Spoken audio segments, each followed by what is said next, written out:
Welcome to moistcritikal's compilation to fall asleep to relax. Time to let your brain clock out and your body settle in for serious snoozing.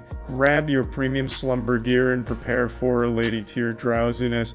If this helps you drift off to dreamland, drop a like, subscribe, and comment goodnight below. Sweet dreams, you beautiful sleepy souls.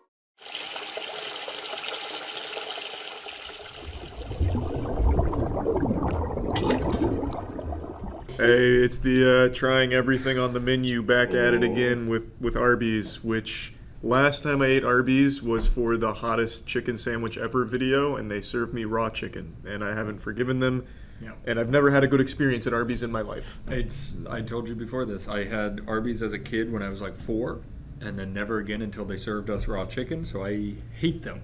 But let's see if they can redeem it. They might be able to beat the charge. Let's see. I'm hoping. Give me something to start with. What do you want? Finger foods? Give me a finger food. Yeah. Let's get on into this mystery bag. We've got, I think those are mozzarella sticks. Oh, I think you're right, Matt. There's marinara if you want it. Yeah. I'll do one bite without and one bite with. That's a good call. The scientific method. That definitely cooled off. It did. The cheese, I mean, that's to be expected. It's good. Yeah, it's fun. That's a mozzarella stick. I brought my appetite to class today, so I'm very hungry. I did too. I worked out this morning. We normally don't do these on my workout days, so now I'm ready. That is a good mozzarella stick. Good marinara too. Mm-hmm. Add something to it. I like that. And you can't serve that raw, so Arby's didn't fuck it up.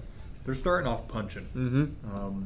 That's an S. I like that a lot. That's an easy S. That's a straight up. That's a mozzarella stick, baby. Yeah, it is. We also have a cup of mozzarella sticks. Woo! Are there just 2 mozzarella sticks, or are they different? 2 orders. Okay. Everybody wants some, but there's also I mean, that's another S. poppers. Oh, well, let me make sure.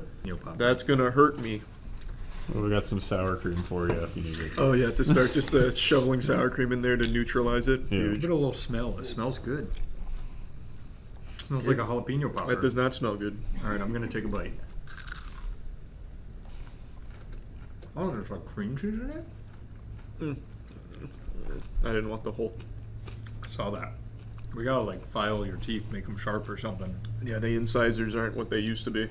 I mean, we're getting up there. That wasn't actually hot at all. Is it? It's actually pretty good. It's more like a green pepper than a jalapeno. They definitely cleanly scraped that bad boy, so there's no capsaicin. Did you want a little cross section of what's in there? It's like a little bed. Wow. Yeah, it's like one of those like Viking canoes when they send their dead out there, but with Shoot a the flaming jalapeno. arrow. That was good. That was good. Not as good as the mozzarella stick, but I'd even go an A. I liked it. I'm gonna have to give that an A as well. Can you give me a napkin? Now I'm following your lead. Arby's is kind of going crazy so far. There's more jalapeno poppers. But they're known for their meats, and we haven't even touched I was them. going to say, we've had their cheese and their peppers. Now, question. Yep. Do you want to wait on the fries, or do you want to get into them? I would just like some fries to have. All right, so these are, that's like a big knot of fries. That is a big knot. They got the little curly fries. Their fries are great. Easy S. Now, there's something that's called Bronco Berry sauce. Let's give it a little try. It looks like sweet and sour sauce, maybe? That looks like fake blood for Halloween. Yeah. Oh, it's like jelly. I have no idea what you put that on. I guess fries, but It kind of is jelly. That is like actually... No shot. That's like jelly for peanut butter and jelly sandwiches. There's red bell pepper. You know, ingredients go from most to least. It starts with sugar. Yep. And then water, high fructose corn syrup. Yep. Starting off strong. It could work on the meat sandwiches. Have you guys had the Thanksgiving sandwich from Earl Sandwich? That's got the turkey and the mashed potatoes, or the it goes hard. I can see that maybe going on the meat, but yeah, it says you know what? Sandwiches, wraps, and other foods. So they also do have chicken tenders. They're probably raw. The good news, and I think this is we never thought about it. That just made me really greasy. They served us the chicken rare. They're a beef restaurant. Yeah. You don't cook beef well done. You're right. It was just a mistake. They were in the wrong headspace. All right, so we're going in with the classic beef and cheddar. Great. Look at that. You've got the onion on the bun. Yep. You've got the. You've got the. Yep. Yep. Neither of us want to say it, but it's there. Yum yum. You want to dig in first? You want to bite or you want me to cut it? This Just take a bite. This looks well done. Is it well done? I think we're good. That's not great, but it's not bad. The meat's really aggressive. The meat feels like it was bullied at one point, and now it's got a little power behind it, so it's trying to make like a statement. Yeah, I agree. It's not what I think. Like, it's not as bad as I think of Arby's in my head, but I would never ever seek that out. Ever. What is that? This is the classic beef and cheddar. Beef So and it's cheddar? shaved beef with cheddar. It's not for me. That's. I am not its target demographic. No, that's a low C, high D in my book. I would never buy that. I'll give it a B. I'm feeling a little more generous today. Holy shit! So- I feel like Arby's was the restaurant that during that like 1 week trend where it was a gross one, but girls would like trip and fall over a guitar and play the strings. It was always an Arby's sandwich they'd hold down against the strings. Yeah. Always. So fucking funny. It was a very funny trend. I forgot about that one. Buffalo. I'm gonna hate this. I'm gonna Yeah. tell you right now. Wow. Oh, it's got like a. Is this chicken? Sadly. Definitely cut it, please. Make sure. Come on, Arby's. You knew it was for us. You knew the critics were coming in today. Yeah.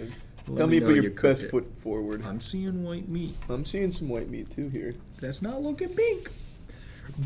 No pink on this one. Just set it down for 1 sec. Sorry. Give them a round of applause. I got excited. Yeah, good work, Arby's. You did it. Wow. Give me some confetti around the screen. All right, let's dig in. That's a fine chicken tender, though. The chicken is good. I don't like buffalo. I don't either. It's just that's a me thing, not an Arby's thing. Yeah, but you put it on the menu knowing I was going to order it, so I'm still insulted. That is really insulting. I didn't think about it that way. I'm gonna go B. It's good chicken. I'm going to give that a C because buffalo's kind of poop. Well, as we know, there's a C then.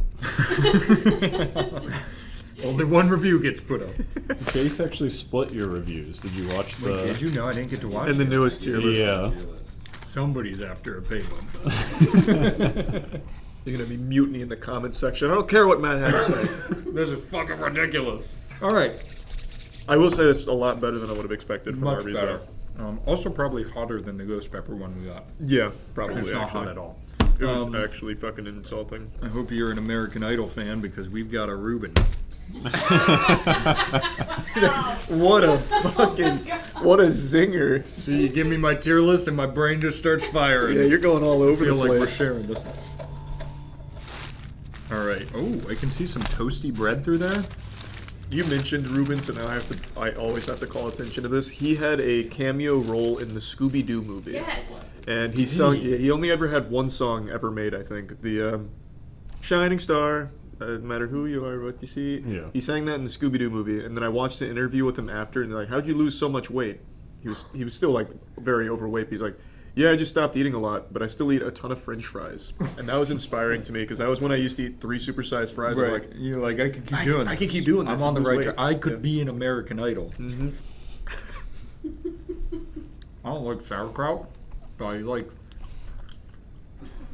You don't like corned beef, I'm guessing. Corned beef's fine. I really don't like whatever this mystery machination is up here. Sauerkraut. Is that the sauerkraut? I hate sauerkraut, so I bid on the corner with no sauerkraut. Try it without. More like sour get out. Um, This was without the sauerkraut. It was better. yeah, I like corned beef with Thousand Island dressing. So, Oh, you know what might You go didn't go? learn that. Yeah, I don't know. that's a Reuben without sauerkraut. Is it really? It's Thousand Island? Yeah, look, that's Thousand Island. That sounds disgusting. Well, You like Cheerios without honey. Where did you learn that? you also like Being Little poor, Store. Matt. You like No, this Little is pro- Caesars. Yeah. Yeah. Being poor, Charlie. That one I can account to being poor. The honey nut versus not honey nut is just a choice. They're the same price. Oh, Sure. they might not be. And the comments are just gonna go crazy. I'm losing my tier list already. All right, That's a D for me because of the sauerkraut. I'll go C because I really like it minus the sauerkraut. We're at odds a lot on this. We one are, right and now. not in the same direction each time. Some you've done a B, I've done a D. Yeah. It's that little intro routine we did. It really fucked us up. Yeah, threw off our synergy. I hope you like the Reuben because you got. Oh, that didn't say Reuben. That said turkey ranch and bacon. I thought it said turkey Reuben. That sounds better. It does. Whoa! That's some white bread. Yeah, bleached Wonder Bread, eh, Arby's? This the best you got for me? They got the big slab of government cheese. I think that's German turkey too. I don't want this one. That tomato really wanted to escape the bread. I do like it. It's not bad though. I don't hate it. Plain old turkey sandwich. Yep. You're right. It's like a school lunch turkey sandwich. That tastes like what the Patriots grew up on, baby. Back forefathers founded this That's why country. they've won so many Super Bowls. They're eating really good food. I'll give that an A. That's just like an American classic. If you take out the stuff I don't like, turkey sandwich. I'm gonna eat this for lunch. Yeah, your mom cut off the crust there. I see. Very nice. We're on the same page again. Hey, Well, I don't know why you'd go to a fast food restaurant and I order was- this though. this is literally what I can make at home. It's just easily make this at home. Take a bit. I want this one. It's chicken. Chicken bacon Swiss. Let's go 2 for 2. Be cooked, baby. I don't see a lot of. Oh yeah. That's cooked. It's cooked. We're doing it. We're doing it. Could this be the turnaround of the century? Yeah. I think they're starting to really get their act together over there. You can't say we're not fair here. We gave Burger King a chance too. And you know Ooh. what they did? They shit in our mouths. Wow, that's good. Is it? Mhm. You like the honey mussy? Mm-hmm. That's the best thing so far, and it's not even close. How's the chicken so crunchy? Yeah, I don't know. Oh my! Goodness gracious. The Swiss is going in on that. She's whispering sweet nothings Yeah. to me right now. I really was dreading this one. I've said this in most tier lists because this scene plays on loop in my head. But this is like when Ratatouille puts the cheese on the grape. And there's swirling colors everywhere. It's so good. That's just running in Matt's head 100% of the time. It is. That's an S. That's easily an S. Mm. This sandwich is unleashing It's immaculate. sicko mode, yeah. Mhm. That little bastard was a little too tasty.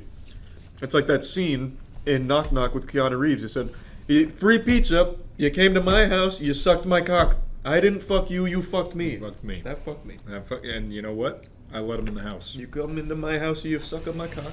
Let's go with the classic roast beef. So this is the classic roast beef. This is the one of Arby's fame in the TikTok videos. I'm gonna Did they give you any tell you, it looks sauces for lame. that? Like They gave us the horseradish or- berry cherry bomb sauce. This shit looks lame though. That's some Is great. it literally just roast beef It's- and That's roast nothing beef. else? It's just roast beef and bread. Is Going there in with anything an else? open mind. I'll bring out the cherry berry sauce. Why are you going in with an open mind? It's actually a slab of roast beef and bread. There's nothing else. Well, because you're going in with a closed mind, so one of us has to open it. Someone's got it, I guess. This is so stupid. Dumb. It's dumb. It's a stupid sandwich. Why would you ever order this? I don't know, especially when they have the chicken sandwich. Yeah, there's nothing on this. It is just a wad of meat. It is literally a I wad thought of they meat. used to put sauce or something. Well, on you it, can like get a- Try it with beef and the cheese. berry or sauce. a I- barbecue or something, Here's the right? thing. Put like some like sweet sauce on it. This is the sweet sauce right Yeah. here. Let me put my sugar on my meat. I'll give it a whirl. You're gonna love it. What a remarkably awful idea. The beef and cheddar was a lot better than that. Yeah, it leaves a lot to be desired. It's like a steak. Some people will put like barbecue sauce on it or something. It needs like something. horseradish, Yeah. It- Meat sponge. yeah, Yeah. it's like a little meat Like- accordion because it all like fans out. You It's can like like. a Civil War It is ration. just a ball of meat. The meat's not Horrible, awful. It's just such a stupid I idea. just don't want it. Yeah. Especially when they have like actual flavorful Right. options on the menu. I Compared don't to know why they everything get else, that. I'm going D. I'm gonna give it an F just because it's so uninspired. I thought you were gonna say I'm gonna give it an S, and I was like, what is happening today? Would have been a crazy curveball. Do you want to hop into the fucking footlongs, or do you want to go into the loaded fries? They got some chicken on there. We'll do the halftime show with the fries All right, here. good call. It's like Katy Perry in a box. Yep. Oh my god. I don't know what the box Halftime means. show. This is the box, and Oh, Katy so Perry's she's in the there. halftime show. Okay. I've gotten it's highbrow now. You guys aren't even picking up what I'm saying. You're getting very abstract, very Yeah. avant-garde. What's the sauce? It looks like a Ranch chicken Bacon. or peppercorn peppercorn ranch. cheese. Oh, I'll get a little piece of chicken. That's pretty good. That chicken's still the star of the show. Yeah, I am shocked they actually make good chicken there. Like, passable, not raw chicken. Yeah, this is good, and the chicken is great. I think a little too much sauce for me, but it's good. I'm gonna go A. Yeah, I can appreciate the delicacy put into this one. There's clearly a lot of passion and artist crafted this. The subtle vicissitudes aren't lost on my delicate taste buds. I completely agree. It's like that scene in Ratatouille where he puts the cheese and the grape together. Mm-hmm. That's what I was thinking. We're saying the same thing. I'm gonna Yeah. get that in A, not an Oh, S. you were. I heard the tongue curl for the. Yeah, I was thinking about it. Yeah, that's nice. We'll That's save this nice. one for you guys so you can taste the chico.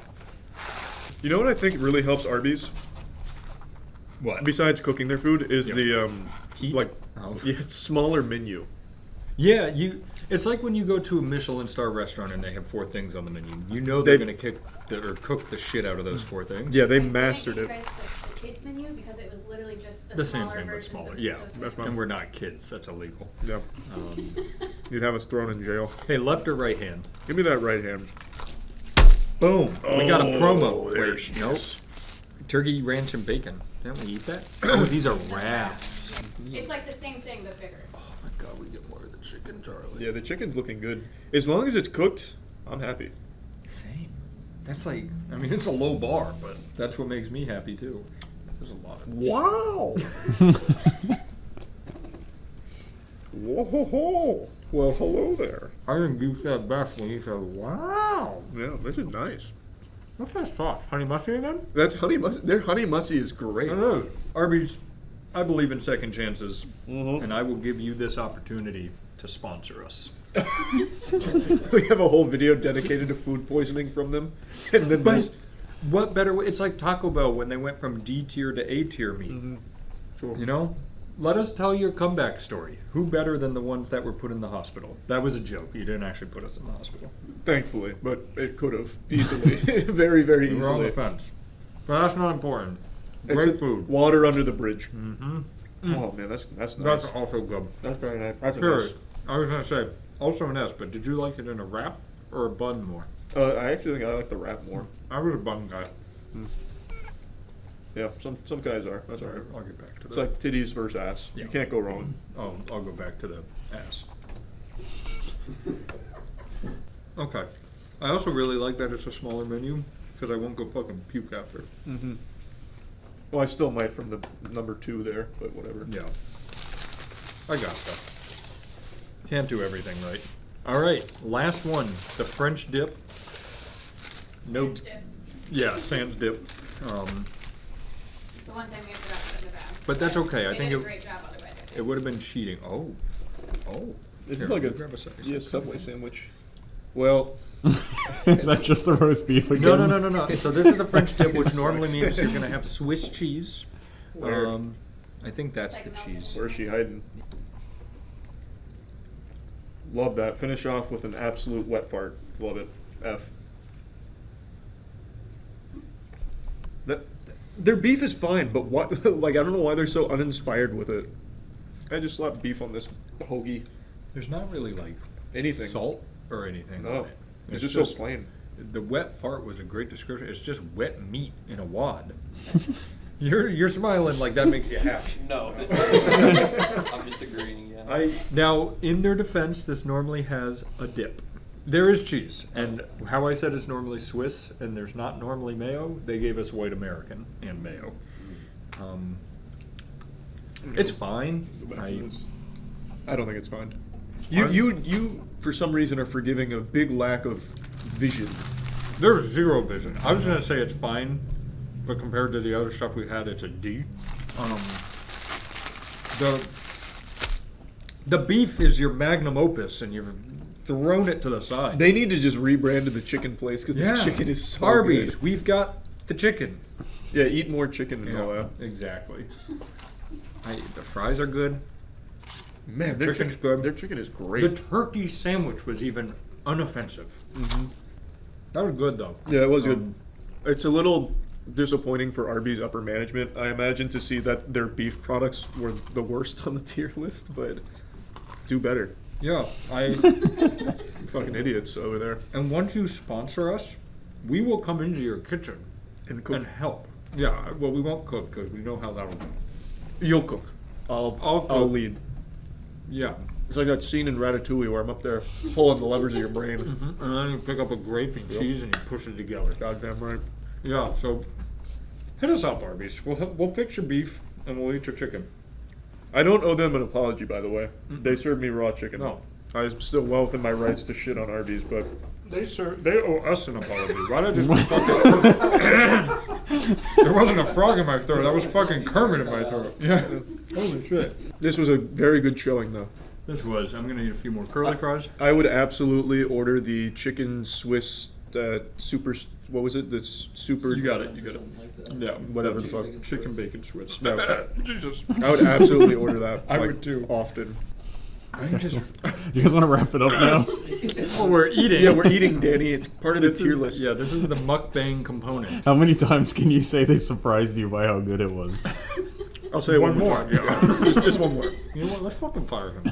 It was actually shocking what they did here today. Very surprised. with They shit. brought in a celebrity chef today because they heard Chelsea place the Yep. order, and they called in the emergency Wolfgang Puck.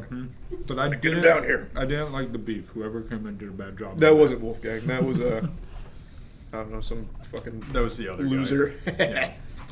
Fucking dummy. Hey, great working with you today. How do you work? Yeah. Hey, thanks Arby's. Also, fuck Arby's, by the way. Don't ever serve raw chicken again. Yeah, but sponsor us.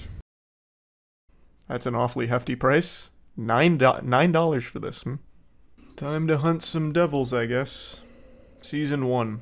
The first season of Dark Days Devil Hunt. Join Aries' story in this season where it all began.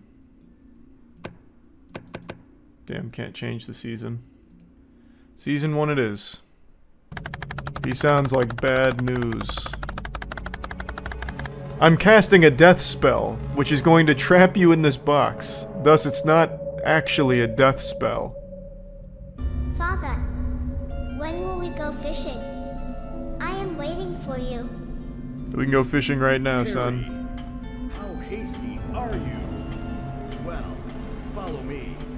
I miss my mom so much, Dad, you know? I wish my mom was with us right now. Wow, we got a lot of exposition right off rip. I've already learned so much, Strong. and I'm still learning. Thank you very much, Harry. I miss her too. The music and sound effects is a little overbearing. Also, I'll why is there a catch the train pulling up? biggest fish. I am We're in very ancient times. excited.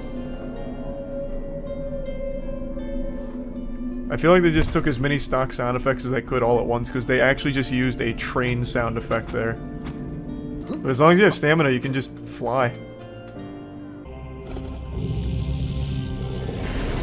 No, that's not a fish at all, Harry. Get out of here. Oh, jeepers. Father, what's going on?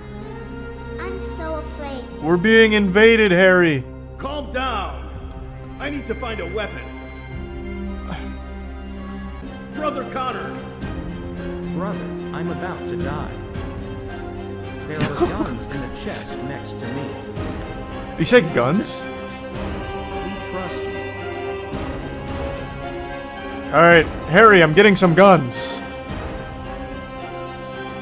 Oh, these aren't guns at all, he lied. Damn you, goblin! Come here, you little asshole, you scoundrel. Hiya! Yeah. I'll keep this world safe for my son, Harry, so he can catch a big fish one day. Yeah! Foul creature! Yeah! Your dark arts are worthless here. Back to hell!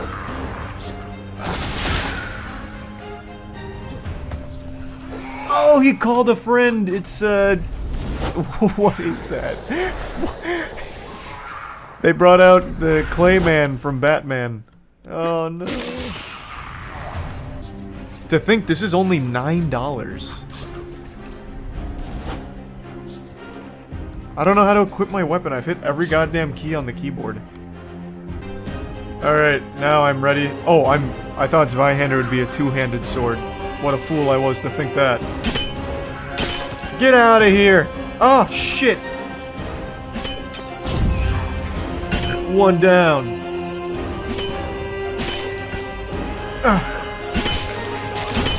This sword fight's breaking space and time. Alright, I got him. Also, why is there a bunch of like meatballs that keep flying through?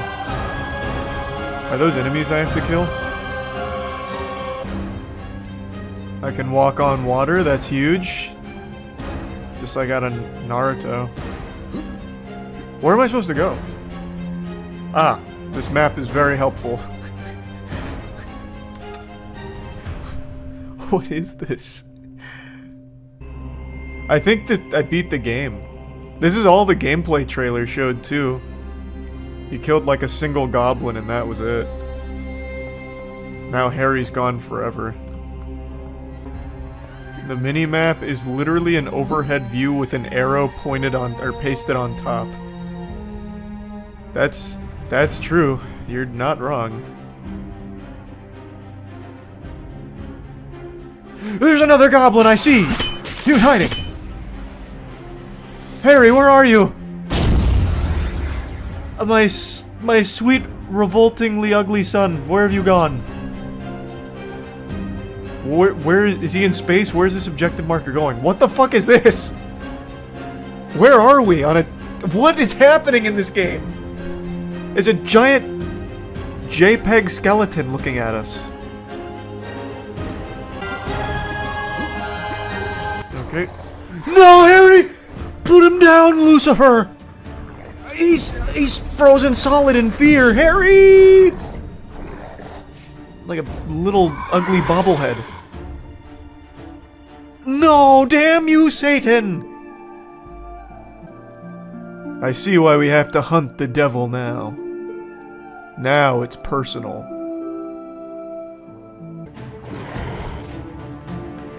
Take that, demon! Harry!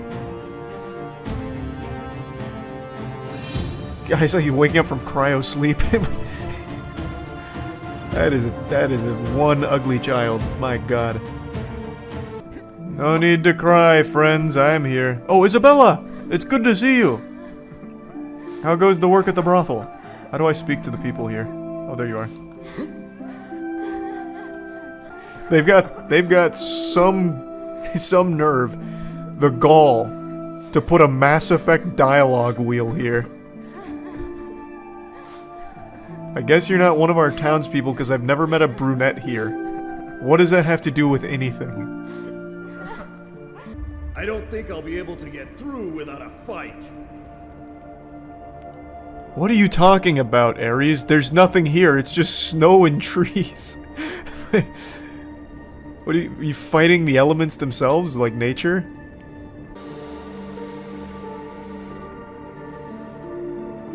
Okay. You got through without a fight. True. With I their got lucky. eyes on the map and looking for treasure, this team was ready to hit the road. What? All they wanted was to be rich. I'll never need to play another game in my life. This has everything I'll ever need. Get out of here, goblin! Back to the depths of hell. It's a chimera! No, it's just a lion man. Come here! A formidable foe at last. I'd expect nothing less in the wizard's tower. One of his experiments gone wrong. Oh wait, this did so much damage to me just then. Who is this? Oh my god, it's the true master. It's Brazo, or what's his name? Brofko? The guy with the healing gaze? The guy that you pay money to so he looks at you to save you? The sorcerer fights with all Fuck, his what was his might name? against the Azazel. What are you doing here? Disgusting demon! Take that! Oh, what the fuck? My spells are pretty cool. I'm not convinced they're doing damage, though. Wait, we're already fighting Azazel? He's the main bad guy. It's been 10 minutes. Was waiting for him. You pay The $1 battle per was minute as of close as a gameplay. breath. Damn you, Azazel! Take this! And some of this!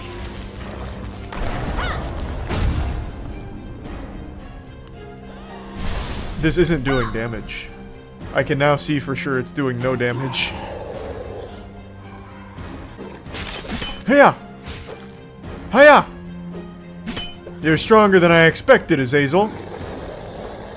Immune to physical and magical attacks, eh? Alright, this will be a 45-minute boss fight here, I guess.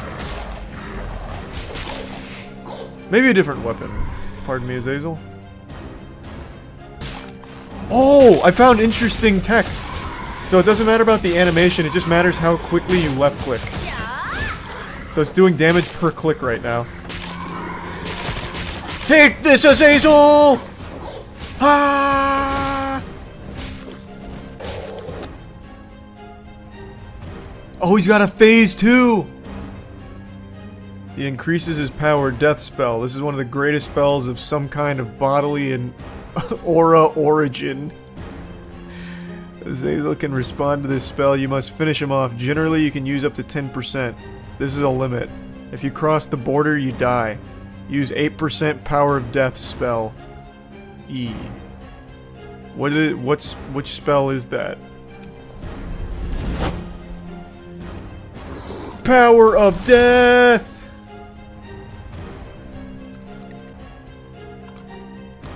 Oh, he's outside the map. Oh wait, no he's not.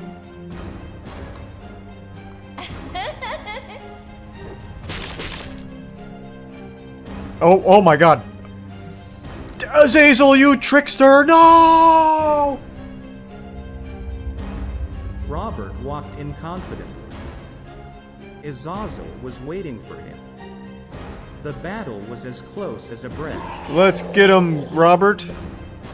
The battle is as close as a breath. A bad breath. Halitosis.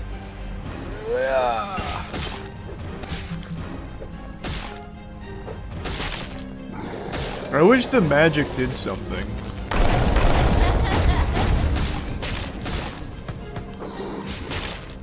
Maybe it has. It's opened him up for big damage. Jesus Christ. This is one of the better boss fights I've ever experienced.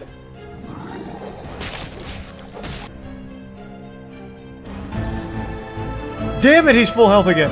Oh, he's doing it automatically. Get in the box, Azazel.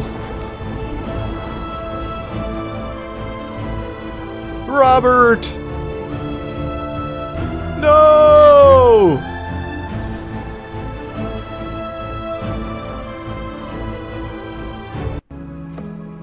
Ah, I see how it all ties together now. We open Pandora's box. And release Azazel again.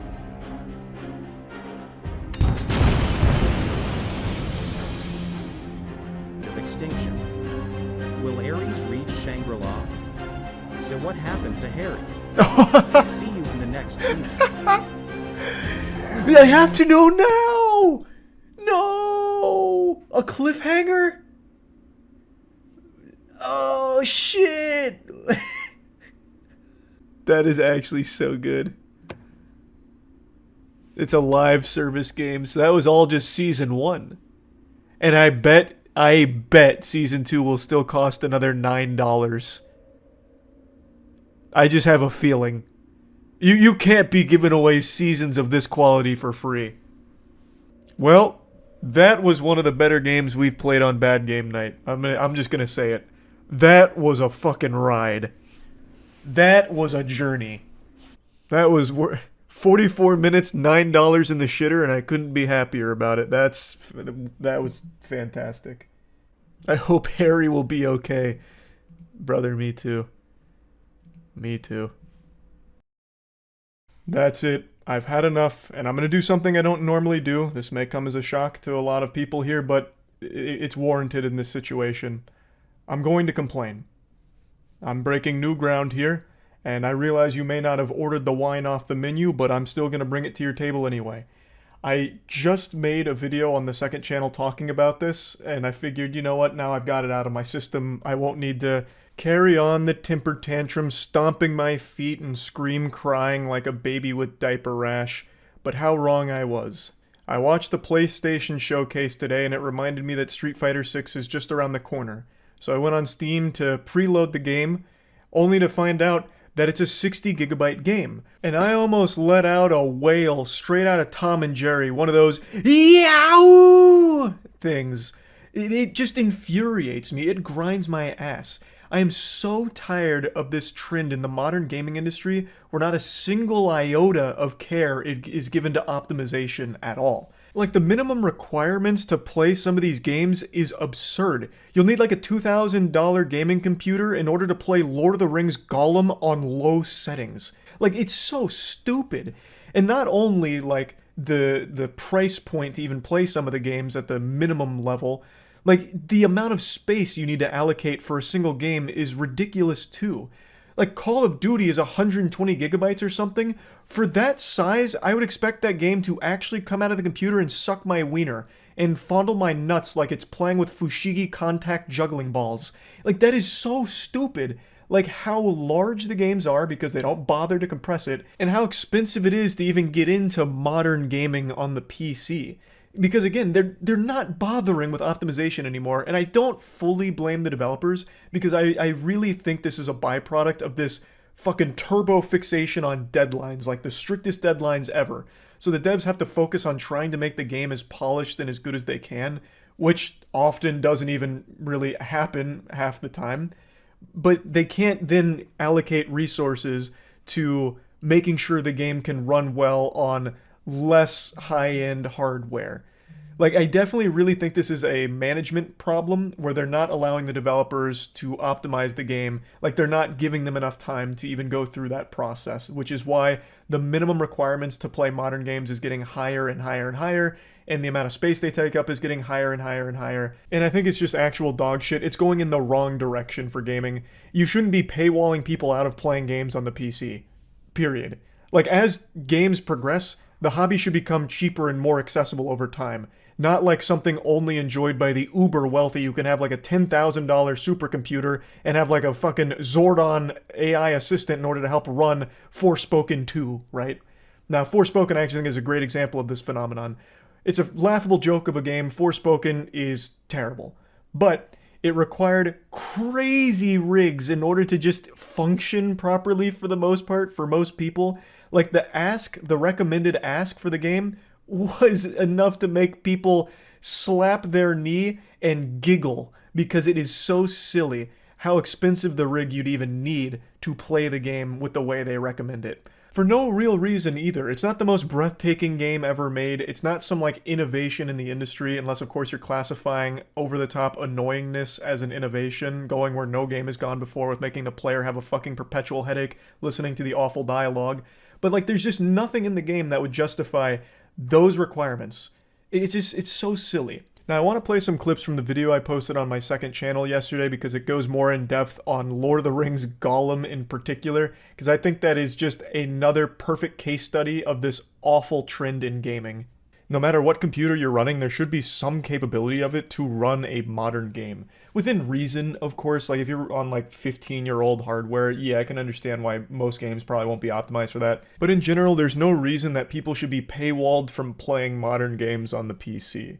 There just isn't. You shouldn't need a fucking 4090 in order to play, you know, Redfall and still only get 30 FPS. Like, it doesn't make any sense. And what's got me talking about this today is there's a game coming out that I'm sure most of you have either forgot about or never cared about in the first place. It's the Gollum game, the Lord of the Rings Gollum game. And I just learned that the minimum requirements to play this game are extremely high. Like, the computer specs you need in order to run this game, bare minimum, are still laughably expensive. Like, you still need pretty top-of-the-line equipment for the most part in order to run it well. Or at all, I suppose. And that just doesn't make any sense because the Gollum game doesn't even look good. It looks like shit. I'm hoping the game will at least be fun. I'm gonna give it a fair shake of the sauce bottle here, give it a whirl, but I'm not expecting much. The trailers and everything they've shown, the game is not visually impressive by any means. It looks barely above a normal indie title you'd find dumpster diving through Steam new releases. So how could they possibly justify the minimum requirements here? It's not adding up. Those were the clips from the second channel video. I realized that you couldn't see a difference since I'm still wearing the same shirt. My hair's pretty much the same. So you probably didn't even realize that it wasn't the same video, but yeah. I was going in depth on Lord of the Rings Gollum in particular. Now, another thing I touched on that I want to expand on in this video is that this is usually a big red flag that the PC port of a game is trash. Now, Lord of the Rings Gollum looks like a game that you'd find on a Nintendo Switch. And that's because it is. Lord of the Rings Gollum is on the Nintendo Switch. So why the fuck can it run on the Switch, which struggles with like a normal mobile game? That thing would probably fucking explode if you fed it Angry Birds.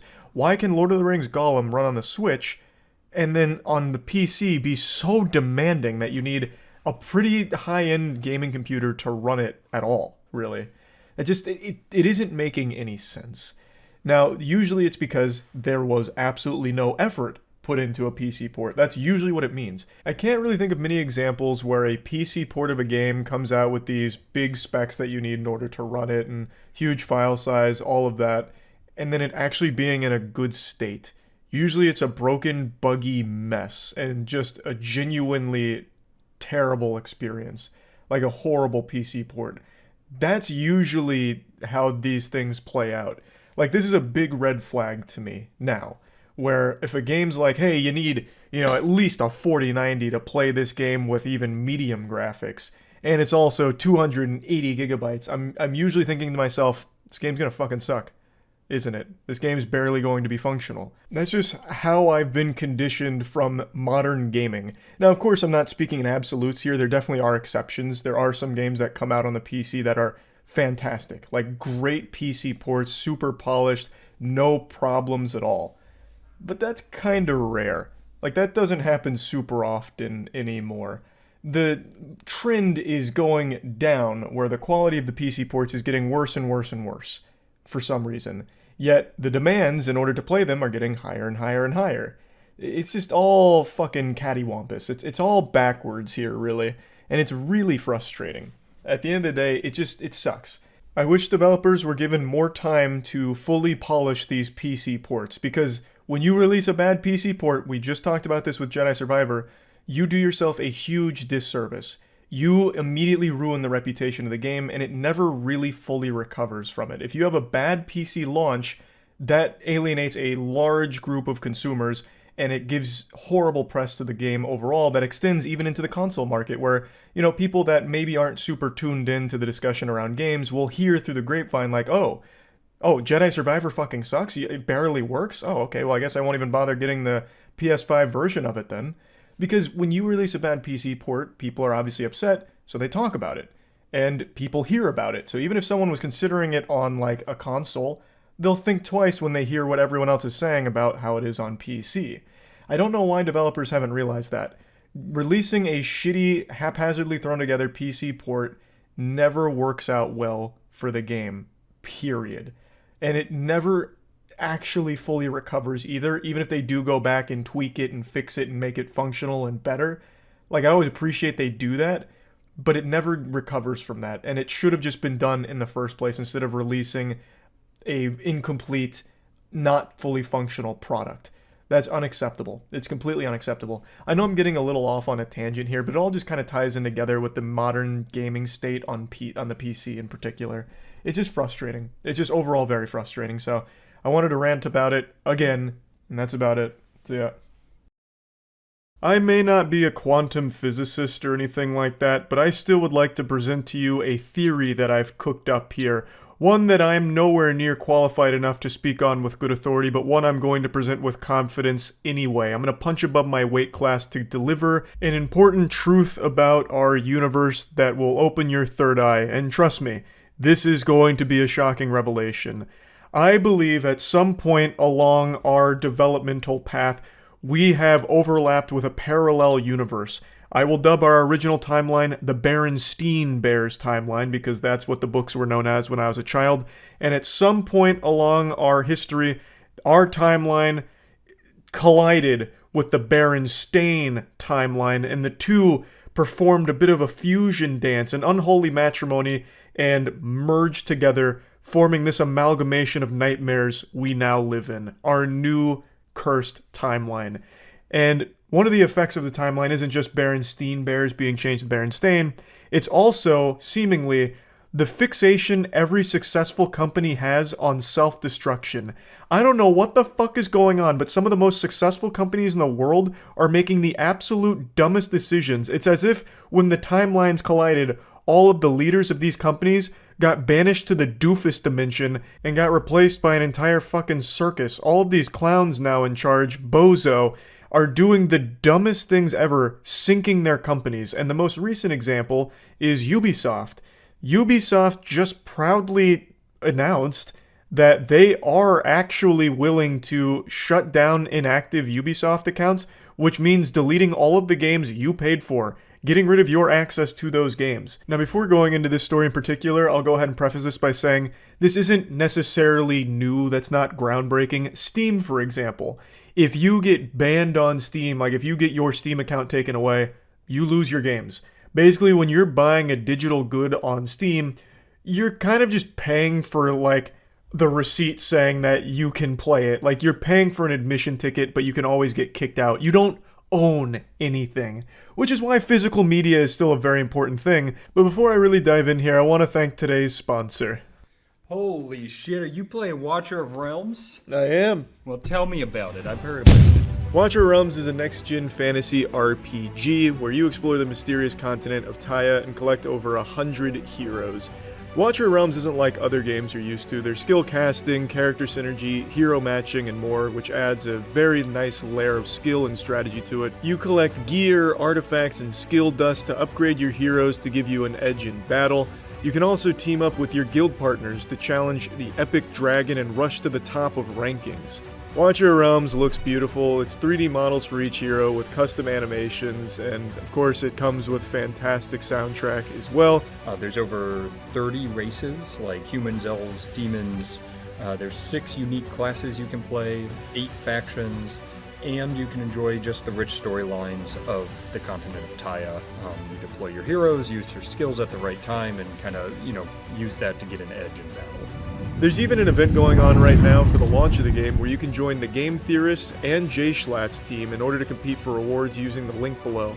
So thanks again for Watcher of Realms for sponsoring today's video. Make sure to use the link or scan the QR code on screen to check out the game today. So let's dive in. It all started with this Twitter post here saying, Ubisoft closes your account if you haven't logged in for some time. You will lose all your games purchased forever. And then it shows a screenshot of the email they had received saying that they're temporarily suspending the inactive Ubisoft account and will be permanently closing it in 30 days in accordance to their terms. But if you wish to keep this account, then you've got to click on the link that's in the email below.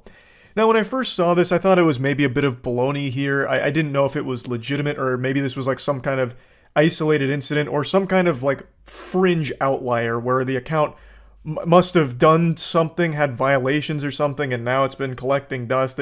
I just thought there was extenuating circumstances. Because, like, with Steam, you're usually not just getting banned willy-nilly. No one's losing their Steam account for not logging in for, like, a long period of time, I don't think. At least not that I know of. So this was certainly a first, and it was an eye-opener. Because Ubisoft did confirm this. They went into the replies and said this. Hey there. No exclamation point. You make me sick, Ubisoft support. At least show some excitement here. Get some enthusiasm behind the statement. Hey there with just a period? How monotone. I can feel that you don't even want to be in the replies.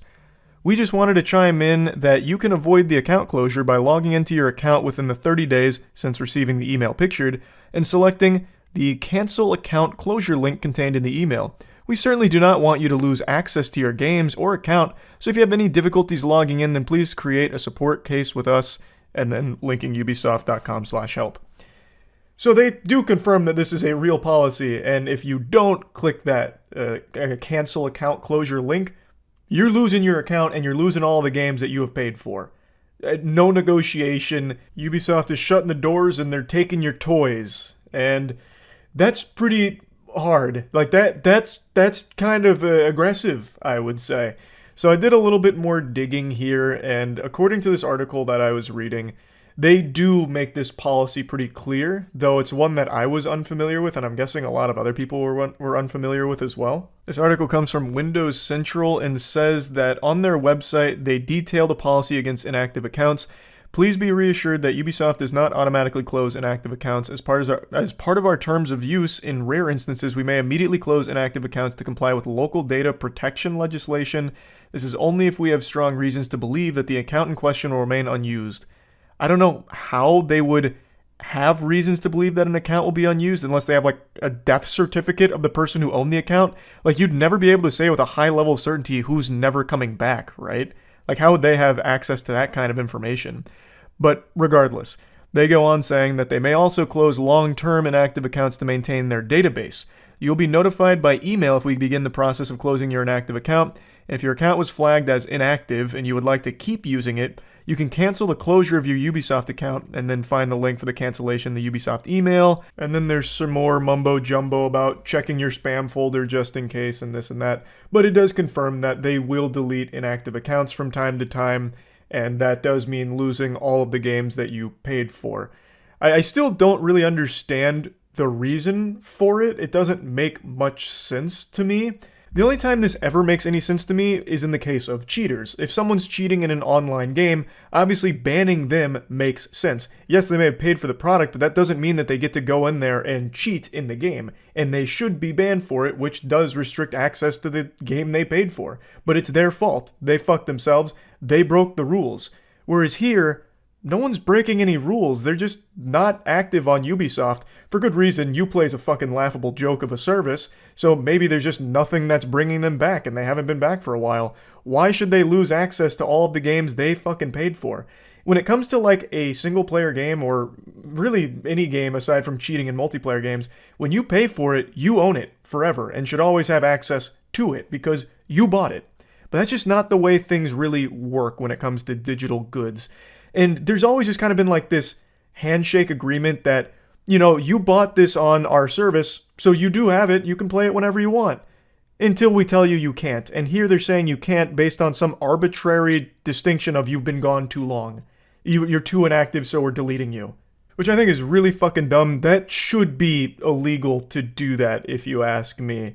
And let me explain why I think this is a horrible decision from Ubisoft. Why I think this is a particularly detrimental financial move for Ubisoft and other companies that follow suit is because it incentivizes people to not buy the official product. It encourages piracy. And not just this, but also the overly aggressive DRM a lot of games implement that actually makes the games play worse is begging people to pirate the game instead because they get a more functional version of the game and they actually get to own it. When you pirate a game, you own the game. That can't be taken away from you. Whereas if you buy the official game, if you just don't log into your Ubisoft account enough, you might just lose what you paid for. They might just deem you gone too long, you know. You went to the store to get milk and didn't come back in time, so now all of the games you bought from Ubisoft, you can't access anymore. The shit you paid for, you can't play. I don't know how companies that have been around as long as Ubisoft has, or been as successful as Ubisoft has, are all of a sudden just missing the most basic concepts here. The water in their facility must be contaminated with a stupid juice infestation. I don't get it. Because the number one thing to combat piracy is a better service. It's not more DRM. It's not making things more difficult. It's making things easier, more convenient, faster, and better. You get a better product when you buy the official one.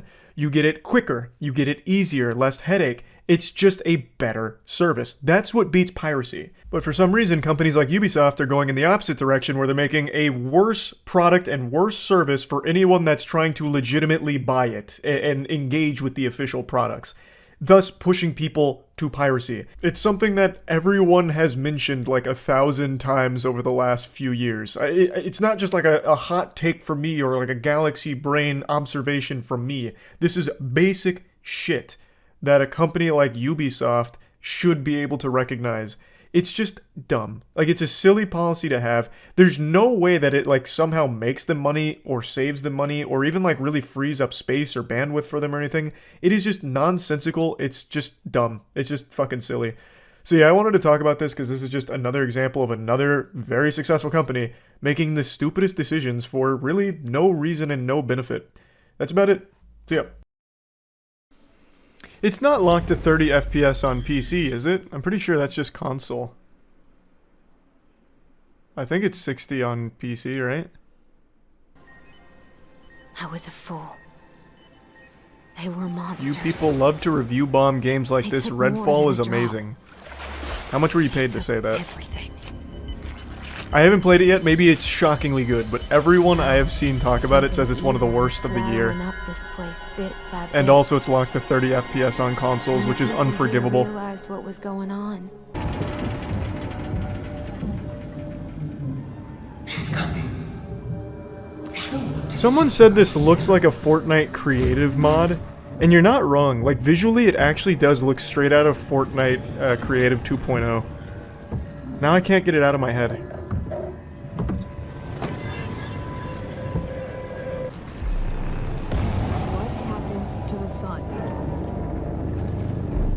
They're blocking it out. Oh no. It's a carbon footprint unlike anything we've ever seen. Not these guys. They're legit evil. I'm actually just never gonna use stealth, sorry to tell you.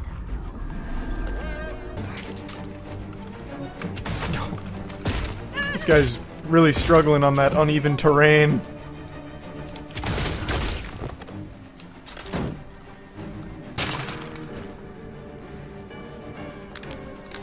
Why the fuck would I need my flashlight in here? Ah, now I can see. I know, it's $70, man, I know. $70 to get locked at 30 FPS on consoles. Get cucked. Just absolutely cucked. Unlucky. Nearly there.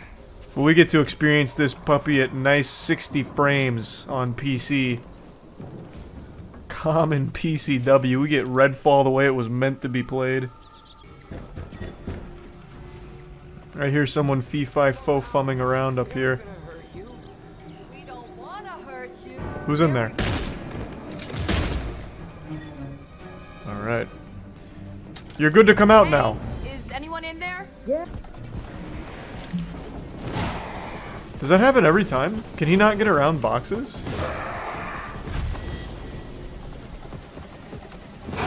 Oh, wow.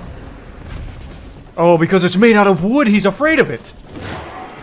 Oh, I see. Ah, okay, interesting, interesting.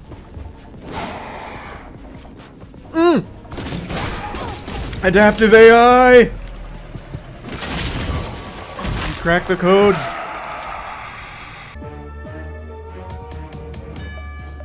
Is this supposed to be a cutscene? Yeah, it looks like they saved budget for slideshow cutscenes instead of animating them. Which is fine, sometimes stylized slideshows can be cool. Maybe they pull it off.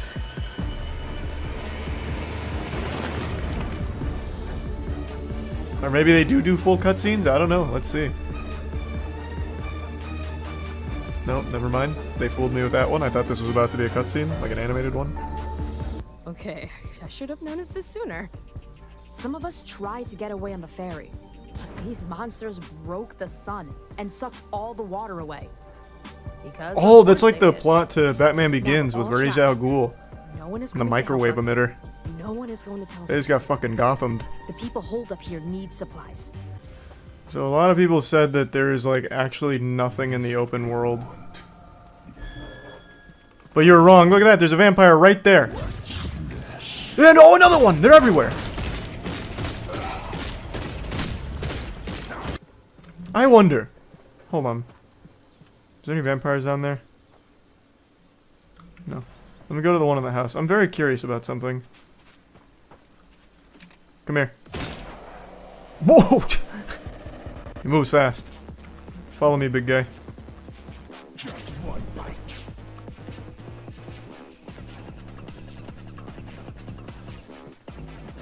Let's see. Can they actually just not get around obstacles? That's wild. That's actually nutty. How did this town even lose to them? You just get behind something and they'll never be able to figure it out.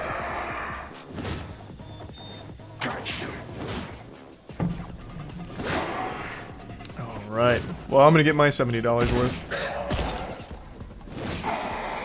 Like, no matter what I do, he just stays here. He's not gonna find a way around. That's crazy.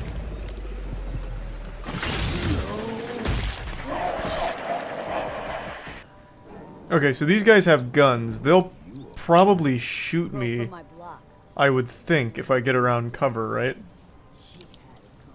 I'm not putting anything by this game, though. Let's try it. Come here. Okay, so they at least shoot. So it looks like only vampires can't find their way around a car. You're cheating. Do they move at all or no? Okay. This is the highest difficulty too.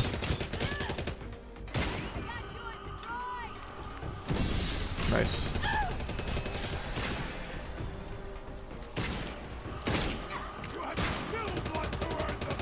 Oh no, the friendly fire. God have mercy, this town's gone insane. Oh, vampire, there we go. This one is mine. Man, that's crazy. Even on the highest difficulty, there's no pathfinding. Oh, I'm ambushed! Hold on, I can handle this. Okay, it's over now. Oh, I thought I auto pick up ammo, but I guess not.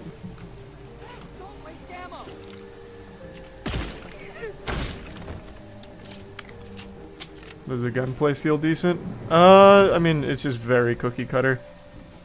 Just very, like, standard low-budget gameplay for guns. I think Dankin was being a little harsh. I don't think it's the worst gunplay, like, like the worst gunplay of AAA gaming in the decade or anything, but it's just very standard, very normal. Nah, this shit is straight up ass. I mean, it's not good, but it's just very generic is all. I can't imagine a world where Arcane, who has made hit after hit after hit, makes this on their own volition. All over town, but now they're sacrificing their neighbors to those monsters. Dead ass. As if that'll keep them safe. And now they're dressing up and saying they worship the Hollow Man? This is getting so weird. Well, weirder. Aren't the monsters enough? Oh god, this is worse somehow. It's just murder. They're murdering their friends, their neighbors, their families. That cult is broadcasting a trap from the radio station in town, sending people to the shipyard. It needs to be shut down. Now. I'm on it. Shut down radio waves? Yeah. I guess I do that now. Let's fucking go. Dead ass. Hello. Hey. Don't forget to take care of yourself, too. Okay, thanks Nosferatu. Who's there? It's me! No way she gets around this forklift. You will never see the sun again. I disagree. Put your teeth away. You look ridiculous. Man, this is wild. Oh, she forgot about me now. The Master of Stealth strikes again. Haha. Stupid vampire. They don't know shit about forklifts. I'll turn you inside out. What happened to you now? Now she's perpetually falling. It was a good fight. Don't hide. I'm putting an end to this, cultist. No more. This game has like an aimbot to it. I think that's maybe why Dankin thought the gunplay was so fucking bad. He was fighting with the built-in aim assist. Yeah. If you just let it aim for you, it's just instant headshots. That's probably why it also felt so fucking weird for me in the beginning, too.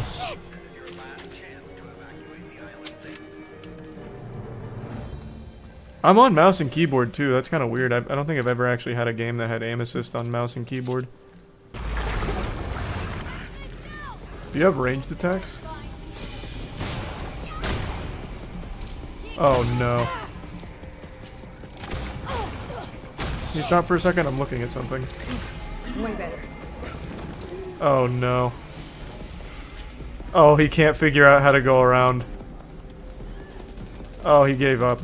I broke his spirit.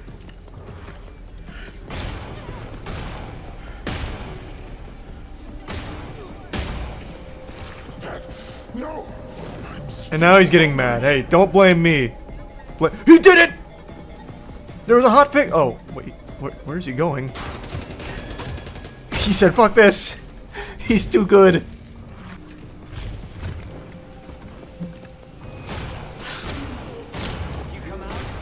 Oh, unlucky. Thanks for waiting. That was so noble. I've got you.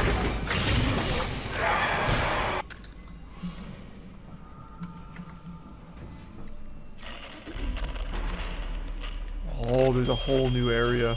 Sneak attack! Master of Stealth strikes again, baby. Why do you excuse Arcane? Did you see Jedi Survivor director saying EA asked him if they needed more time and he refused? I didn't see that, but that's very silly if true. And I'm not excusing Arcane. Like, they made, at the end of the day, they did make the stinker, but I really feel like this isn't a game they wanted to make. So they didn't really put a ton of effort into it. This is clearly not Arcane's best foot forward. There's not even Weather cutscenes. protection services were hired by Avon Therapeutics. No, There's not real passion here, or just effort. doing blood testing or like, what were they really doing? Is this what you wanted? Nice. Love the way her face beats up my hand there. Amazing. They just literally run into a knuckle sandwich. They actually come up to give me like a kiss on the lips or something. Like this.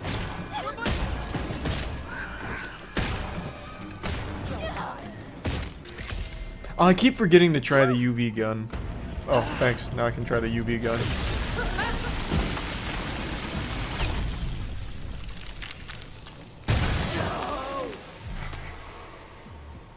Looks pretty good.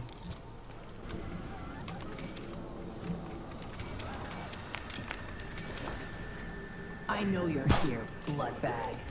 Give yourself to me. What do you mean you know I'm here? I'm actually like right up on your ass. I actually had to get up there and like huff her farts in order for her to know I was here. You think you beat Okay. Man, everyone here is hard of sight. Literally everybody. Are we at like an optometrist or something? Like, why is everyone in this hospital so oblivious? I have a flashlight on too.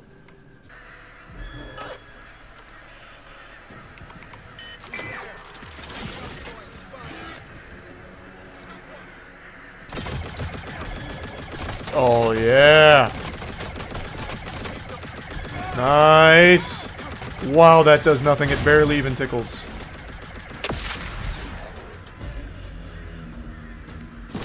What a waste of my rewind. Oh, what the fuck is happening? Oh, they're killing themselves. Excellent work, turret. You got him. All three of these goobers all killed themselves.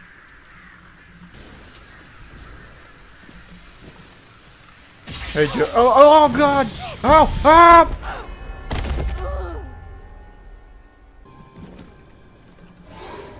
Going up. Oh, I missed. Yeah! Need a smoke. Don't hide. You're just dragging it out. What a play! Holy shit! I remember Wicked. when the storm took the power out halfway through Rise of the Lobster Man. Hey, now. Shit!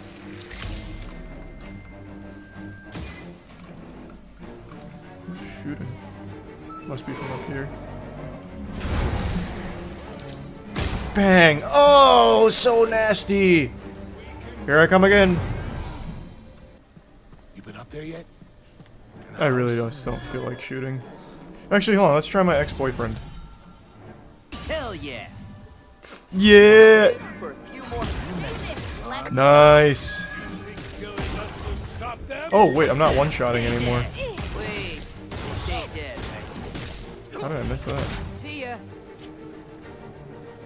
What are you doing? Kill him. It's the last house on the left. Seriously. I mean, seriously? Ugh. Okay, how do I get in? Like this. Okay, where's the But actually like this, though. Wow. That watcher needs to be fired ASAP. Actually ASAP. This is the worst security of all time. I have a present for you.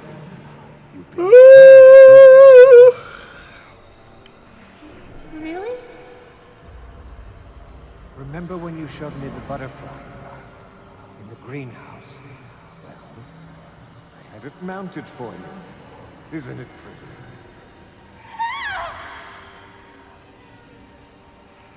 Amelia! It's dead. You killed it. Why did you kill it? Well, how else is he supposed to mount it? It seems like you really don't understand the framing process. Do you really think she'd like that? Fuck. I really don't feel like doing another mission. I'll crank one out though, just for my city. They rigged up all this equipment to But try and get goodness to him. gracious, this is not They were fun looking for at answers, all. just like us. Is the game fun bad at least? No, it's just like actually super fucking boring. Oh, gross. It was fun bad in the beginning, kind of exploiting the absolute brain dead AI, but now it's just boring. Will you finish it? No. I will not.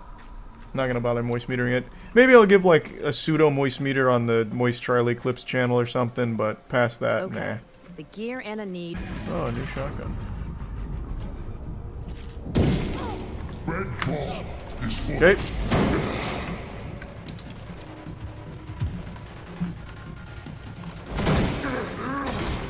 Okay, if he wasn't trying to kill me, I'd say that was cool as hell. This is. Whoa. I needed that.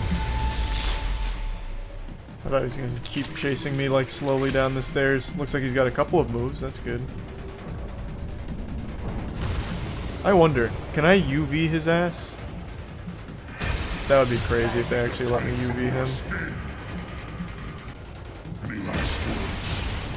me try UVing him. I'm stuck. There you go.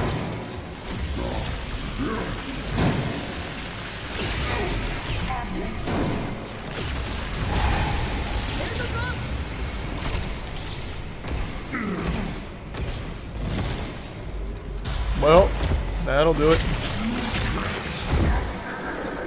Good boss fight, let's go. Clear skies. Oh, and a legendary pistol too. I'm really feeling it. He thinks he can take whatever he wants. We found him, and I'm going to stop him. Yep.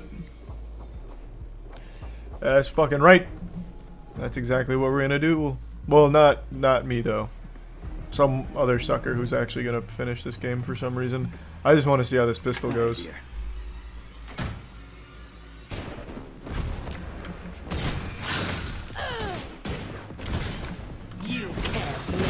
Whoa, they're actually like much faster right now. They were not able to do that a minute ago. The Hollow Man taught them how to run. Gave them that pockets to ear technique. Rook went down hard. Hey, what's going on, boys? What do you got up there? What are you seeing? Oh! Okay, that's enough.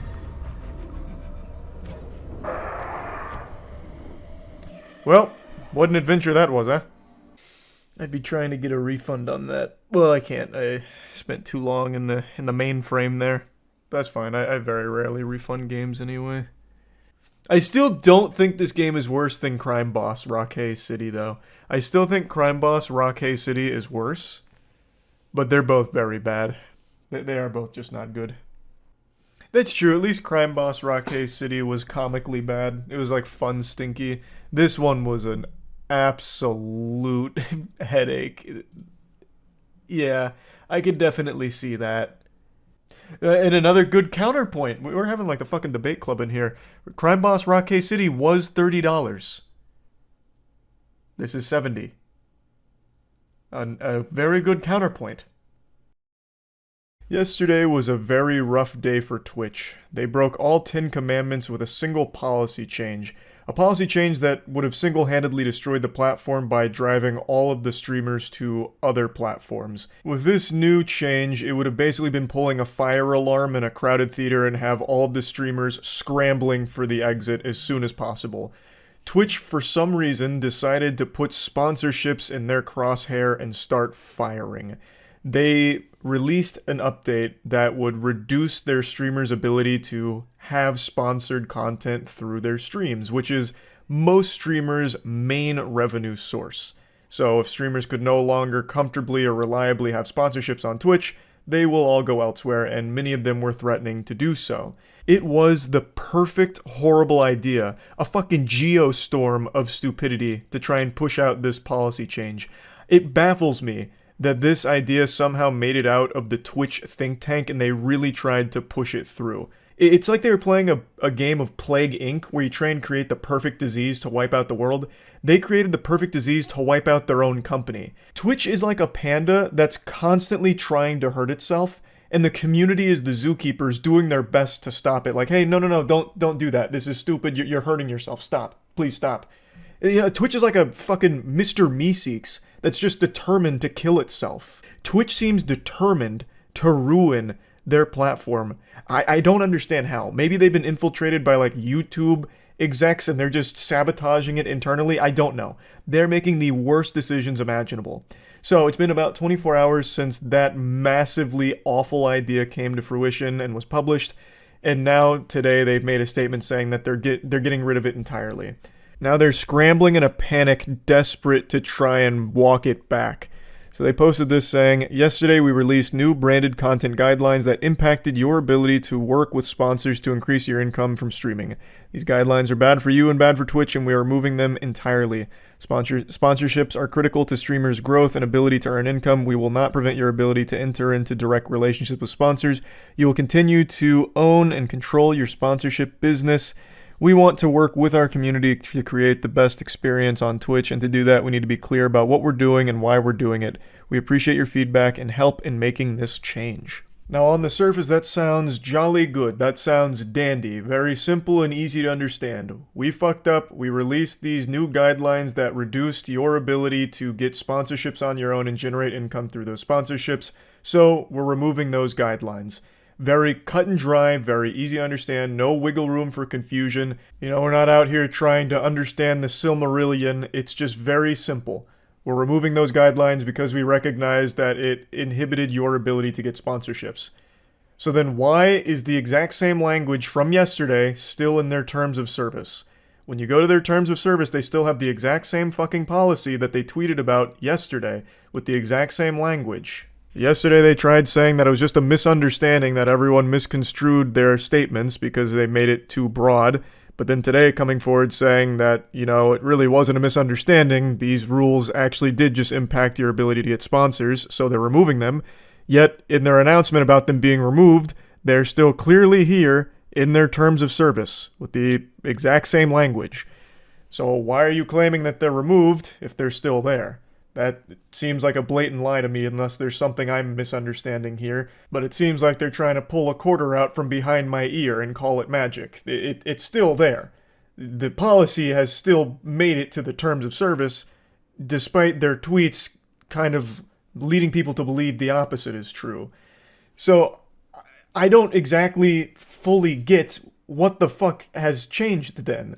The policy is still there. So why are they tweeting as if they did some kind of heroic good deed by listening to the community and removing those restrictive guidelines on sponsorships? That just seems very misleading. Now, I watched Ludwig's video on it, the Mogul Mail, and he made a point that I think he's probably right on the money with. I believe the policy here with the advertisement is supposed to target things like Stream Elements or other companies that are able to sell ads at scale, and kind of go through that process as opposed to attacking individuals for sponsorships. But it's very important to note that with the way the policy stands, it very well could be used against individuals. They can enforce it against any streamer they want. It doesn't have to be reserved for just corporations. So again, this would have to be a wait-and-see situation on how they choose to enforce it. But they could, for example, slap me if during one of our Moist Esports watch parties we play an opera ad that we made where I'm a fisherman and I catch a big opera fish, right? They can punish me for that with this new policy in place. It's just a matter of whether or not they'll choose to. Again, YouTube does have a very similar policy and they don't enforce it at all, really, not against individual streamers, and I haven't seen it enforced against any companies either. So Twitch could follow suit with that, but there's no telling. We don't know. But what I find extremely scummy is the way they're misleading people into thinking that this entire branded content policy is gone now, when it's not. It's still very much in effect. So I don't know why they're pretending that it's different. It's worked though. This has been a big PRW for Twitch here, because if you look at the comment section on the Twitch post, everyone's like, thanks for listening, Twitch. It really means a lot that you take notice of community feedback and respond accordingly. Which makes it clear that they have been able to slyly bring this policy to the platform without people taking too big of a notice. The goddamn Decepticons came in here from Twitch and they really pulled the wool over our eyes. They got a PR win by pretending, or making it seem like, they listened to everyone's backlash and got rid of that evil policy that, slipped through the cracks and missed the mark, when in reality, it's still there, and it's just a matter of how they're going to enforce it going forward. So, overall, that's pretty shitty, but it gets a bit worse for Twitch because I didn't even know this until today after watching Ludwig's video. They actually very sneakily introduced a couple new policies as well that I've only seen a little bit of talk about. One of them is simulcasting. So for those that don't know, simulcasting is the ability for a stream to be broadcast in multiple platforms at the same time. So let's say I'm playing Street Fighter 6, I'm fucking climbing all the way up to Masters like I'm known to do because I'm an absolute Street Fighter fucking deity. So I've got a banging stream popping off and I'm streaming it on Twitch, YouTube, TikTok, Instagram, Kick. I'm all over the place. Maybe the fucking New York City billboards. Like, I'm streaming this shit everywhere. That was allowed for a good chunk of time by Twitch's terms. However, you'd have to just relinquish your ability to be a partner on Twitch. The most notable example of this is Ninja. Ninja has been streaming on every platform that has video streaming capabilities. The man is streaming everywhere. He's probably streaming on your fucking university exclusive streaming platform at this point. He's everywhere. And he's able to do that because he's no longer a partner on Twitch. He doesn't make any money directly through Twitch. That's how he's able to do simulcasting. But Twitch has now introduced a new policy where he can't do that anymore. No one can do that anymore. And that affects mainly smaller streamers and Ninja. Ninja had a whole speech about it, and he's right on the money. Since he can't do that anymore, he's not going to stream on Twitch, because the options are stream on Twitch where he's making no money and can't make any money on Twitch, or stream to like 20 different platforms at the same time. The choice is obvious. And that's the same reality for a lot of small streamers that do the same thing, where they plant their feelers out as many places as they can to grow an audience. You've got to spread your wings. You got to put your tendrils all over the place. So a lot of streamers, when they're starting out, will stream as many platforms as possible at the same time to try and grow their brand. No longer can they do that. So that's kind of a big deal for a lot of people, I would imagine, and I don't think many people have recognized that they changed their rules regarding simulcasting. And then the last little curveball Twitch surprised everyone with was a new contract that all their partners will need to sign, where they review and accept the new terms of service, and if they fail to do so, they lose their partnership. They get made into an affiliate until they accept the contract. And to go even a bit further here, if they choose not to accept the contract, or like they terminate the agreement, they're going to be charged $25 for the termination. Literally a fuck you charge. An actual suck my dick fee. Like, that's crazy. Just a $25 charge just because fuck you. That's wild. So that's another thing that's happening right now. So you need to review and accept the terms in order to keep your partnership. And if you don't do it in a timely fashion, you're going right back down to affiliate until you decide to play ball with Twitch and you comply with their demands. This whole thing is just so silly. I don't understand why they're so fearful of... I'm just going to keep working under the assumption that it's things like stream elements. I don't know why they're so afraid of stream elements all of a sudden. I understand Twitch is extremely desperate for extra doubloons. Like, they're not making as many clams as they think they should be making on the site.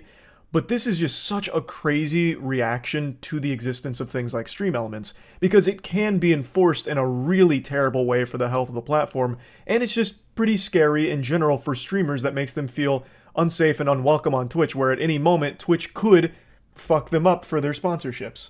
Like, that's just something that is a legitimate concern and a big driving factor in why so many streamers would want to go to other platforms. I don't know why they can't recognize that. This announcement came with something that is a legitimately good change, which is a tool that allows you to easily disclose when you're sponsored by someone or something. It's just a button you click to let people know that you are sponsored. That's a requirement for like every other site ever, so it's about time Twitch got one of those. But then they coupled that with all of these other awful changes that do nothing but make the site worse. I just don't understand why they're so determined to ruin the platform. They're not getting anything back from all of this. They're just losing over and over again. And I'm confident this won't be the last time Twitch makes a very greedy, out-of-touch policy change in the near future. I'm wagering within the next 6 months we see something equally as stupid and as greedy as this policy change that they try and push to the platform and will receive huge backlash for, and subsequently backpedal on the following day. I already can foresee that in the future of Twitch. They don't know what they're doing. They're completely lost. They're misguided. They're mismanaged, and they don't know how to make money from the platform. So the way they keep coming back to is just taking money from their streamers. And without streamers, there is no Twitch. And with Twitch continuing to do this, they'll start losing those streamers that they really desperately need, they rely on. So I really don't think Twitch will be a platform within the next 10 years, maybe even less, if they keep going in this direction. But yeah, I just want to talk about it a little bit. That's it. So yeah. There's no shortage of awful entitled influencers, but today I've got a real special goofball to show with all of you. His name is Icy Wyatt, and he was recently arrested for pistol whipping some guy during an incident of road rage, and now the body camera footage has just been released of the arrest. And he seems to be one of the most insufferable people I've ever seen in the content creator sphere. He's a TikTok star, a word used very loosely here. He has about 1 million followers there, but I'm pretty sure like half of that's gotta be bots or legitimate lobotomy victims, because he gets no engagement and people just make fun of him there. So I don't know how that number even got so high to begin with. I assume it's just people that like shooting spitballs at him and giving him wedgies online, because that's all he seems to be used for, just this little punching bag on TikTok for them to make fun of. And he's so proud of that. The guy got out of his car and pistol with me with a gun. The calls continued to filter in. Yeah, there's a guy driving around in a pink Mercedes. He almost just hit a lady with pushing a little stroller with some kids in the shopping center. This fairy tale unfolds in the beautiful land of dreams that's near and dear to my heart, Florida. Florida's done it again with yet another banger. I'm sure you all just expected by default that this happened in Florida, and you're correct in that assumption. It did. Now, on the day of the road rage, a ton of 911 calls flooded in because there was a pink SUV that was driving recklessly, almost hitting a woman and her children, and eventually culminating with him hitting another man with the gun that he was waving around like it was some kind of fucking toy. Now, there is a video that exists showing him driving recklessly in this parking lot, though it cuts off before any of the pistol whipping stuff, but you can at least see the way that he handles his little clown mobile here. He drives like he's in GTA Online, but is also lagging. He is a shit driver, he almost wrecks, and he does almost hit someone in this video. A video. This was after he After he hit him? Yes. He was chasing them inside the parking lot. Like a crazy.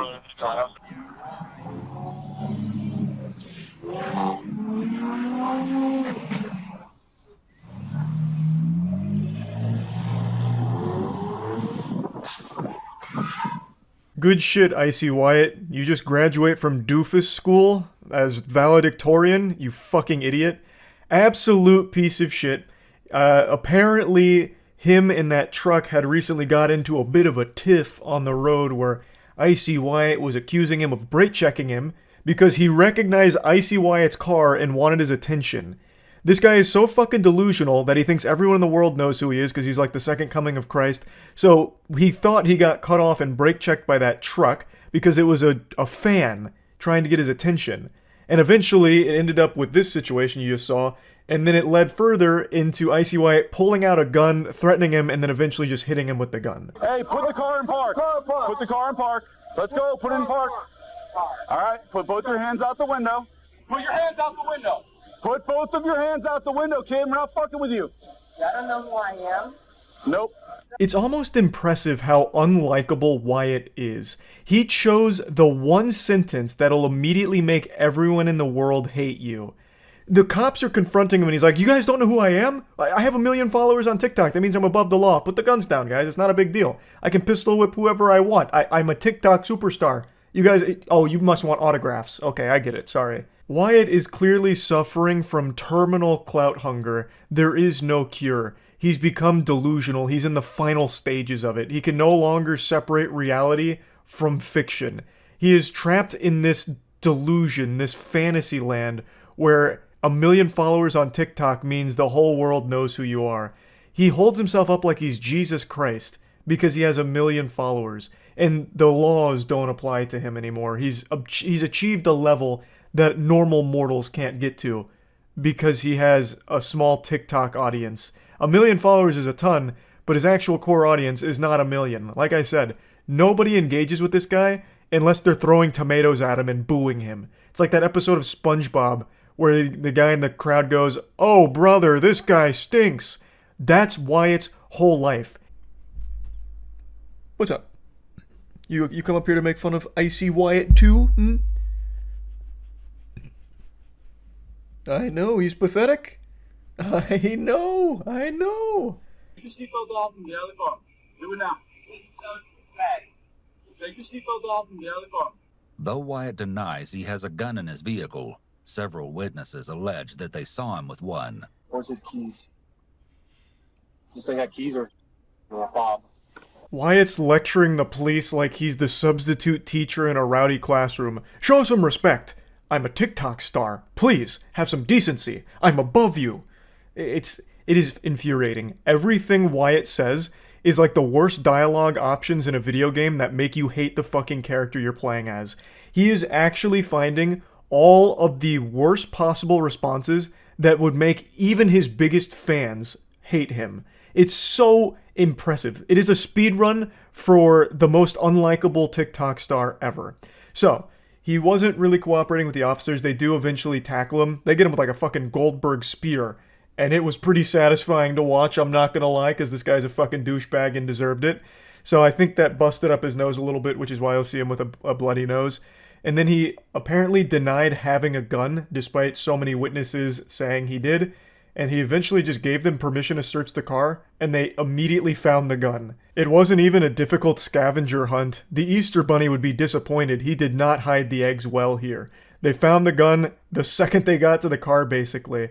I have something else to say about the incident. I didn't hit nobody. Well, they're saying otherwise, and they described the gun and everything, and there was somebody else So that my was watching. girlfriend can't be a witness too. Was she with you? Yes. I pulled the gun out to show them through the window, like, don't f with me, and they all went back in their car. Yes, he came home after being attacked by two hillbilly crazy people in a truck. But he pistol whipped them over the top of their head. Because they attacked him. Okay. So what are you trying to do so far? Just like defend the hillbillies who got punched in the face with a gun? Well, if they got pistol whipped with a gun, then they're victims. His girlfriend heroically arrives at the scene. It's the fourth quarter. Icy Wyatt's down by quite a bit, but now his girlfriend is here to really help win the game for him. Except she's playing for the other team.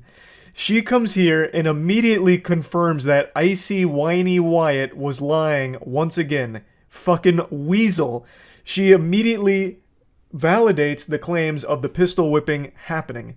She confirms that Wyatt did in fact hit them with his gun, something that Wyatt is denying having happened at all. She swooped in here and offered key evidence against her boyfriend Wyatt here. It was fucking poetic justice. She came in here and just told the truth, which is a real thorn in the side to Wyatt. Pistol whipping is no joke. That shit can be fatal. Like, that is very dangerous. But luckily for the victims of the assault here, Wyatt's got some wet noodles for arms. He's got the scrawniest little arms I've seen since Slender Man, so he wasn't able to generate enough force to, like, really hurt them, but it was enough to still cause a bit of damage to one of the victims, as I understand it. Now, his girlfriend does say that that truck was, like, speeding around them, so that's the attack she's referring to, I believe. He's a victim of being attacked while driving. They were speeding in front of him. You guys not aware of, like, the full story? We heard that there was some kind of a road rage incident that started it. But That's not really an attack, though. This isn't Twisted Metal. They didn't speed in front of him and start dropping spike trips and homing missiles out the back, firing fucking torpedoes at Wyatt and his vehicle. It sounds like it was an instance of them maybe cutting him off or speeding around him, and he took it personally and got really offended, and then went way, way, way hog wild with the whole thing, following them into that parking lot, getting reckless and crazy, hitting them with the gun, all that shit. You can't take my phone. Actually, by law, they are allowed to take his phone. You can't take my phone. This is my possession, so now you're going to be a thief? Now you're going to be a thief. You're under arrest. You're not allowed to have the phone, okay? Wow. Unfortunately, that was going too far for Wyatt.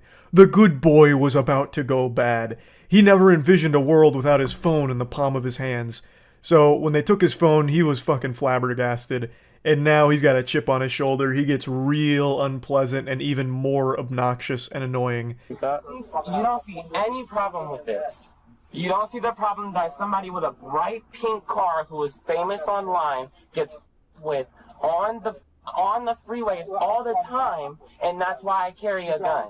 That is it. That is, you said legal was in Florida. It is legal in Florida to have a gun in your car. There's nothing so illegal about that. So where can you prove, show me the video proof where I hit him with a gun? There is video proof of the reckless driving and nearly hitting people in the parking lot, and the victim who got pistol whipped showed the injuries, and his girlfriend also confirmed the pistol whipping. So I'd say there's a high level of confidence behind the pistol whipping being the real story and Wyatt being full of shit, just a load of dirty barnacles. It's almost impossible not to laugh at Wyatt. In fact, after Wyatt got even more rowdy and rambunctious and insulting the officers, starting to kick them and shit, they started making fun of him too. They started calling him Joe Exotic.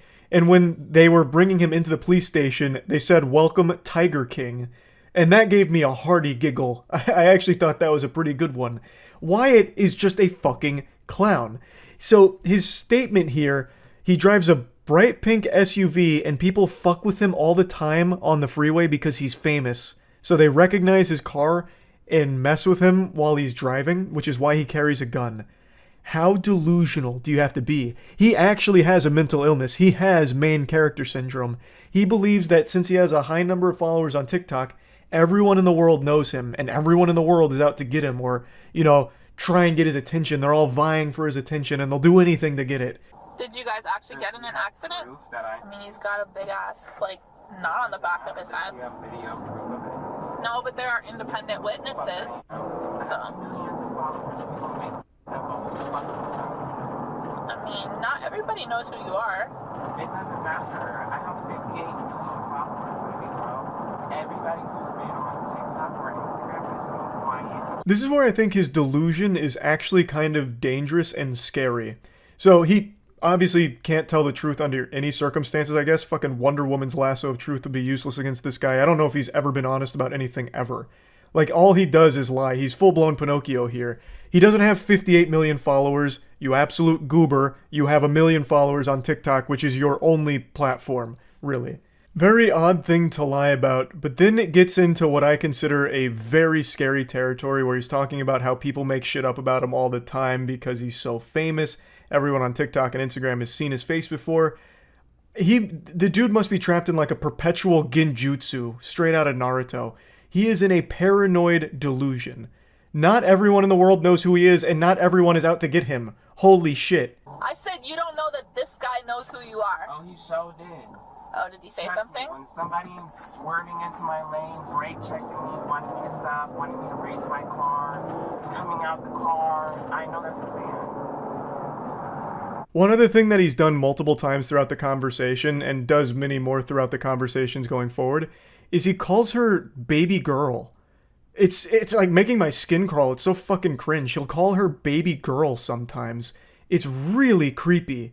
But I mean, clearly he is mentally unwell. Someone swerving into your lane is not a fan trying to get your attention.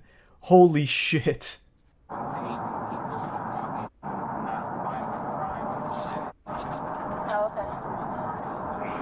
Nobody tased you, though. What? You didn't get tased.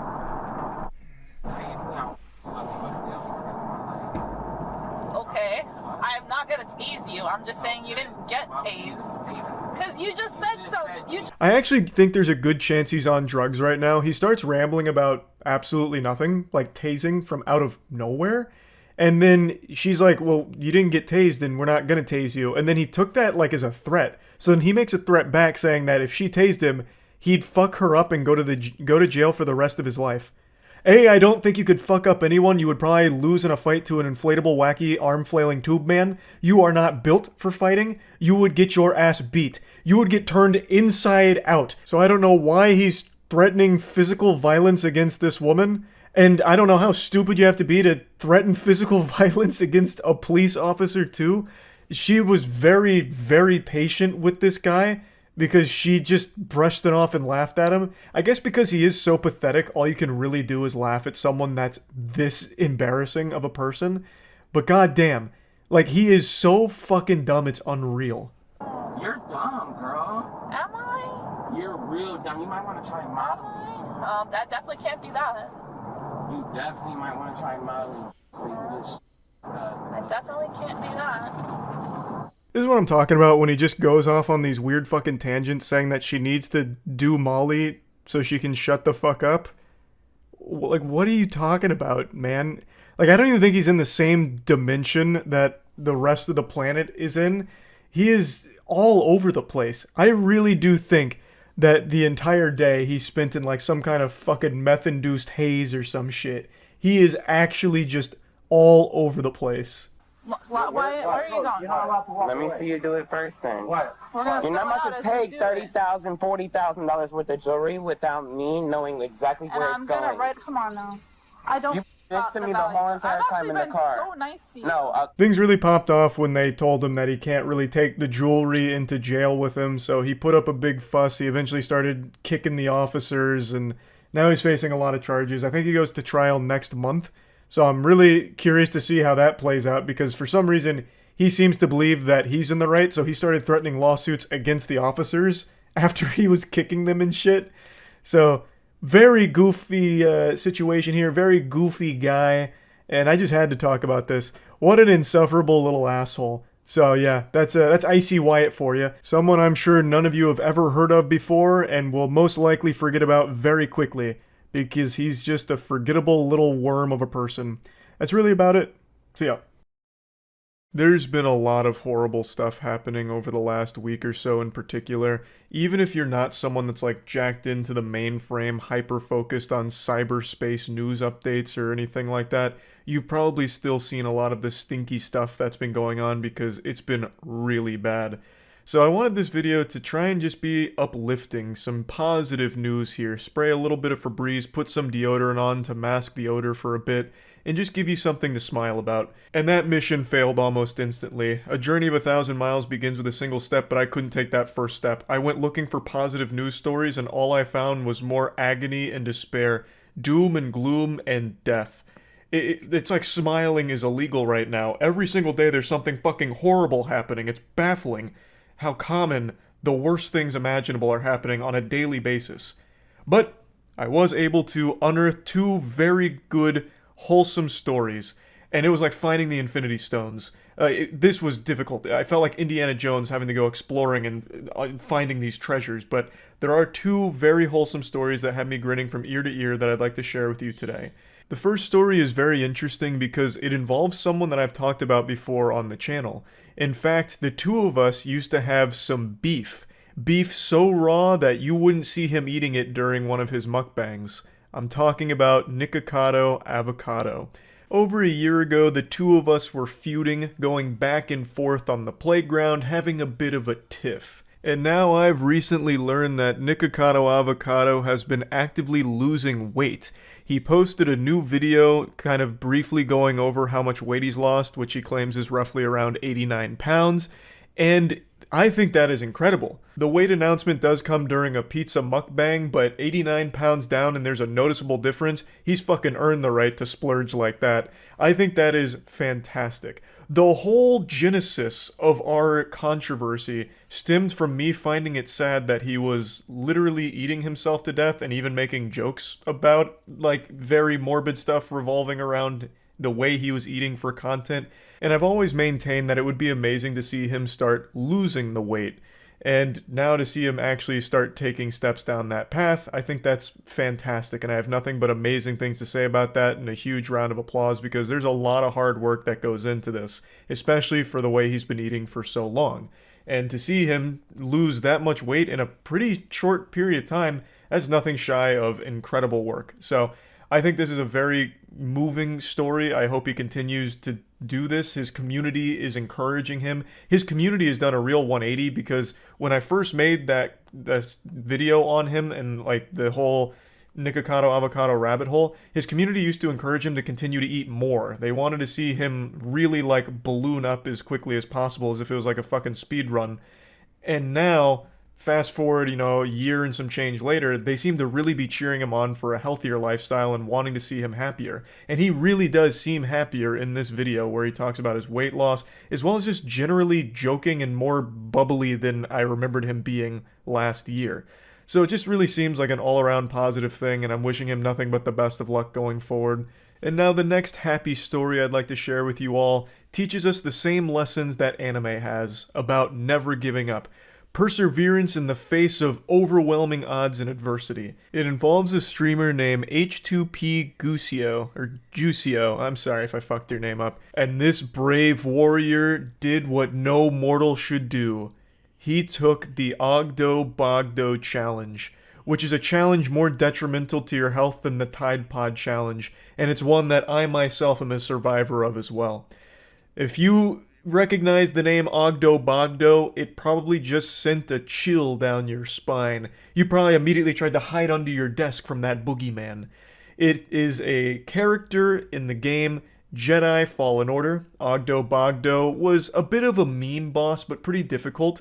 And in Jedi Survivor, the newest game that just came out in the series, Ogdo Bogdo is back. And he comes in 2 different flavors, and you get to the center of that Tootsie Pop 2 different fights. So one of them is against Spawn of Ogdo, which is clearly a reference to Ogdo Bogdo, and it's an optional boss fight that I got so fucking tilted at, I eventually made an entire video dedicated to the hardest bosses I've ever fought, and I posted it on my second channel, Moist Charlie Clips, where I went over every single boss I've fought through all of the Souls games, and then including Ogdo to compare them.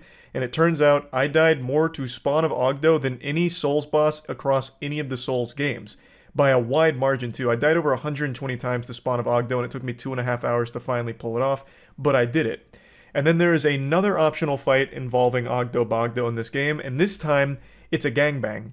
So this time it's a little spit roast between Spawn of Ogdo and Ogdo Bogdo himself, the OG. And this is the fight that locked the streamer in a purgatory, a limbo, for 29 hours, over 1,200 deaths. He spent banging his head against that Ogdo wall. I'm pretty sure he's playing on the highest difficulty. I also played on the highest difficulty, so I absolutely share his pain with this fight.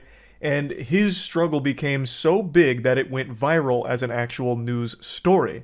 So it actually got picked up by mainstream outlets, and the frog became a meme. Samsung even used the frog in one of their Twitter advertisements. That's also a really disturbing picture they used for the frog on the TV there. It looks like those really awful animated like porn games where it's like, you won't last 5 seconds in this game. I don't know, that shit's just weird. They could have just used like Crazy Frog or something, really. But Ogdo, the frog, became a meme.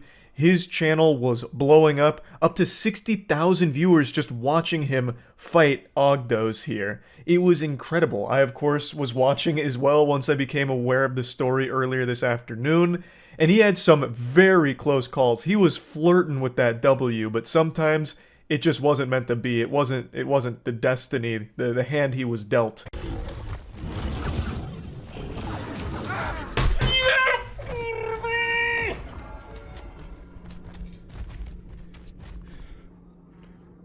What an absolute heartbreaker. The boss had a single pixel of health left, actually less than 1 HP. Just a single tiny little pube on a bumblebee's bush worth of health there, and just unable to squeak out the dubski.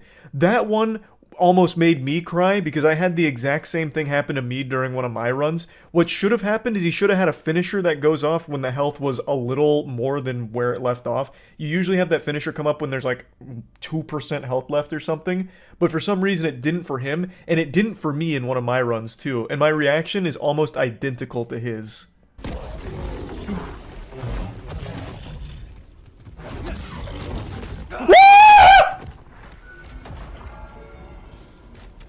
Where was my finisher? What?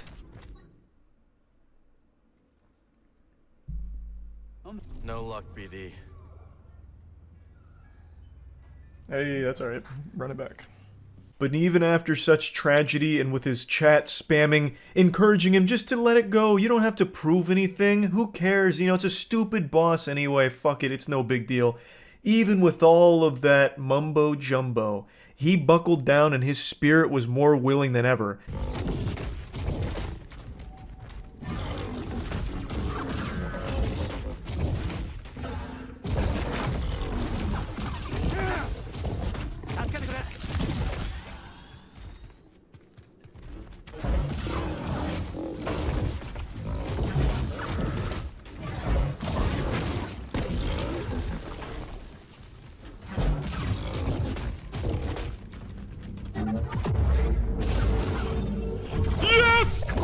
W końcu! W końcu i nareszcie!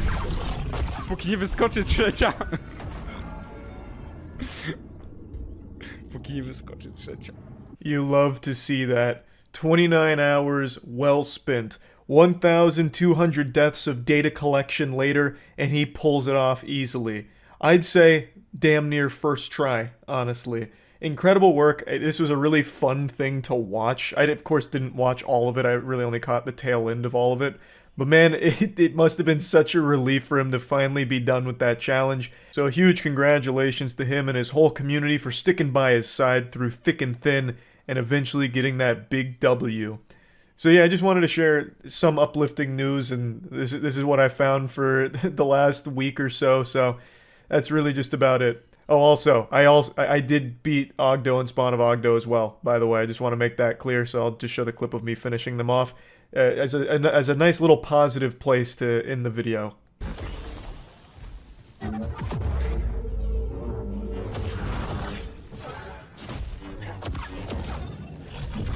There it is. Alright, that time we got the finisher. Fucking huge. Not bad. The only thing more pathetic than an internet prankster is nothing. These degenerate worms whose entire existence revolves around making strangers' lives worse in public so that they can film it and post it online for content are actually the most embarrassing thing humanity has ever produced. And I've mentioned this before, but I actually think making fun of pranksters is an important public service to try and deter other youngsters from growing up to be this kind of failure of a person. So I just learned about a new prankster who's been at the game for over a year, and the only thing he has to show for it is a few arrests and a community of children that just shoot spitballs and make fun of him like a bad birthday party clown. So I'm not going to tell you his name's not important. Don't go out of your way to find and harass him, don't give him any kind of engagement off of it. I just think he is another great example of the brain rot that's really infested the youth these days here. When I hop up this counter and break that camera, you gonna be mad. So stop fucking recording me, though. Make my milkshake and chill out. I'm not making nothing. You're not making nothing? I'm not making nothing. Dude, you heard how she talked to me? I swear to God, I'm not making nothing. Fuck out of here. All of y'all. Hey! Inside? I'm not making nothing. You want to send here? Send it. We're not just serving y'all. Fuck out of here. Here! I'll go back there myself and make a damn milkshake, motherfucker. Over here? I swear to God, I'll shit out of you. Dude, get the hell out of here. Get the fuck out of here, I said. Dude! Make me, Mr. Sir! Make me! We gotta go. Let's go. Let's get the fuck out of here. Ah, yes, the classic prank. Harass customer service employees and be an insufferable asshole. So, this is how I found his content, and it turns out this is all he does. His entire existence is like this perpetual miasma of misery that haunts his community, where he and the after-school cringe club latch onto his ass to suckle a bit of clout out of it, get together, and just make complete strangers' days worse. And then he films it and proudly posts it online. And I do mean proud. This is his pride and joy. Every time he gets arrested, he wears it like a Boy Scout badge of honor. I legitimately couldn't imagine being his parents. The shame would be overwhelming. I would rather my child grow up to be a professional toilet seat kisser than grow up to be a prankster like this kid. I'll go back there myself and make a damn milkshake, motherfucker. I swear to God, shit out. A completely flat and hollow threat from this affluent douchebag who I have no doubt has never faced any real repercussions from his actions. And he has the world's worst laugh. His laugh sounds like Ed from Ed, Edd n Eddy. Just some real goofy shit. It's fucking ridiculous. He is like actually biologically engineered through evolution to be the perfect cringe loser. Now, you may have noticed a lot of cuts in this, and that's because, of course, they leave out the context that led to this escalation and exactly what happened here to get to this point. But the manager has spoke up about this situation afterwards. And I almost can't help but appreciate the delusion from the prankster and his friends to think that somehow they look tough here or look cool.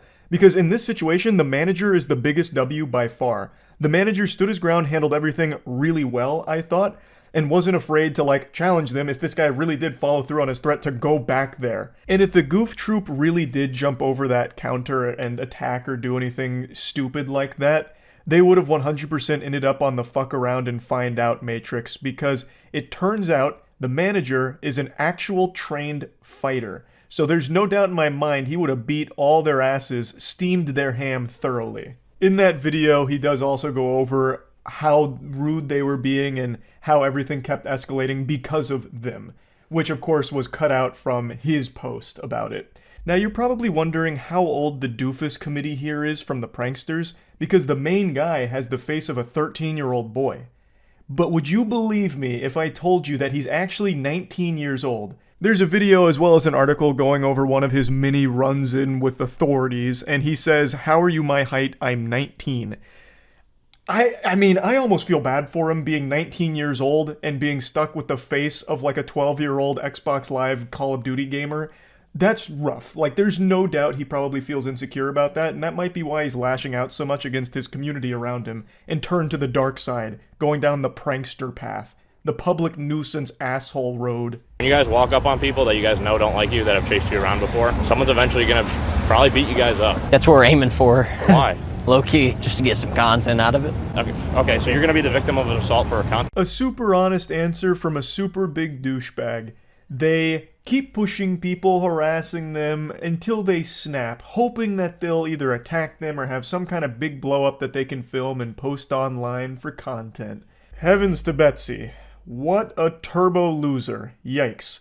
He's giggling and smiling while giving this answer to the officer. He is so delusional. He really thinks that this is his ticket to internet updates, that precious clout and attention online, when in reality, it's most likely just going to be his ticket to the hospital or jail. What?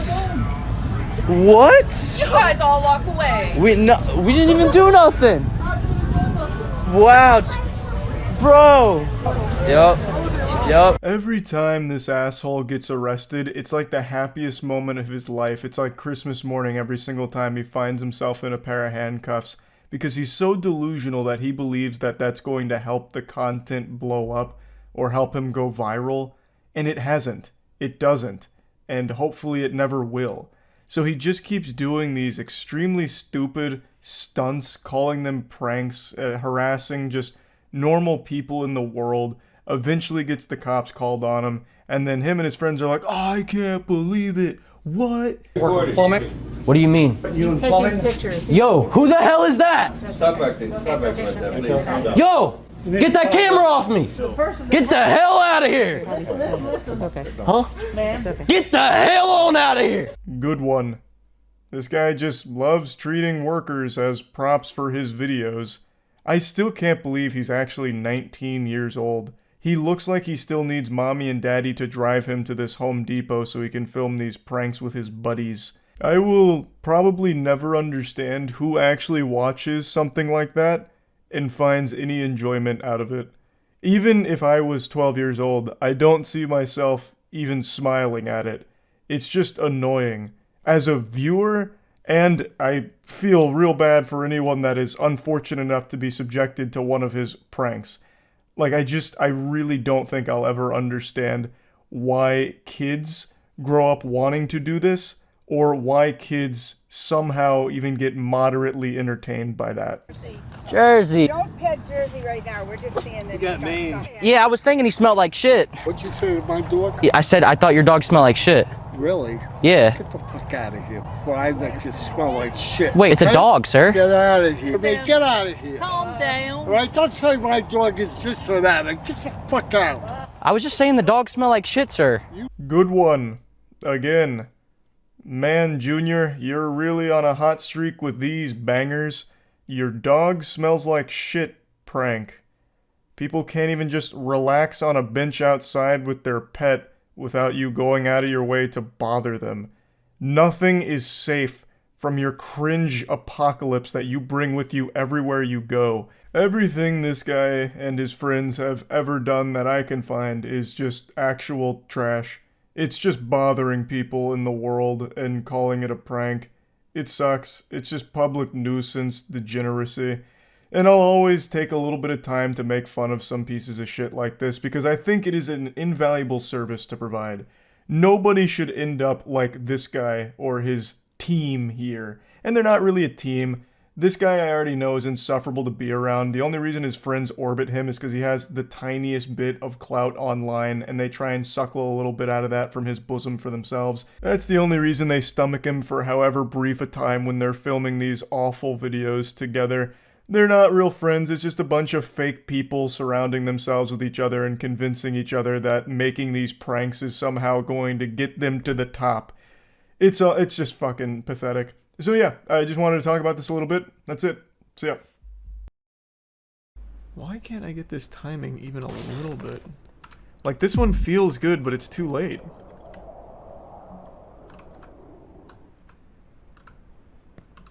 But then I go too early half the time. Where is the porridge that's just right? Let's try here. Yeah, there we go.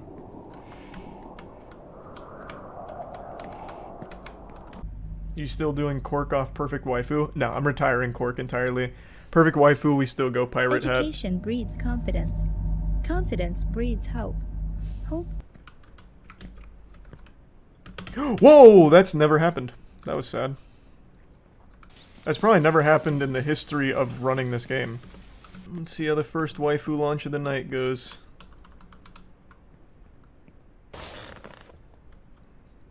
Man, I'm not even gonna reach it. Holy. Can I bail out anywhere? Not really.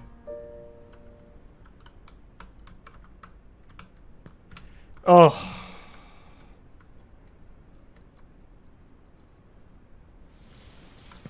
Oh.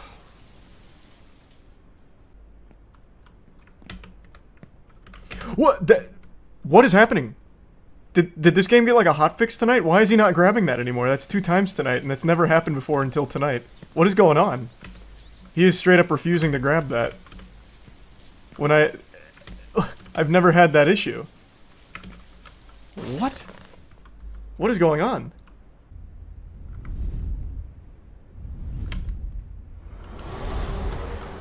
Wow.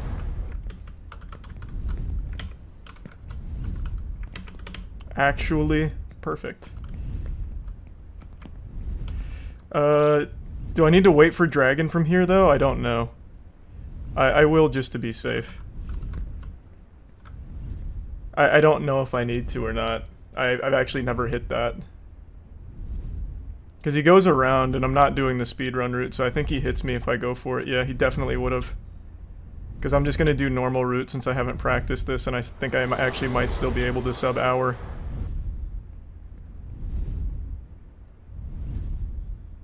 This was with, like, 3 catastrophic failures, too. And it's actually still in the cards, potentially.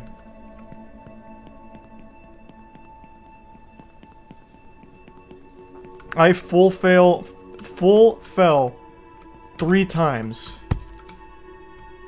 Oh shit, I don't make that. Yes I do. Because I'm fucking clutch. This might be a little tough though. Nope. Damn.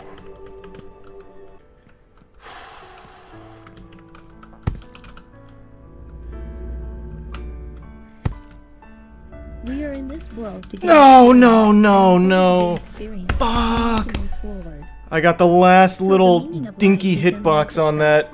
Fuck. Wow, that's cool.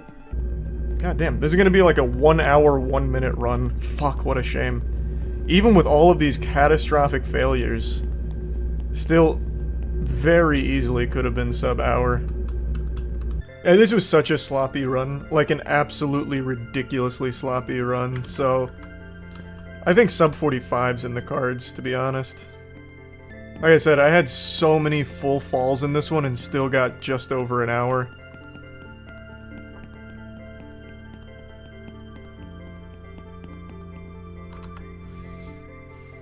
We take that. First run was 2 hours, 54 minutes. Second run is an hour. That's substantial improvement. We've come a long way. This is on track for sub 40. Not really. Thanks to the resub cup. Well, if I hit everything perfectly, maybe, but that's just unlikely.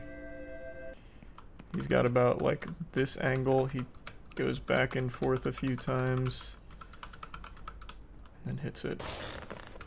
That's... I'm not even gonna make it. I don't understand, man.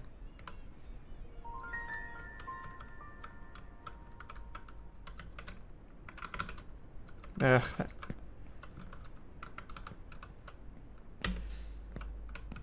That's the second time that I don't even make it off that. I'm hitting the right spot on the bed, too.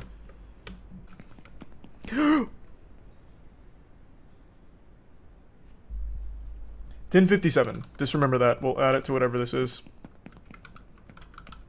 When I put my fingers back on the keyboard after stretching, I accidentally hit the timer pause key. Just add 11 minutes to whatever I finish this with. So legitimately this was a sub 13 Earth, which is actually, I think, my best time. I got every single trick first try. Yeah. Yeah. Oh, just climb it! You little asshole. Alright. God, this pace is actually so fucking good too. It is a shame that it's sullied a bit by me accidentally restarting timer. Just add 11 minutes to what are you doing? Climb it! Just add 11 minutes. This is by far my cleanest run here, though. That is a 1530 Jesus hand.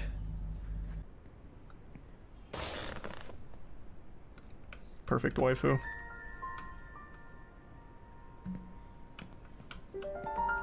This run is so nasty. This is a sub 20.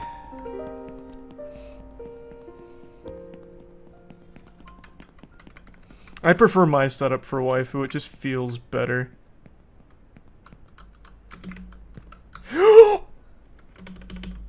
What just happened? What hitbox did I land on there? Huh? I jumped and then hit something on the way down. What? Oh. What a throw. What a fucking throw. What? That's new. Well, I get to practice waifu, I guess. Perfect waifu. Man, my waifu setup is so good. Like, actually so good. I've first tried everything here except for the easiest fucking trick in the run. And I hit 2 perfect back-to-back waifus to keep this pace, which is crazy. Many things were terrifying at night and became a God, we're on laughing such matter good when fucking daylight pace. came. I'm not going cheese. There is no reason to even risk it. I can do cheese, I've done cheese, but I'm not gonna fucking risk it here, not for this.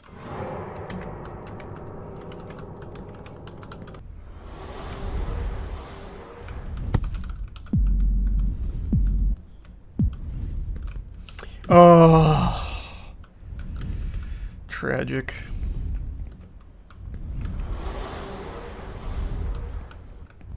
Clipped by the wing.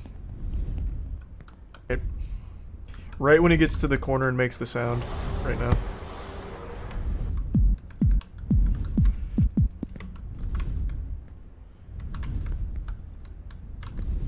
Yep, I think that's gonna be the strat. Then I get over his wing hitbox. Sub 40. Whoa! What? Wait, that's never happened! Wait, what?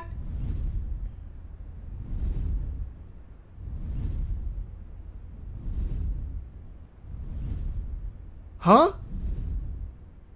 I've never even seen that happen. Wait, how? How did he wiggle me off? I didn't even do anything. That hitbox has never once kicked me off. My hands were off the keyboard. All I had was a hand on a mouse. What the fuck, man? Well, I get to practice my new dragon setup, I guess. That was crazy.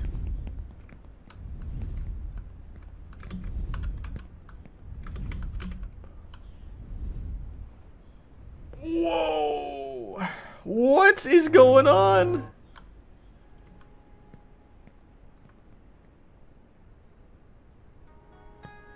Something had to have just happened to the game during all that.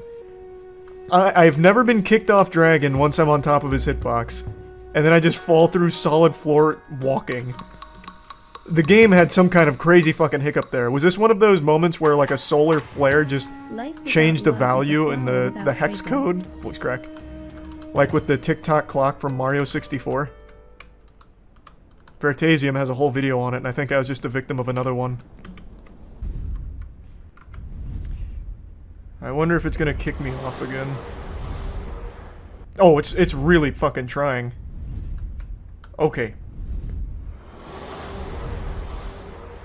What is going on? Holy shit. There's nothing I can do to save this. If I try and move, I fall off. If I do anything, I fall off here. So, all I can do is just put it in the Lord's hands now.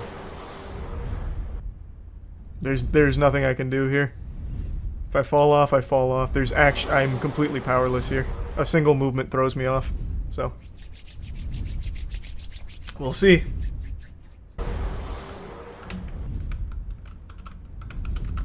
Oh my god, that was clean. Holy shit, that was so clean. I still think I have to wait for Dragon to go around or I'm gonna get clipped. I still think I have to. Or I can try the speedrun route. Which is this, which I know I won't get hit in. Oh my god, I'm not doing that ever again. I almost fell. If I still sub-hour after all, like, this cacophony of disaster and sadness, I will be elated. And a little disappointed that this is my sub-hour, if it is.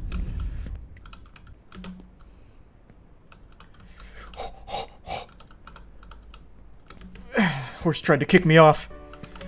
Not on my watch. Not today. No, sir. No, sir. The jockey is in.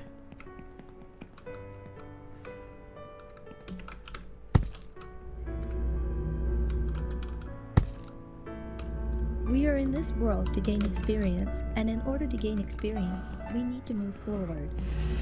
So the meaning of life is in life itself. Well... Yeah, I'm smelling something real stinky. Yeah. Woo!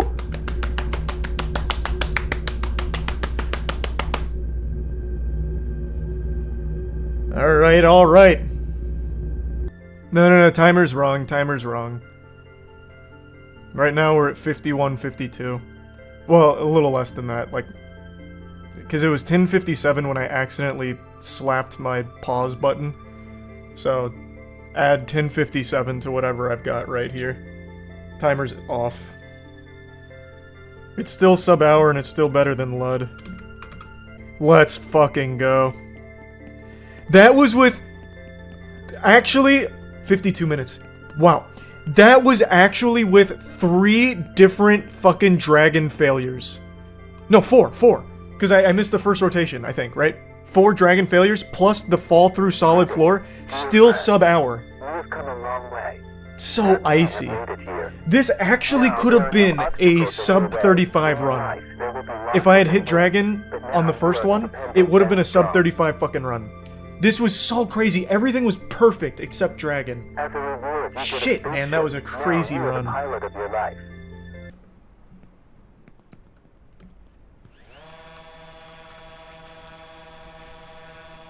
Things are insane.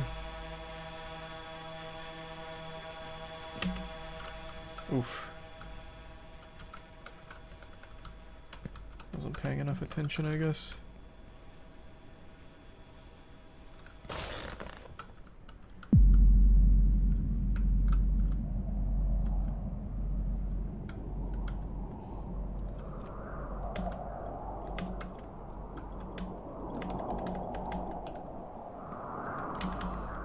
Nope, can't make it. Wires. I didn't get far enough up.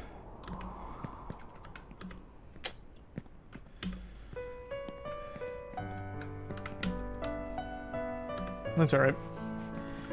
It's still faster than my PB.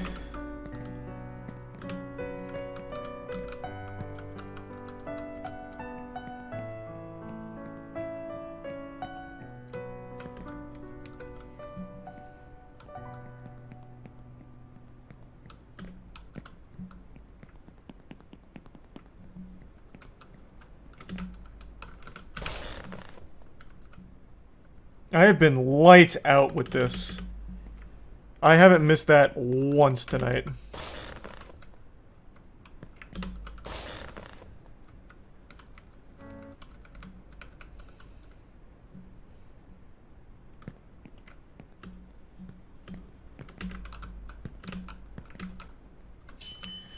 Woo! Alright, nice. Actually ahead of PB time. I was at 10:57 at elevator here. Or leaving elevator here. So we're making up ground on what was an incredible run.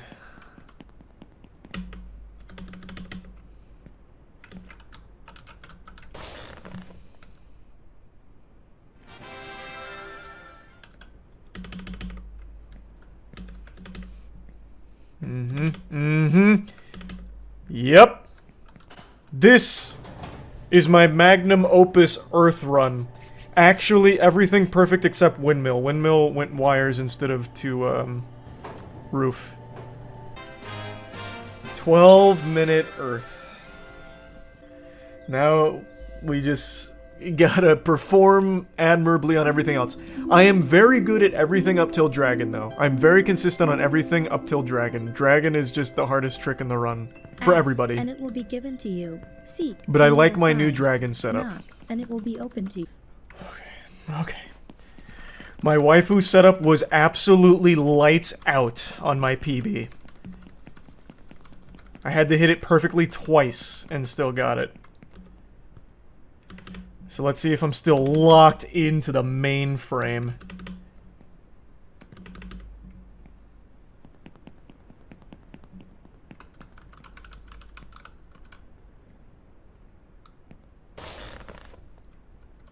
Nope. Damn! Shit!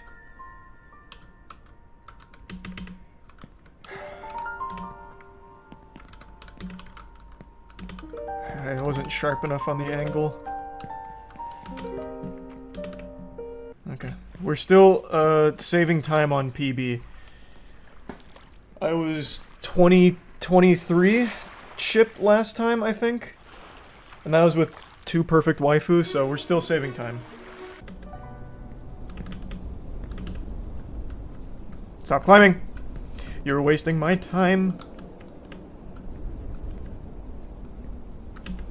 No! No, no, no, no, no. Can I still make it? Can I still make it? Can I still make it? Okay. Oh, I didn't get the jump off, but we still made it. Okay. That would have been like an actual big time loss that I'd be upset about.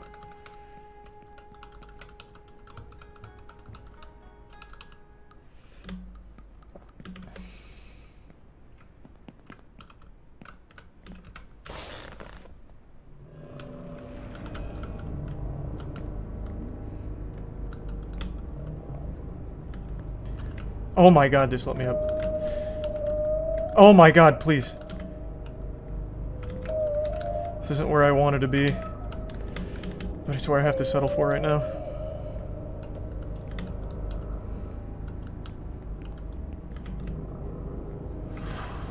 Oh my god, this pace, this pace, this pace! This fucking pace, I'm not going cheese. I just don't want to risk it. I'm very confident in my cheese, but I'm not risking it. It's not worth risking. Not with this pace. I really like my cheese, but it's not worth it.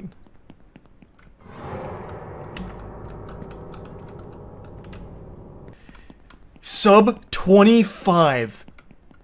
Leaving Bifrost Bridge. Out of Asgard. Holy shit, this pace. What the fuck? I'm on a different playing field. I'm in a new dimension. I've tapped into the Speed Force. We're going for it. We're going 1 rotation dragon. Let's get it. Let's fucking get it. Time to get stinky. Stop drifting. Run to the finish line. Give up your hopes, and if your well-being is important to you, be your Nope, own I'm already too savior slow. while you can. Why did he start so early? Going for it anyway, we're full sending. Not even close. Fuck, man! Was I slow or did he start early?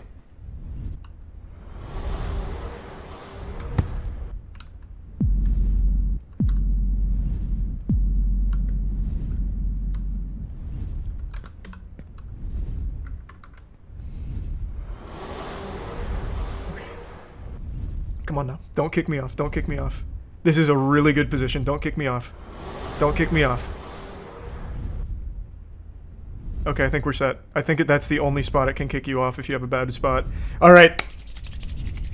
Now we just have to execute at a high level. Does he full send after dragon?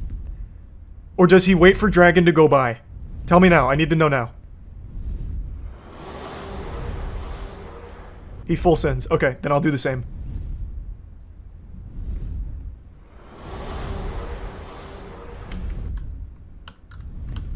No! Oh, what a... You can't teach that clutch factor. I'm born with it. Go, go, go, go, go. Full send.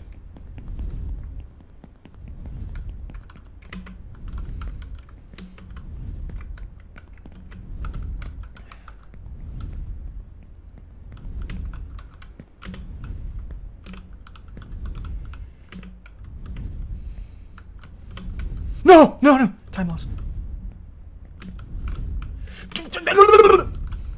Stop climbing everything!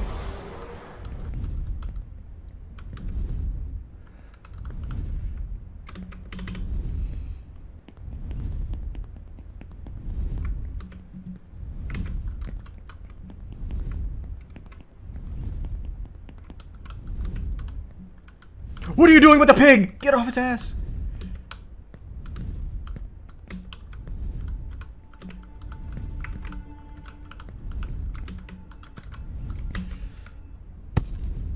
Perfect yoga balls.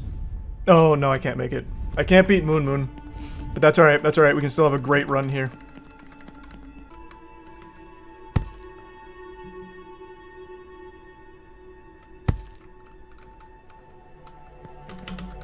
No, I shouldn't have done that. I should have played it safe. Okay, I got greedy. I got greedy. I got greedy. I had stars in my eyes.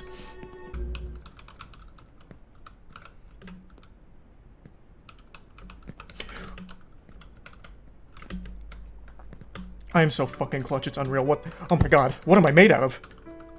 Is there even human DNA left in me, or is it all just gamer?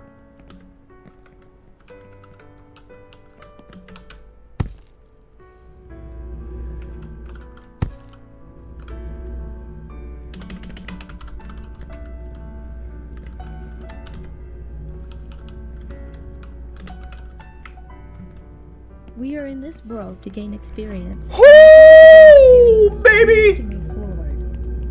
What a run! Is in life itself.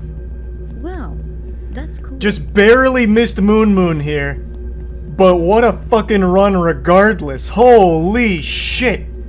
I am a weapon. I am an actual speedrunning weapon. MK Ultra was designed to try and find a specimen as powerful as me, and they failed.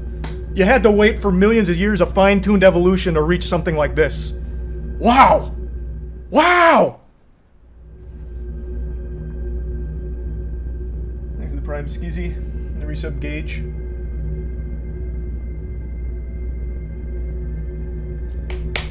Yes! Fucking huge run! And there is still so much room for improvement. I fucked up waifu. I fucked up waifu skip and I didn't get dragon in first rotation. I can absolutely sub 30 this shit. God damn it. Why I oughta. So nasty. The sauce is too tasty with me. Just slow roll a victory lap here. Oh. 37, well, 36 minutes according to the game. Holy shit. And to think, just yesterday I was celebrating a 2-hour 54-minute completion. How cringe. What a little homunculus I was yesterday, to think that that was worthy of a celebration. Everything about that run was perfect except my waifu and missing first dragon. And my waifu setup is usually deadly consistent. I always go to her elbow, I always give that shit a little tickle. It's just that time I got very dreadfully unlucky. Oh, yoga balls too. I don't really count the yoga balls though. Fucking up there is not a huge time loss, I don't care that much. But yeah, I did miss yoga balls first as well. I'm number 141 on the leaderboard. You love to hear that. Top 150 already? Destined for greatness. Woo! And you just knocked Lud off the leaderboard. Hey, skill issue. Gotta work on it. Gotta clean it up. Squeaky wheel gets the grease. I got my first completion yesterday, and I'm already chipping it down to 37-minute runs. Woo-wee! So I've heard a lot of negative things about a new HBO Max show. Or, excuse me, pardon. Not HBO Max. Max. I don't want to be thrown in jail for using the wrong nomenclature there. I heard a lot of buzz about this new Max show called The Idol being a super stinker. The show's got like a 26% on Rotten Tomatoes and low scores across the board from pretty much anyone with eyeballs. And to me, it just didn't seem like an entertainingly bad show. I watched the trailer and it just looked like a snooze fest, and then I looked at the official poster, and it just looks like the woman's wearing an actual orange rind for a dress. It looks CGI'd, so I thought the main complaint was going to be that it's low budget or poorly put together, but apparently that's not the case. So I read a few of the reviews, and I watched a few reviews as well, and everything people were talking about actually did make it sound fun bad. So I decided to do what I love to do. I dove into the septic tank, fucking cannonballed into the deep end in order to swim around in the sewage, just to see if it was fun bad. And now Ace Reporter Charles is here on the front lines to give you the verdict after watching 2 episodes. It's sometimes fun bad, but mostly just bad. The reviews led me to believe that there was a menu here that was serving something entertaining. So I came into the restaurant and I ordered the poop, but I got served the pee. There is occasionally moments where I get what I was hoping to order, which is entertainingly bad moments and content, but 9 times out of 10, what I'm getting with the show, at least through the first 2 episodes, is just a big fucking plate of nothing. It's just boredom, empty calories. I'm going to get into it deeply here in just a moment, but just to give you a little context for the production, it was apparently already plagued by controversy before the first episode even aired. There was a lot of behind-the-scenes drama and a lot of, like, really turbulent changes and a lot of shit going on. So a lot of people already wrote off the show and put it 6 feet under, put the tombstone on top of it before it even aired, just because of all of this drama that was happening behind the scenes. They thought there was no way that it would actually come out and be decent. But I'm not here to really talk about all of that stuff behind the scenes because I went into this show blind, not knowing any of it, and it's still bad. So let's dive in. Episode 1. Now, this is where I'm immediately talking about the show just being like eating fucking styrofoam where you get nothing out of it for a long time. For the first 40 minutes, unless you're really just like, auga, titties, there's not a whole lot of, like, interesting things happening. Now, I mention boobies here because within the first 5 minutes, they're immediately going into just showing you tits, and it even becomes a plot point. A plot point that they kind of harp on for a good chunk of screen time, actually, where the main character Jocelyn's doing a photo shoot, and then she just, derobes herself to show full bare breasts, and she just wants to let those honkers go bonkers, but there's an intimacy coordinator on set who's telling her she can't do that because it hasn't been approved by the intimacy board, the executive branch of booby coordinators, and they get mad at him for trying to put the kibosh on that because she wants to just let it all hang out. And he's saying, no, we really need approval. It's how these things go. And he's just doing his job. And he's being framed as a villain here. Like, the main character Jocelyn's getting mad at him. Her staff is getting mad at him. Eventually, they just try and, like, scheme on how to get him out of the equation. So they lock him in a bathroom. So I just found that pretty interesting that its first major plot point, I suppose, is just titties. Like just underlined titties. How are we going to get people hooked on our show? Obviously, the tried and true method. We're going fucking caveman brain. Show them the milkers. And that's the whole first part there, really. Like, that's actually the first instance of conflict or anything, really, exposition, which was an interesting idea, an interesting call to make. But yeah, like I said, if you're not just going into this for softcore porn reasons and, like, your eyes popping out of your sockets like a cartoon character when you see titties, I just really don't think there's a whole lot to get invested in within the first 40 minutes of episode 1. Now, to quickly blast you here with the cliff notes, episode 1 focuses mainly on our main character Jocelyn, who is a massive pop star, but has recently fallen on hard times due to some tragic events that have happened in her life. She's had some very tragic things happen, like the loss of her mother, and they keep mentioning that she had a psychotic breakdown at one point. And 2, she just recently had one of her pictures leak. And it's not a picture that you'd necessarily be hanging on your refrigerator. It's not exactly a good photo. It's a picture with cum on her face. So she got glazed, and the picture surfaced online through a leak, and it became the #1 talked about thing in the world, so people are making fun of her, and everyone's talking about, Jocelyn, the mega pop star, all cummy-faced now. So now she's tackling that stress on top of the stress she's already experiencing through everything she's been through, and she now has a single coming out for the first time in a year, and she's not super proud of it. Everyone's encouraging her that it's an amazing song, but she herself is a little on the fence about the real quality of it. That's kind of the first half in a nutshell. They were also playing a little game of keep away with Jocelyn's phone, so that way she wouldn't see the cum face picture and find out that it leaked and she's been trending online all day. And eventually she does find out, they do tell her, and she takes it like a champ. She says, it could be worse. And she's not wrong, it could have been worse. That could have been like a full-blown goatsy situation, right? So she takes it on the chin, and then right after that decides that she wants to go to a club. So her and her friends go to a club where she meets The Weeknd, Tedros. So Tedros is the owner of the club that she attends, and as he's, playing music, he calls her out. He's like, holy shit, that's Jocelyn! We've got to dance. So they dance, and then immediately fall in love, basically. They start grinding, and they go to a stairwell where they're about to do a little canoodling, but then one of Jocelyn's friends, who's also her assistant, it kind of kills the mood, but they still got close. They exchanged contact information like it was a goddamn car accident, and they go their separate ways. The following night, Jocelyn is talking to her best friend / assistant, and says that she wants to bring Tedros over, and so she does. And now finally, after 45 grueling minutes, we get to the part where it gets fun bad, entertainingly stinky. We spent 45 minutes on the fucking Oregon Trail here going through all kinds of, unpleasantries, and now we're finally to a point where we can put a smile on our face. Before going into it, I would like to say that I'm actually surprised now, after watching the first 45 minutes, at how low the ratings are for it. Even though I found it uninteresting, I didn't find it to be like the most horrible show ever, like a lot of the reviews would have you believe. The cinematography is actually pretty good. It's shot well. Like, the show is well made. The biggest problem with the show is that it's uninteresting, and it's focusing on the worst parts of its narrative. It's focusing on the most unlikable parts of what the show is crafting. So it's putting all of the focus in the wrong areas, which I imagine most people are just tuning out for.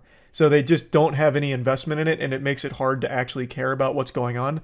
But as a show, I don't even think it's that horrible, like as bad as the reviews are making it seem. It's just fucking boring. That's by far its biggest sin for the first 45 minutes. But now, we get to Tedros coming into the equation. So he shows up to her house, and I can't show you the clip, but I will show you a screenshot. Tedros walks up to this house like he's the goddamn Terminator. Look at the atmosphere here. It's like a scene out of Courage the Cowardly Dog. Like, this shit is like when SpongeBob and Mr. Krabs went to the cemetery to get the #1 drink hat. Like, it is haunting. I don't know why he shows up like this. He's got a fucking trench coat on. He's like an assassin out of John Wick. Like, it is wild that he rolls up like this. And he goes into the house, too, with this same energy. Now, I had to take that picture with my phone because on Netflix you can't do like a screen cap, or at least I don't know how. I'm too fucking stupid, I guess. But basically, the doors swing open, and they're really like squeaky doors, like something out of a horror movie. And he's like the fucking Undertaker. He just like slowly walks up, and he continues that persona, like this haunting presence, even once he gets to the house. It is so weird. So much so that the assistant, Jocelyn's assistant, is like, oh, this guy's got weird vibes. So she's clearly like a little perturbed by it as well. And he just keeps it going. It's like a 5 or 6 minute scene of him rolling up and going into the house where he's like creepily playing the piano while looking at Jocelyn's assistant like dead in the eyes, staring a hole through her fucking soul. And then he pours himself a drink, and then he's like checking his teeth in the mirror, licking himself, playing around with his trench coat, and then he starts sniffing her pillows, just actually taking a huge huff of the fumes from her pillows. It's so goofy, like beautifully goofy. Now, while he's doing all of this, Jocelyn's getting ready because she's very excited to have sex with him. And then she goes, meets him, and then wants to show Tedros her song. She wants an honest opinion and says that he's enough of an asshole to be honest with her. So she plays the song for him, and he says he likes it, but he doesn't believe her. To which she's like, what do you mean? That doesn't make sense. What do you mean you don't believe me? He says he doesn't believe that she knows how to fuck. So we're getting very 50 Shades of Grey here. That gave me the same tingles as the 50 Shades of Grey movie when Christian says, I don't make love, I fuck. It's so skin-crawlingly cringe. So he's like, I don't believe you know how to fuck. And she's like, I know how to fuck. And then he like takes her robe off, and I shit you not, wraps the robe around her head and then ties it around her neck. So it's like a manhunt fatality. So he's got the robe over like a paper bag that he's trying to like strangle her with, basically. And then he gets out a knife, and he's like, don't panic, I know you heard the knife. And then he's like, open your mouth. And then he cuts a hole for her mouth so she can breathe. It's so fucking silly. And then the episode concludes with, after cutting the hole in the mouth, he says, now you can sing. It's super silly, and I neglected to mention a very important point with an ice cube that happens right before Tedros puts the robe over her head like he's about to waterboard her. He takes an ice cube, and he like runs it down her leg and onto her like pussy and all that. And that ice cube is actually a major supporting character, believe it or not. Well, not like that single ice cube, it melted, God rest its soul, rest in peace. But ice cubes in general, because she became so inspired by that sexual experience in the ice cubes that it kind of become her vessel to tap into her more creative side. So the single she's releasing is about sex. Like, it's about being a freak, getting real grimy. And when he said that he didn't believe her in the song because her vocals didn't convey that she knew how to be a freak and have sex, the ice cube brings out that freak side of her, I guess. In the next episode, she does a remix of that song because she said, you know what, the previous one wasn't me, this one's more me, and she plays it for her whole team to get their opinions. And the song just actually sounds like porn. Like, the entire intro is just moaning and deep breathing and shit like that. It sounds like you just walked in on somebody in the masturbatorium going crazy. So her staff wasn't super thrilled because it just sounds like they're listening to porn. And she gets so upset that she goes back to try and remix it.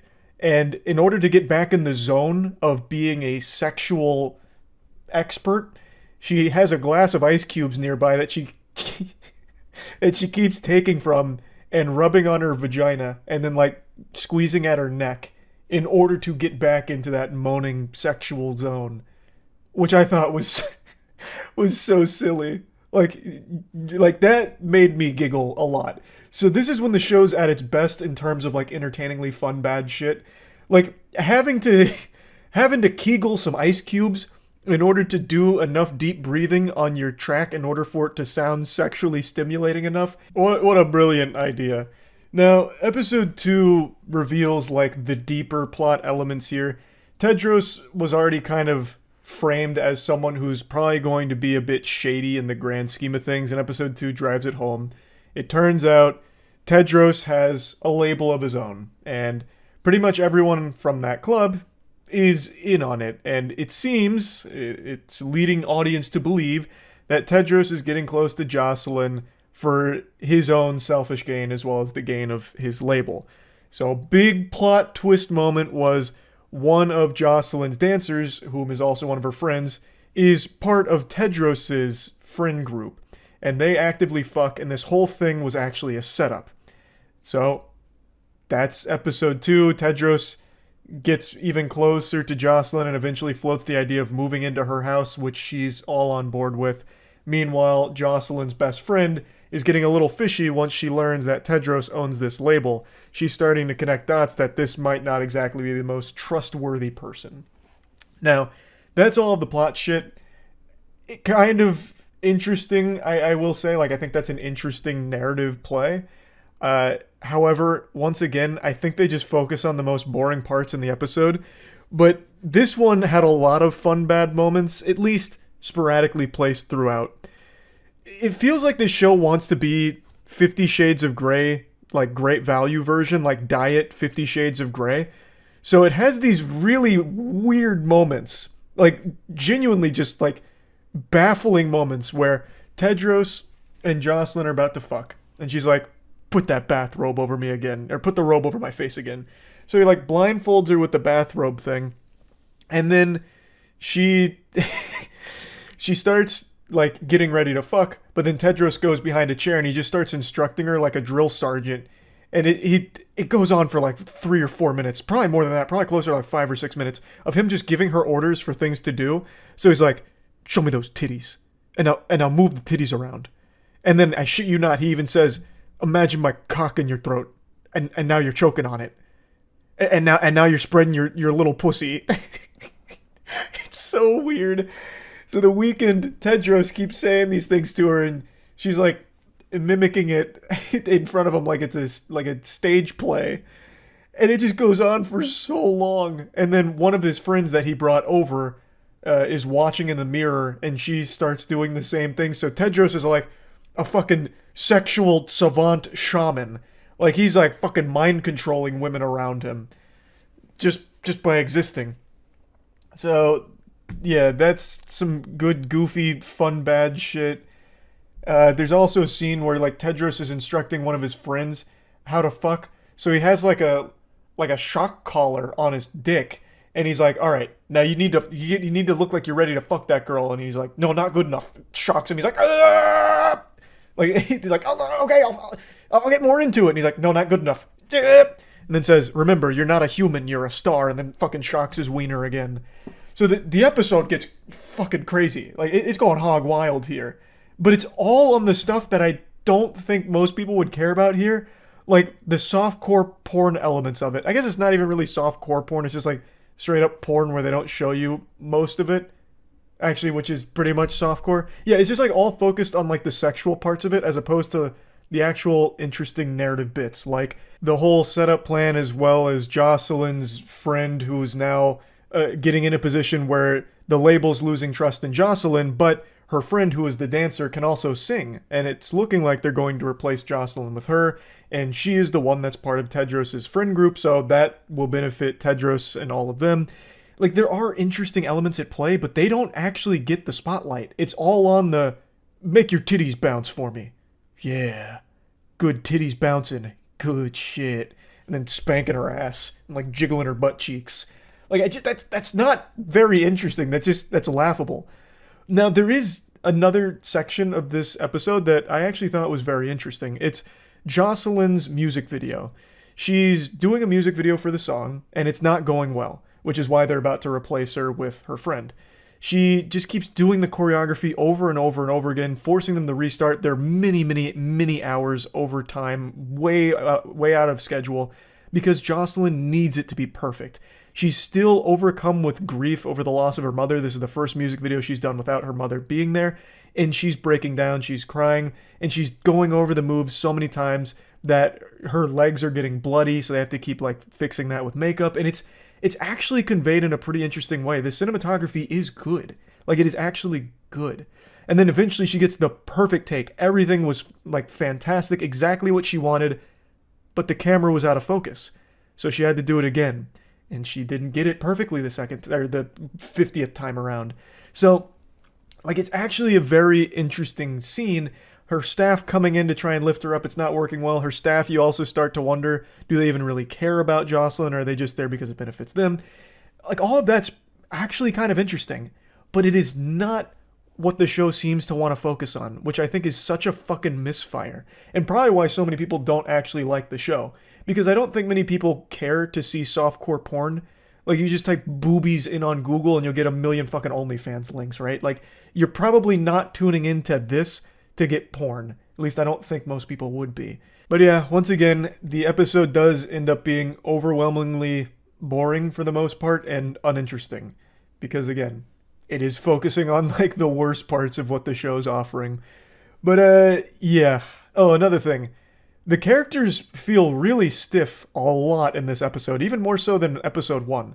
Some of these characters that come in here feel like actually phoned in performances. They didn't really care that much, which is kind of odd. I mean, especially for a show of this budget and this prestige. I mean, it's a fucking HBO Max show. So I would think that they'd really make sure all of the acting is fantastic, but there's a lot of times in here where I was like, damn, that just really didn't seem like they cared at all about this whole scene. But anyway, I just thought I'd point that out. It's only 2 episodes. Maybe it really gets better. You know, it really finds its footing in episode 3. I couldn't tell you, but I just wanted to at least give you all an update since I did watch it. And overall, I do think it was a waste of time. Like, I don't think the fun bad moments outweighed the overwhelming boredom or disinterest I had in the show. There's just very few fun, shitty moments that are sprinkled throughout the 2 episodes, and that just really wasn't worth it. So, yeah, that's really about it. See ya. The most expensive game ever put up for sale is a game that you have never heard of. I am almost 100% certain of it. It's a game that does actually exist. It's not just make-believe, phony baloney nonsense. It is a real game, and it is a game that has been played by at least 16 people. and it's a game called Spooky Min, and it retails for $100,000 on Steam. Or at least it used to. But the developer must have realized the power and the beauty of Spooky Min and came to the conclusion that any sane person would. That he was actually underselling the game. The price didn't match the quality. He needed to charge more for it. This is Spooky Min we're talking about, for heaven's sake. Like, heavens to Betsy, it's Spooky Min. He was basically giving it away for free with a $100,000 price tag. So, he made the logical decision. He eventually cranked up the price of Spooky Min to $1 million to buy it. At $1 million for a video game, that shit better be coming with the goddamn One Piece. Like, that has to have some crazy treasure that's gonna change my life. If I don't fire up Spooky Min and instantly get taller, more attractive, and with a fuller beard, then what's the point? It's basically a scam. 1 million clams, these Spooky Min better come out of my computer screen and actually suck my cock.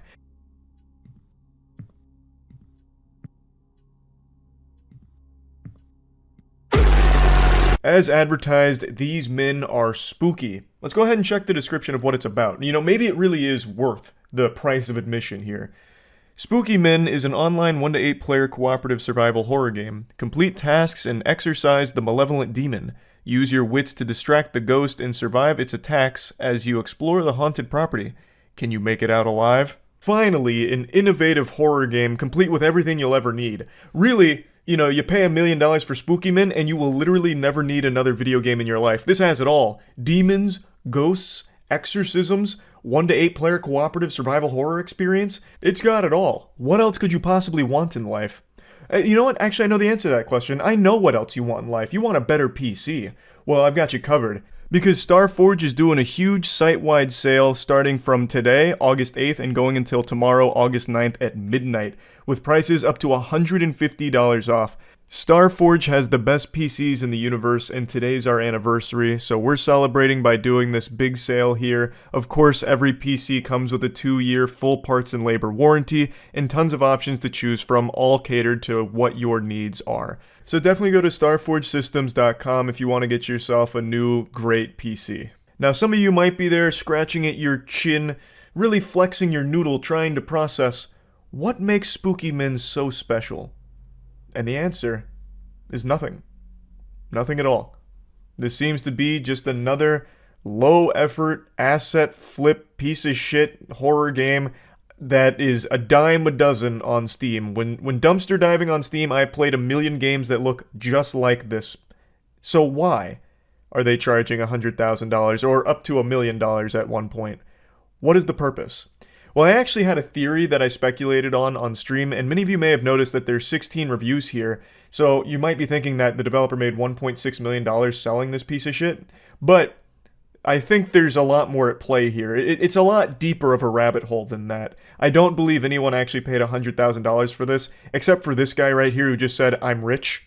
This patriot, this absolute madman, may have actually dumped $100K on this bad boy here, because this review was posted when it was still listed at $100K, so there is a chance that he did. So I think there is a chance this dude might have just actually fucking dumped his life savings on Spooky Min for the sake of a meme review, which maybe even prompted the developer to increase it to $1 million, because he's like, holy shit, I'm actually getting some fish here at $100K, what about $1 million? But yeah, I actually do think there is a real explanation here. And full disclosure, if you check the game right now, he lowered the price to $200, which is still an outrageous fucking price for a garbage, throwaway, rancid pile of puke. Like, it's still, you've got some gall. The chutzpah, the hair on that sack, to charge with a smile on your face $200 for Spooky Min is still absurd. But anyway, let me go ahead and explain why I think it was listed at $100K and $1 million at one point. What the fuck, there is actually a $100,000 Steam game called Spooky Min. 16 people bought this game. I don't know. Oh, it looks like it at one point cost 59 cents. And they changed it to $100,000. Maybe they changed it to this because they couldn't take it off Steam, so they just put it at a price no one could pay for. That's probably what happened then. That is a spooky man, though. Buy it. I'm definitely not doing that. I really do wonder what would happen, though, if I bought this for $100,000 and then issued a Steam refund and said I want it all in store credit. Could they process a $100,000 store credit refund? What are the limits here? Because you can charge fucking anything for games on Steam. Theory will only take you too far. Will only take you so far. I'm not doing it. I'm just saying. It is wacky to think about. Because very clearly this is not worth $100,000. It shouldn't even be an option to charge this fucking much on Steam. But Steam doesn't give a shit, so. Buy it, beat it in 10 minutes, refund, say this is ridiculous, I can't believe I paid $100,000 for this, I chose this over a car payment, or a house payment. I want my refund. They'd have to give me the refund, because I'm well within my right. Out 100k, but you also gain 100k in store credit. Yeah, that would literally last me an entire lifetime with Steam. I would never need to use credit card or anything on Steam ever again. I just always have fucking store credit. How much do you think every single game on Steam would cost altogether? Isn't there a site that has the answer to that? Oh, yeah, there is. How much does it cost to buy all the Steam games? Ever wonder how much it costs to buy all games from Steam? Well, at the moment it costs $980,000. How many fake high prices, though? Oh, true. Since this was updated 3 hours ago, it's absolutely going to be taking this $100,000 price tag into account, won't it? Yes, this is going to be highly inflated with games like this. This and Destiny 2 make up 90%. You know, the game used to be 59 cents, and then he cranked it to 100 grand, and like I said, I'm pretty sure the reason is the game's shitty. The game is probably really bad. And he doesn't want people to buy it until it's done, because it's still in early access. But he also doesn't want to take it down either, because then it'll be another $100 to put it back up. It's $100 to add a game. It used to be. There's a fee to post games on Steam. There used to be. And it used to be $100. I think that's still the case, right? They didn't get rid of that. They didn't waive the fee. I tried looking for the developer's Twitter or something like that in order to see if they've made a statement about the price anywhere or anything. But I haven't found anything from them, so I can only continue to speculate, but I think I've pinned the tail on the donkey here. I think the reason for the price being up to like 100k and $1 million and shit like that was to put it out of people's price range so no one would accidentally buy it, so it meant that he could work on the game without fear of someone buying the game and being mean to him about it or something, maybe. It's basically a way of making sure nobody can buy it. Because no one's going to pay 100k for it, right? That's not exactly a cheap, affordable price someone's just going to drop all willy-nilly.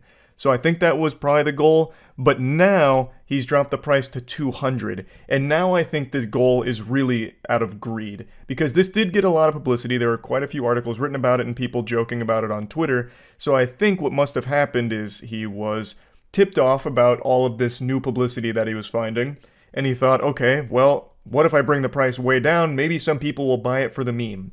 And he's probably right. I do imagine there are a couple of people that probably spent $200 for Spooky Min in the couple of days that he's had it there now, at that price. Which would, of course, be a very reckless waste of money, but that shit does happen from time to time. I myself am guilty as being someone who dumped $200 twice now on absolute repulsive garbage for the sake of a meme, a little goof with it. Of course, you can always refund it, right? Like, no one's actually going to buy this game and not refund it, but even still, it's still just is so embarrassing to do that. I can't help but be a little bit regretful that I spent $200 on something like, you know, Super Fight or whatever. So I'm not doing it again. I'm not spending $200 on Spooky Min, of course.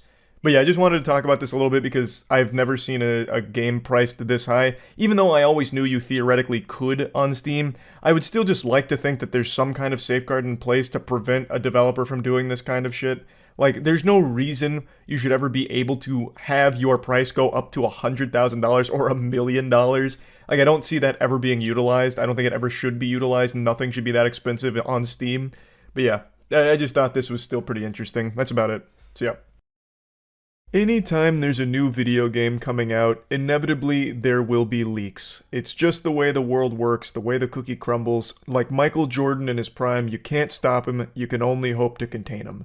So what happens is, inevitably when these leaks do start making it into the public mainstream consciousness, studios do their best to kind of put the kibosh on it so not a ton of people see it, because obviously they don't want their product released before it was scheduled to, and they don't want it spoiled for potential customers because it might have an effect on their sales. So it ends up being a big song and dance every time there's a new game that comes out, and that's what's currently happening with Starfield. Starfield has been leaked by more than one person, but I want to focus on one that recently just got arrested for the way in which they were doing it, as among other things.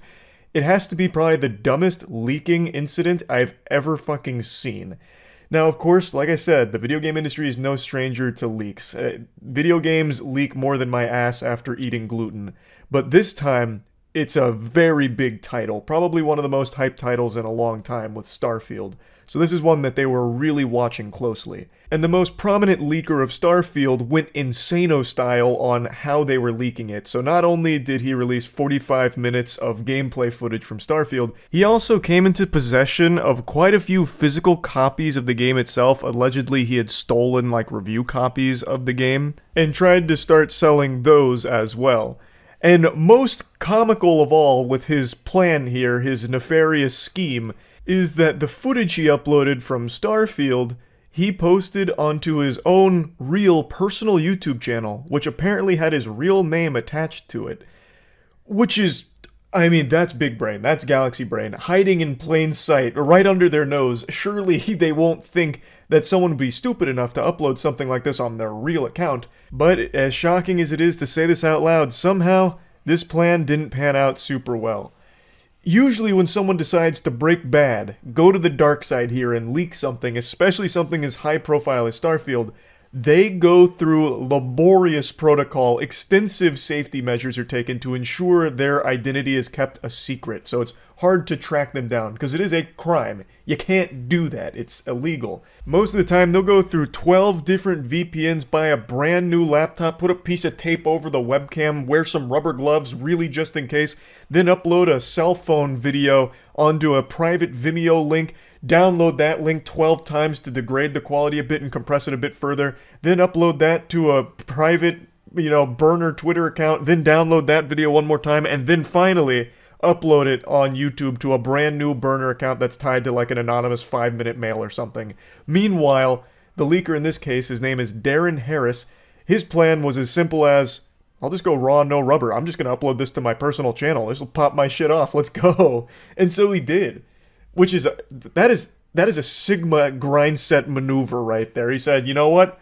Let's just get right into it. He also uploaded another video where he was just kind of talking about the game. He said, Todd Howard, no offense, but it's a good game. And then he posted tons and tons of proof that he had all of the games that he said he did. He started selling them on Mercari.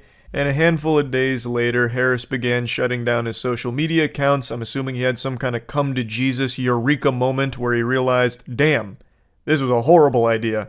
But it was already too late. The authorities got a search warrant for his house, and he was eventually booked with 2 misdemeanors, one for possession of marijuana and another for property theft worth $1,000 or less, and then a felony charge slapped on there for property theft of $2,500 to $10,000. He was also released on a $10,000 bond, but is scheduled to appear in court on September 8th. Also, he apparently said that he had purchased his copies of the games.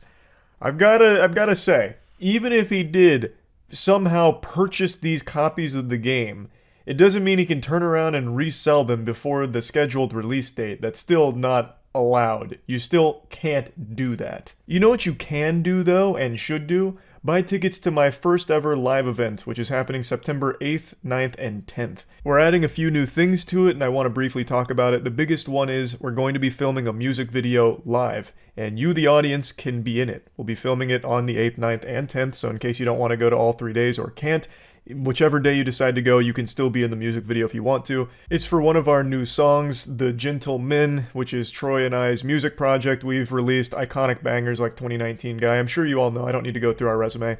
We have an upcoming EP that we're releasing within the next couple months, and one of the music videos we thought it'd be really fun to film with all of you if you want to be in it. So we'll be doing that at this event. The bulk of the content is going to be like a really fun hype watch party for our Apex Legends team as they hopefully take home the World Championship.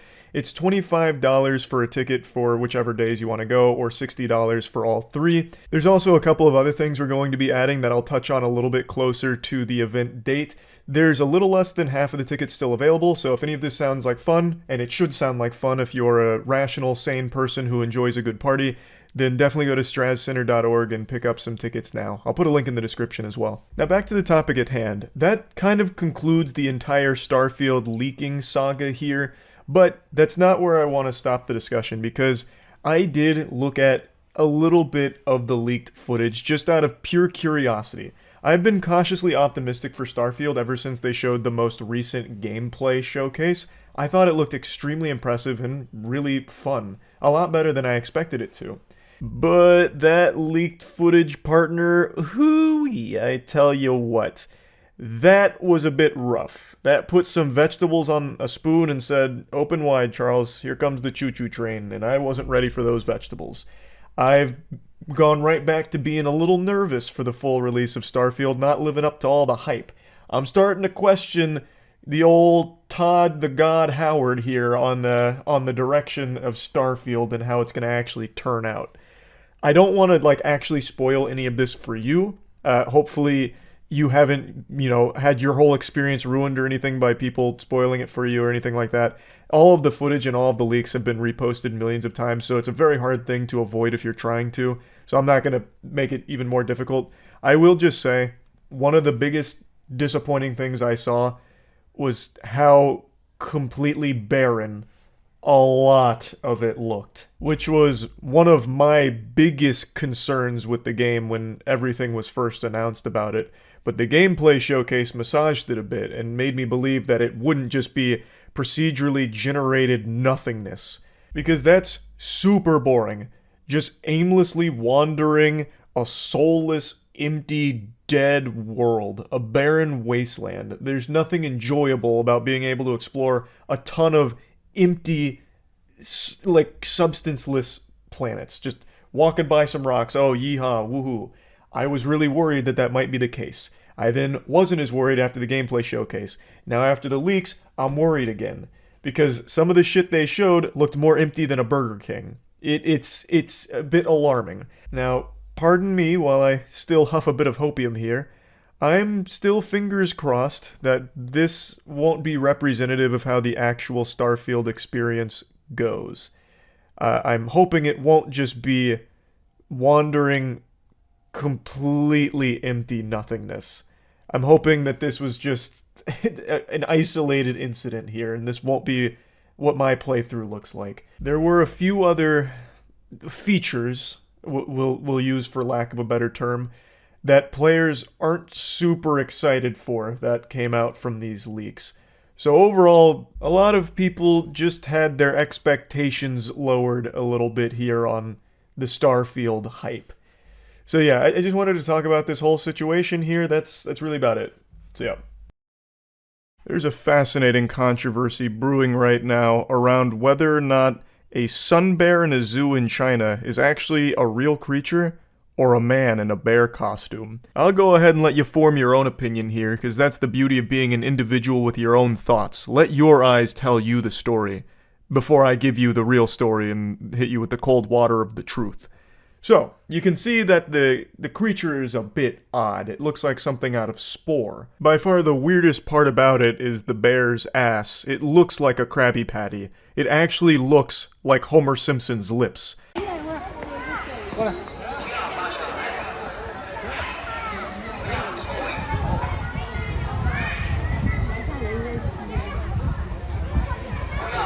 So this is the video that popped off. You can see him standing up, kind of sizing up the crowd, looking at everybody like he's about to go shake them down for their lunch money here. He's looking kind of menacing. He's got his mouth open, but he also just looks super sweet. Even gives like a little wave with its flippers, because it doesn't even really look like it has paws. It has like these tiny little fucking flipper things. It's adorable. Like, seeing the video, I think, makes it a little more clear that it's probably not a man in a bear costume. It's just a really weird bear.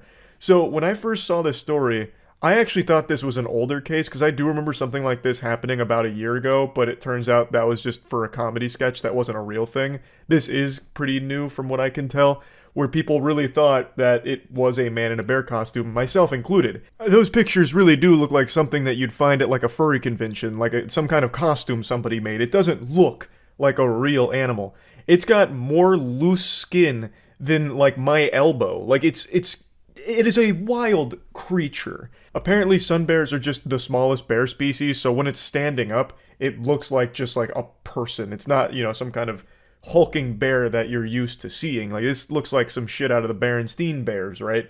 Like, it doesn't seem like a real bear. So when I saw this, I was like, it's a cut and dry case of a man in a bear costume. This must have been a joke. But it turns out, no, this is like actually what sun bears look like and how they act. So I'm going to go ahead and play you the stream clips where I tackled this case head on, and I learned a lot about sun bears. You hear about the Chinese zoo denying the claim that one of their bears is a man in a bear costume? That's not a new story. I remember that from like a year ago. Because I've definitely seen this before. And I think it's pretty obvious that this is a man in a bear costume. Like, this is like Hank Hill level ass. Shit looks like a pack of hot dogs. No bear has a tuchus like this. That's definitely a man in a bear costume. Apparently sun bears look like that. What the fuck is a sun bear? Sounds like some kind of mythical creature out of Dark Souls. Maybe a sun bear costume. Well, okay. Because it looks like they do pack the same ass. Shit's out here looking like grill marks. It's just the same guy. There's no such thing as a sun bear. It's just a couple of guys that have a costume, and it fooled the zoologist into thinking it was a real animal. They got weird tongues. Weird, well, really weird everything. But I don't know, even still, this face doesn't look natural. I mean, we just looked at its tongue, and the tongue, like, was, like, hanging way out to here, basically. I don't know. I'm not convinced. This is convincing. This angle. Why would they lie? I don't know. Just to see if they could... Just to see if they could, I guess. Sun bears, the smallest bear species in the world, are generally the size of a large dog. Oh, wow. The folds help protect the bears from predators as the looseness allows the bear to turn around in their skin and fight back if a large animal like a tiger were to get a hold of them. You're telling me there's an evolutionary purpose to all these fucking ass folds? That's wild. And it's got like sea lion flippers. Like it's like the most incomprehensibly smart thing ever, but at the same time super fucking stupid with the solutions that it finds. How are we gonna protect us? Just give it a lot of ass skins, so that way if something bites our ass we can move around a little bit. What about horseshoe crabs? There's so many fucking creatures out there that have just been condemned, forsaken by evolution. Like the, what's the actual name of the blobfish? It's a really embarrassing species. But the reason it looks so gross and looks like a goofy face when you bring it up to the surface is because it literally implodes. So, like, as you take it out from its, like, high-pressure environment, it just implodes. But that one's pretty embarrassing. Evolution did it dirty. A lot of sea creatures are like that. There's one that's called the pinnacle of evolution, the perfect species, because it hasn't evolved for, like, actually 20 million years or something crazy. It's the, what is it? The something worm? Hagfish, not a worm. Hagfish, yeah. This thing. And not because it's, like, perfect, like, you're not about to see handsome Squidward or anything. The reason it hasn't evolved is because it just literally doesn't need to. It found the perfect solution for its environment. So this is the hagfish. And what it does is it's just this gross-looking little worm thing that when it's either threatened or anything like that, it just excretes really, really thick slime. Super slimes. It just Nickelodeon slime times whatever's after it. and it clogs up its mouth and it kills whatever attacked it. The slime gets clogged up like in their gills and everything, and they die. It's not worth killing, and it's such a fucking hassle, and it's actually really adept at surviving. All because it can super slime. Got a little sidetracked with hagfish once again, as is known to happen. Hagfish are a remarkable species of bewilderment. But back on the topic of sun bears. So, it is a real sun bear from everything I can tell. You know, of course, I'm not a fucking zoologist here. I can't say beyond a shadow of a doubt that it's a sun bear for sure and not a man in a bear costume. But based on everything that I read and everything I researched, it's most likely a real sun bear. But I really love to suspend disbelief for a moment here and play with the idea that it's actually a man in a bear costume. What would be the goal? Let's start looking at this in a philosophical way and start speculating. If it is a man in a bear costume, or if it was a man in a bear costume, what could they possibly gain from that? Well, I've been racking my brain on it.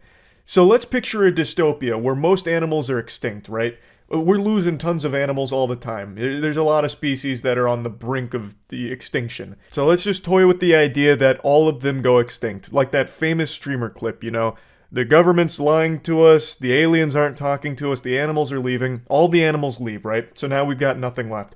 That's very bad for business at zoos. So, what if they spent a lot of resources and a lot of time developing very convincing costumes that look realistic enough to fool us into thinking we're looking at the legitimate species. So when there's no animals left, they can still fill zoo exhibits with, people in costumes that'll work part-time when the zoo's open and then, go home. They'll clock in, clock out in their costume, right? So it's species you're used to seeing in zoos, bears, giraffes, and all of that, and the costumes are really convincing, and maybe there's animatronic components to it, and this was their first attempt at trying to slip it in there to see if they were at a point where they could fool us with the costume. I don't think that's the case, but what if? What if it was? This was their first foray into like a alpha test, seeing if the prototype's good enough to get people speculating on if it's a real bear or not, or if it's convincing enough that everyone assumes it's just a real sun bear.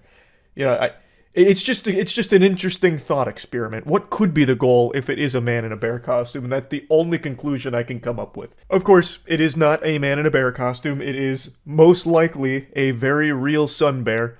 But who knows? You can't trust anyone. Not even bears. So, yeah, I just thought this was a fun little topic to go over briefly. That's really about it. See ya. The words scam and YouTuber go together like peanut butter and jelly. Usually when you see these two words in the same sentence together, it indicates that a YouTuber is the one doing the scamming. But today, I've got a goofy little sad story for you that subverts your expectations more than Game of Thrones Season 8. This turns that narrative on its head, because in today's story, a YouTuber was the victim of a scam and lost about $1 million in pursuit of a dream. This is the story of how a friend of mine named Oompaville was schmeckeldorfed out of 1 million clams by a greasy worm named Jake. Oompaville just posted a beautifully made documentary going over the entire situation, so I highly recommend checking that out for the full story. Basically, Oompaville embarked on a journey to fulfill a dream of starting his own candy company called Sour Boys, and along the way got into bed with a bad demon named Jake, who hosed $1 million out of him in a big, disgusting scam. And this is something that I actually have a close personal connection to because I was actually very much updated on his company, Sour Boys, over the last year and a half. Last January of 2022, Oompaville talked to me about his candy company, and I was super excited by it. Oompaville was glowing, blushing in the cheeks every time he'd talk about it. It was like he was going to prom every single day when I'd ask about the candy company. And it made me super happy to see that from him. Just a really cool project and venture taken by someone that was very passionate about the product. And I mentioned this in the stream clips I want to show a little bit later, but I'll mention it here too. I'd actually tried the candy, well, me and my friends had all tried the candy by complete accident. It was sent to our P.O. box like 2 years ago or something like that.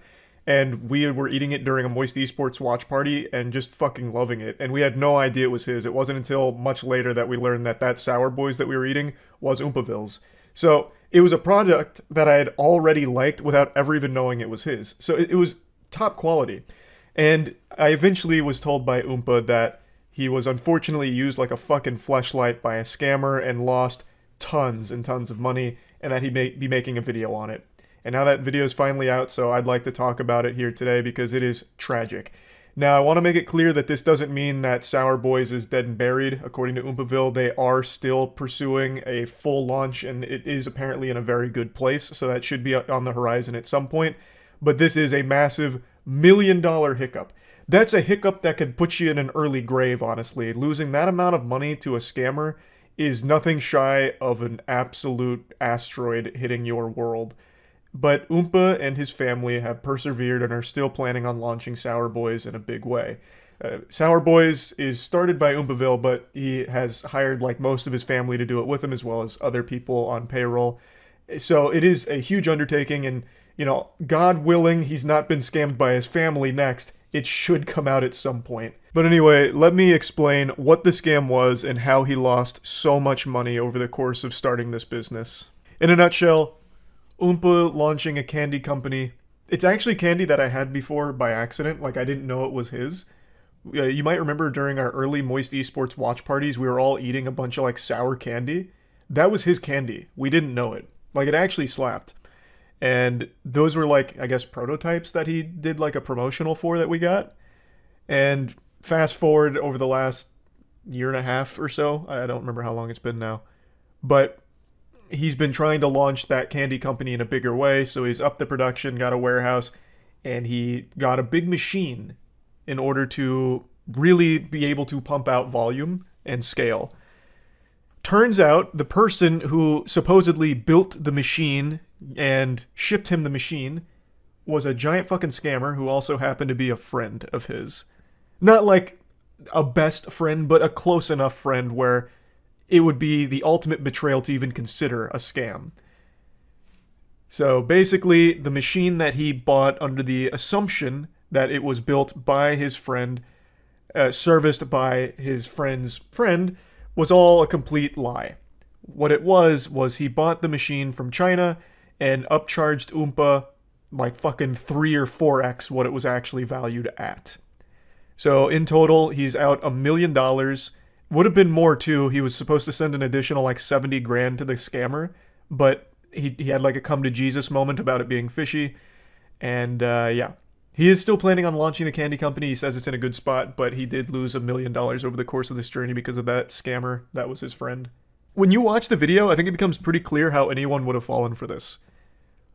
Like, there was so much communication. The person was, for the most part, reputable. It was a friend, trustworthy, so you always give them the benefit of the doubt in the first place. Oompa bent over backwards to pay wages and accommodate in order to get everything, you know, situated, getting everything serviced, having a maintenance team, doing pretty much everything by the book. But it just turns out it was all a complete fucking lie.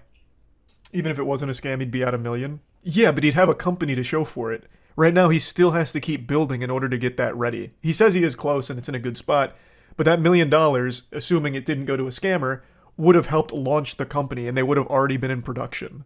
Well, and also, another thing that I think is worth mentioning, the machine that he did get that came from China that he was told was built by his friend and all them, the machine was quoted on the receipt as $143,000.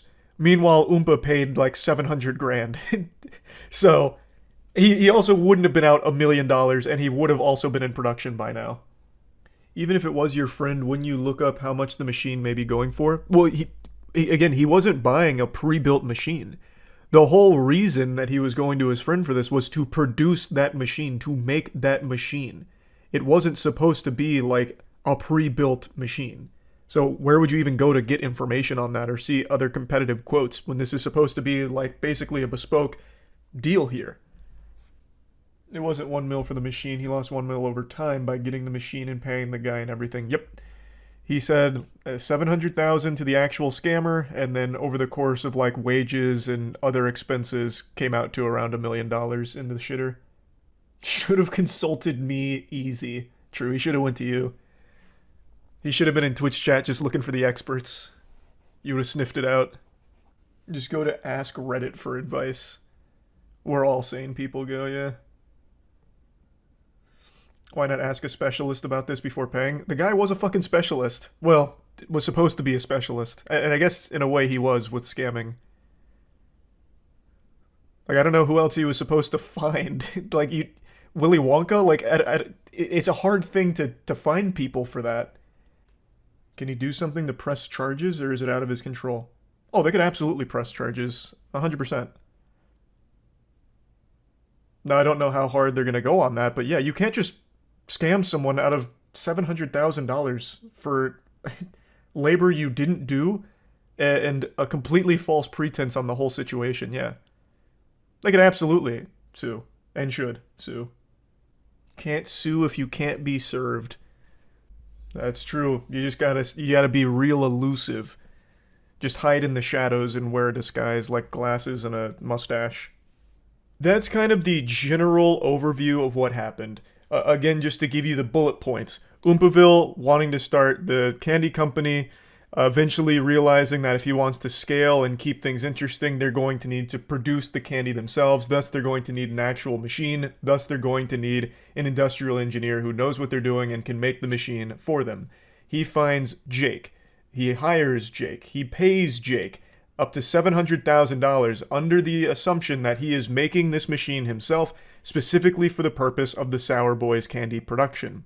With tons and tons of delays and a lot of very odd circumstances and things that happen throughout this multiple year venture, he learns that the machine that he eventually does get from Jake's shop is not a machine that Jake or anyone that works for Jake built. It was a machine that Jake purchased from China for $140,000 and was sold to Oompaville for significantly more than $140,000. And since Jake and no one on his team built it, no one knew how to really service this machine. So when eventually Oompaville did have someone that knew Jake come out to help, that person, his name is Will, did not know how to actually work on the machine. Thus, they were at a complete standstill. It was gridlocked. There wasn't a whole lot to be done. They realized then, when Will got there, that they never built that machine. That machine was purchased from China, and everything Jake had been saying, everything Jake had claimed that he was doing was all a blatant lie at the expense of Oompaville's financial security. $1 million over the course of a few years, and he does still have a machine, but has to retrofit that machine now, completely change it around in order to actually work for the candy that he is producing. That's kind of the whole situation in a nutshell. There's a lot more moving parts in between there. He went in with both feet. He fucking cannonballed into the big business pool here. In the video, he talks about how he had a brief time of homelessness because he put like so much into this. He was like living out of the warehouse. It's a very like actually concerning story, but Oompa tells it with a smile on his face. But hearing that, I'm like, Jesus Christ, that was like reckless and scary. But, you know, things are working out, kind of, though it would have been a lot smoother had he never met Jake and instead found a different engineer. But, you know, that's water under the bridge now. Hopefully Jake will face real punishment for this scam. This is not something that's like, you know, like, oh, that's what a goofball, Jake, you got us. Darn. This is absolutely a needs to be in jail, long prison sentence type of situation for this guy. That's an unforgivable thing to do. So yeah, that's kind of the bare bones of the story. I highly encourage you watch the entire documentary if you want to see like the nitty gritty of everything that went on throughout this entire journey. It's wild and sad. Him, Oompaville, and his family have like a really good attitude about everything somehow, which is, you know, hats off to them. I don't know how they maintain like positivity in the face of $1 million fucking scam like that, but good on them. I'm wishing them nothing but the best. I hope Sour Boys does very well. And yeah, I just wanted to talk about this a little bit because this is a very rare instance of a YouTuber being the victim of a scam. So yeah, that's really about it. So yep. I'm playing it one more time. I watched a walkthrough and I was about halfway through. If I can muscle through 3 more hours of this game, I'll beat it. But why even bother? You see, it's that attitude that holds you back from greatness. The most rewarding things in life take struggle. Like beating the Lord of the Rings Gollum. It's not easy. It's hard. But beating it is worth it in the end. The sense of pride and accomplishment will be unmatched. Unless, of course, it takes me more than 3 hours, because I think I'm only going to be able to stay awake for 3 hours for this game. It's brutal. Then at that point, I'll just convince myself that it was never worth finishing to begin with. If I knew, I would have told you. It's the daughter. Wouldn't I? You search over there. Yes, mistress. Man, that's such a triumphant start. That feels good.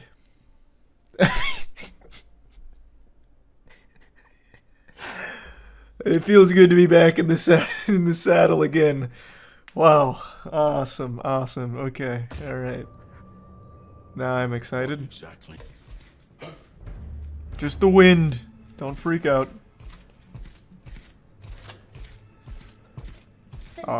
Gotcha. Outsmarted yet again, eh? Don't you dare turn around. Don't turn around.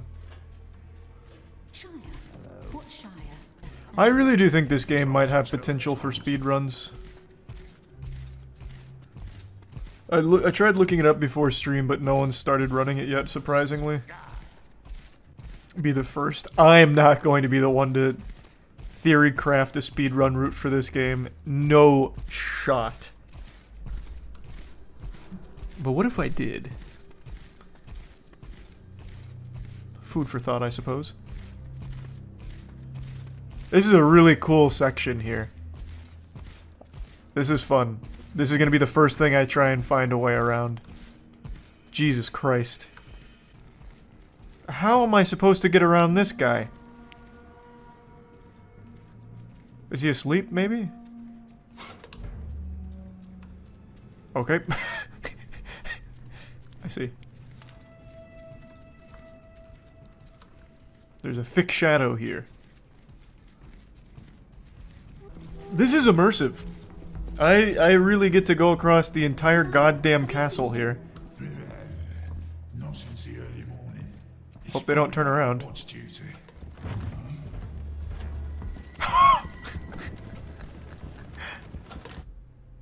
Awesome. This is cool. See, I told you the game just needed some time to develop. Now we're really getting into the meat of it. Jesus, maybe this one trailing mission is the remainder of the 3 hours of the game. Jesus Christ. I don't know if this rumor is true or not, but I heard that this developer is making another Lord of the Rings game soon. Or, like, they're starting work on another Lord of the Rings game. Which would be cool.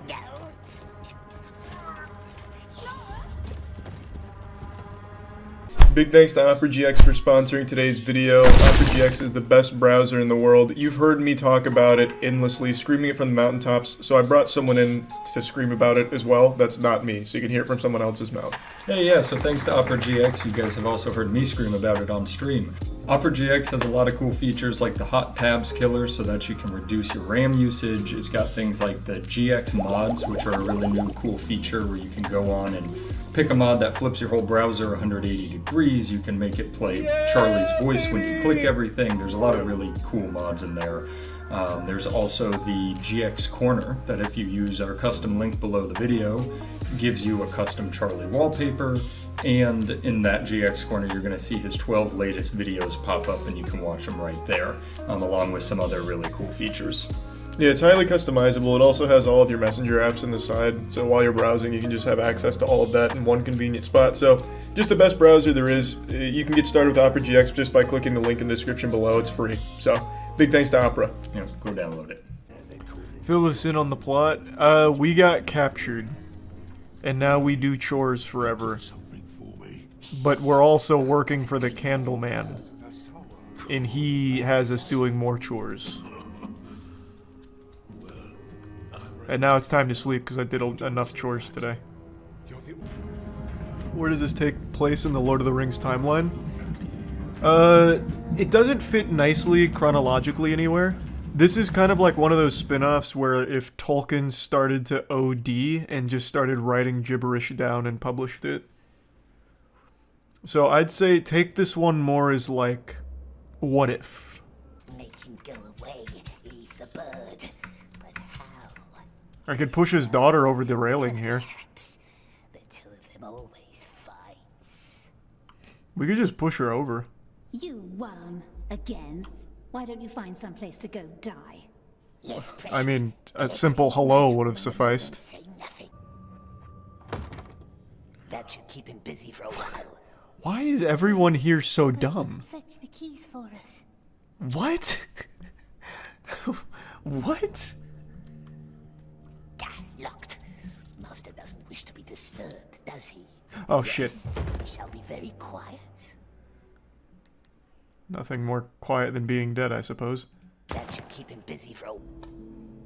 Is there any combat or just platforming?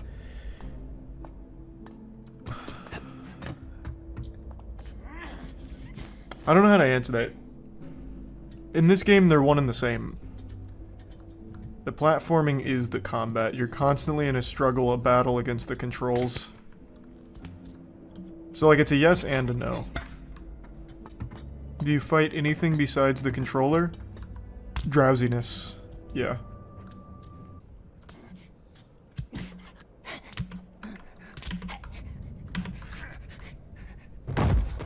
Damn you!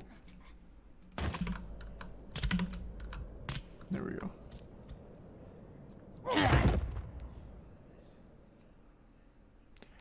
I really thought that was a fine distance to drop from. Okay. Must make them suspicious. Oh! They're right there. I see. Luckily, they're not paying any attention. They must have fallen asleep.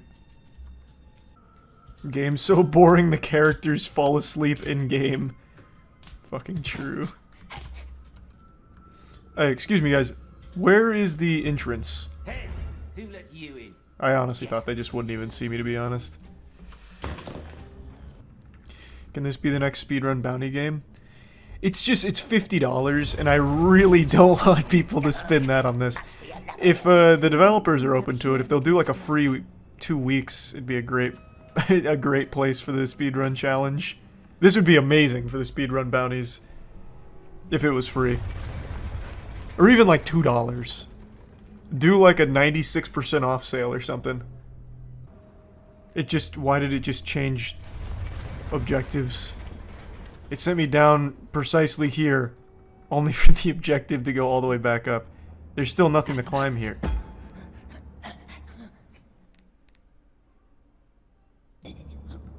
Almost there. What's over here? I don't really care. Whoa! That was epic.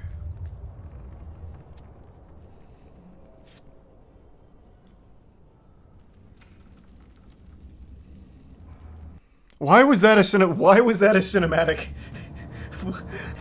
What was the? I thought something was gonna happen. He just straight up hit like a little dive across, and that's it. They're like, all right, this one, get Blur Animation Studios on the horn. We need this animated stat.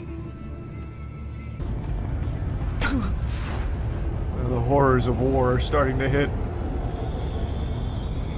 Either that or the ayahuasca. There's really no telling. There we go.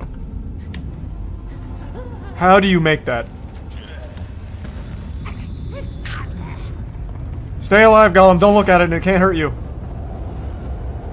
Wow, crazy speedrun strat.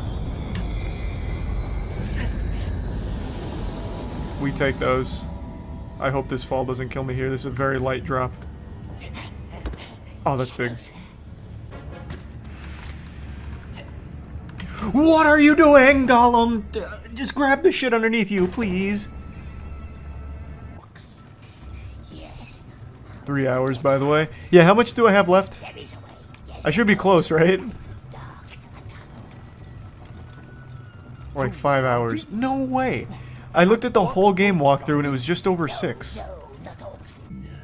But without this, because this Oh no. down below. Precious, don't breathe. Corner. This guy just likes crates or something?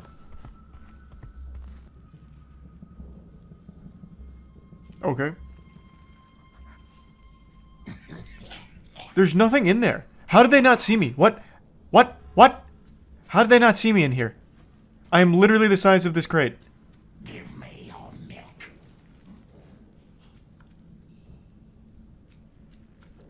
What the fuck? I'm gonna throttle you.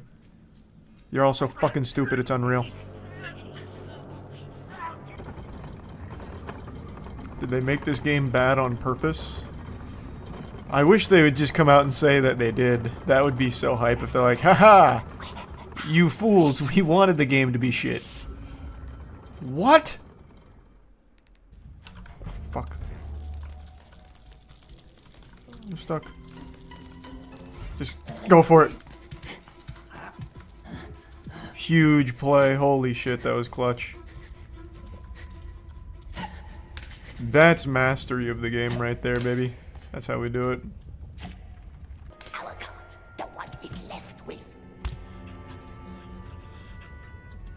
I feel like I made great time on this section. That was a little further than it looked. I can make it. Nope, won't let me jump. Now it will. I can make it. Nice. That shaved off about 3 seconds.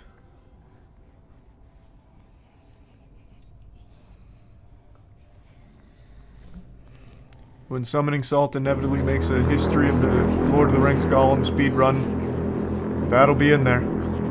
That will be in there as one of the first time saves.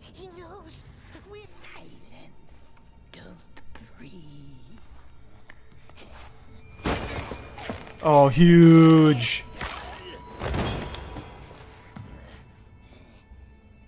Didn't that guy have a helmet on? We weren't supposed to be able to kill those orcs.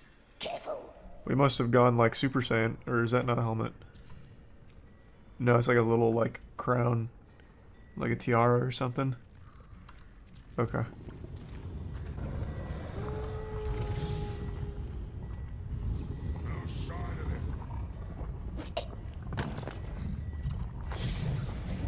Can you go investigate? Why don't they like ever investigate? Go in. Oh my god, go investigate.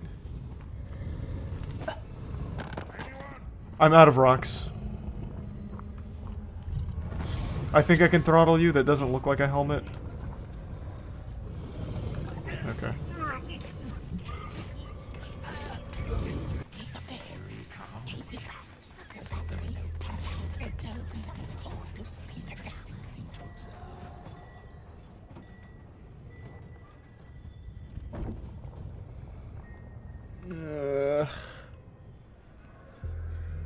What was that animation? You just don't understand Middle-earth technology. Your ignorance is showing. That was in the books. Exactly. Should have read the manga. Oh! Oh, he disappeared. I was gonna say his body's gonna hit the ground and alert everyone. They thought of everything. No way they can climb. And no way they can catch me. Oh, he's got a sniper. No! Yow!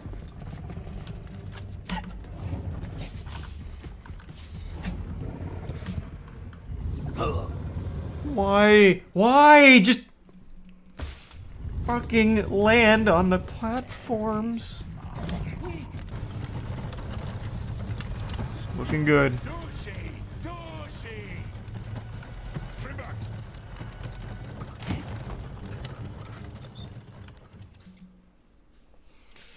Blast. Alright. I'll jump a little earlier this time. Last time got him with that Fazberry flop. This time we're just going straight over. No, not that way. I'm trying to get to the back. Oh, fuck. Oh, God. Oh, Jesus. They will not be nice like us. I have not traveled these many miles to listen to your lies. Look into the flame. Ah! Put it away! Ah! We didn't kill him, my precious. There we are.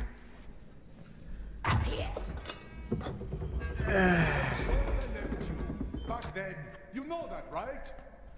I was scared. Greshnik must let us focus. Too late for apologies now, anyway. You gonna run this again and do other choices? No, man, of course not. The choices are nothing. Actual nothing. Do you want to throw a rock at the orc, or do you want to go around the orc? Like, those are the choices. I don't need to see the rock and then also see the going around. Absolutely not. Stay close to me, yes? Give us that eagle, my love, you said. It was our birthday. And you wanted it. Why is there like a little ASMR Gandalf story time here while we're doing all of this? It doesn't even relate to what we're doing. Oh, this actually seems like an actual decision here. I don't really want to escape with him because I don't want to do any more puzzles with him. Though I imagine my choice isn't going to matter and whatever happens is going to play out the same regardless. I'm going to try abandoning him just to not have to do more of his slow-ass puzzles. God damn it.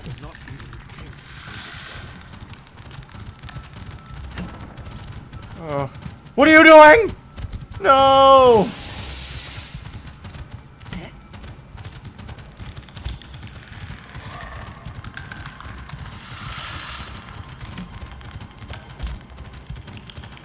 Am I good? Nice.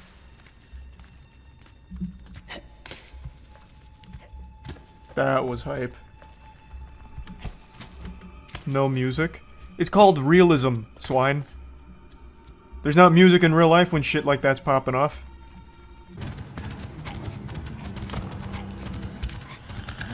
There we are, finally hit the wall. No! No! No! Oh.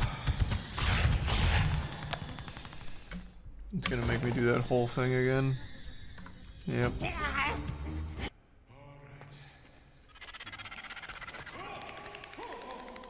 Oh man. Jinkies.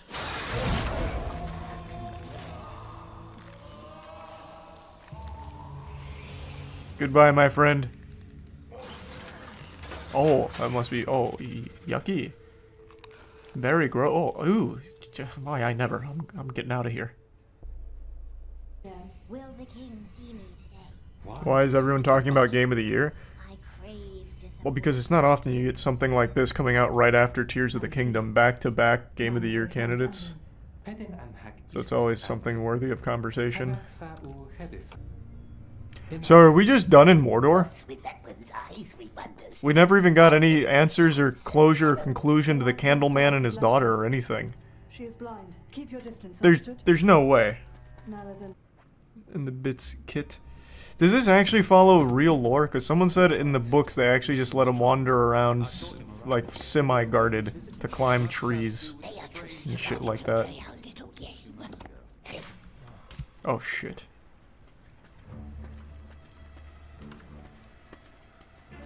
This guy's having a real time with these lights. He is stuck hard. He's still, man, he is still stuck. He can't even get back to his post. Damn whatever electrician hung those. Quiet, isn't it? The work of Sauron. Please. There we go. Can't risk swimming here. Oh. Too late. You said that as I was fucking jumping, Gollum. There we are. Oh, Jesus!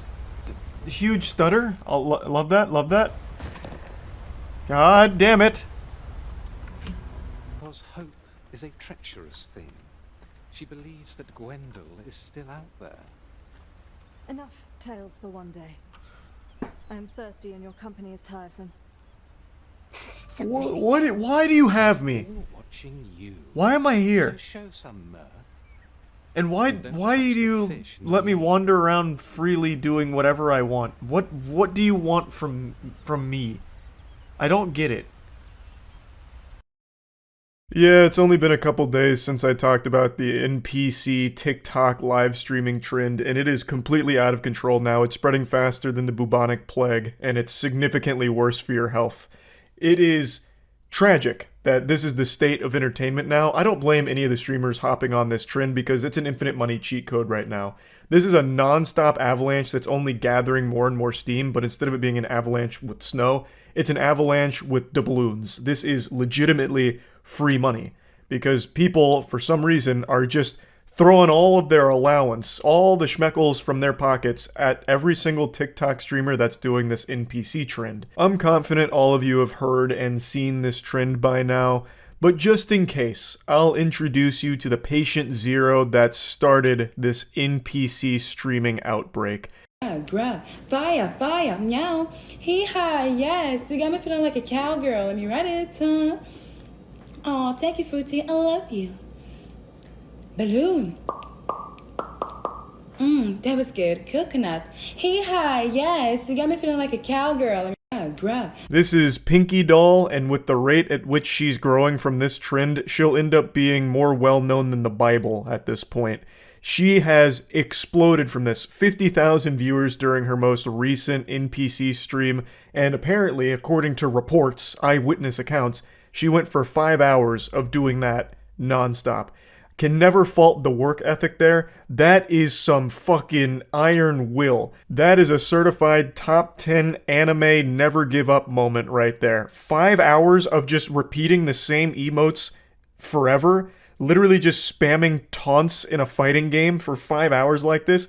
That's not easy. That's beyond mind-rotting. But that's where the money's at right now. She has blasted a new market wide open here with weirdos that want to watch NPC streams forever. So it's really smart from her to capitalize off this, especially considering I imagine it won't last for too much longer. This is absolutely one of those lightning in a bottle situations. I would be shocked. And I've been wrong before. It's rare, but I have been wrong, like the time I thought I got bit by a bat watching Jurassic World in theaters, and it turned out I had just fallen asleep and had a nightmare. Point is, I have been wrong. And I don't think I'm wrong here. I believe this trend will probably fizzle out and die like a sad little wet fart within about another week or two at most. I just really don't envision a world where kids will continue to keep coming back to these because it's the same thing every single time. Though, I'm going to go ahead and argue with myself here. On the flip side of that coin, kids do just endlessly loop Finger Family videos and Elsa making out with Spider-Man shit and you know, Crazy Shark or whatever his name is. Left Shark, I think is what it is. Baby Shark. Christ. Like, they do subject themselves to the exact same things on repeat forever, so maybe this will have legs for quite some time. I'm not really sure, but regardless, it's smart from Pinky Doll to keep striking while the iron is hot, because she is making a fat stack of cash from all of this here. And again, she's not alone. This has become the biggest trend right now. Either people hopping on ironically and then still doing it for like hours and then doing it multiple streams, or just people fully shamelessly copying and doing exactly what she does. If you go on TikTok and just scroll through live streams, pretty much all of them are this. There's been a bunch of videos posted of it, so I'll just show you clips from a couple of them that keep floating around and people that just scroll through TikTok lives, and it's literally every single one of them doing NPC streams. Guys, thank you all for the likes. I appreciate it. The roses. Roses. Roses. Roses. The clip goes on for a lot longer, but I want to quickly interrupt before getting back to it. That roses to roses true combo there was actually fucking wild. That wasn't planned or anything from the person who posted this, I don't think, because they were just scrolling, I believe. So that just happened naturally. Like, that's how formulaic the NPC streams are. They're pretty much the same thing, just repeated forever. And they all generate a lot of attention from the audience, like thousands upon thousands of viewers for pretty much every creator that's hopping on board, as well as a ton of money, because again, the trend is NPCs acting out their emojis that people are donating. So they're getting donated roses, so it's smelling the roses. Roses! Roses! Roses! Oh, roses! Roses! Roses! Like, across the board forever. It's always the exact same shit for everyone doing it, and it's highly successful for them. And the audiences, for some reason, find it very entertaining and satisfying, which is concerning. It's the perfect illustration of just how bad for the human attention span TikTok is. Like, this is some fucking embarrassing shit for the future generations here. Because this content, the NPC streams, is basically just resetting the human brain to default factory settings. It's making you devolve to baby brain. Watching this is like watching parents play peekaboo with their baby. Peekaboo? Peekaboo? And then the audience is like, every time. Every single time, even though it doesn't change. It's fucking wild. Hello, I'm AI. Rebooting. System rebooting. Thank you for your... GG. Thank you for the share. Life. Queen Slang. Hi, Zaza. A couple of those were scrolled to a little too quickly to really recognize that they were NPC streams, but they were. Like, if you slow it down, like one of them that went by really quick, they did have the hair iron out with the kernel in it, popping individual popcorn, just like Pinky Doll does in the NPC streams. Everyone on TikTok is trying to get in on this infinite money glitch. And the content itself is legitimately just perpetual stimulation, jingling keys, making as much noise as possible, as often as possible.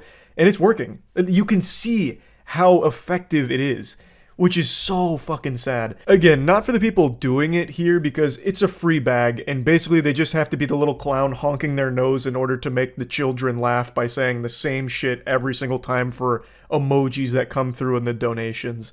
I don't really get it. I'm not a fucking psychologist here, but if I was to spitball a guess, maybe this is like an audience of people that didn't get a lot of attention growing up, like their parents didn't play peekaboo with them, or Here Comes the Airplane with their vegetables, and seeing someone do something similar is kind of filling that missing piece in their soul, and that's why they keep coming back every single NPC stream and watching and donating to all of them.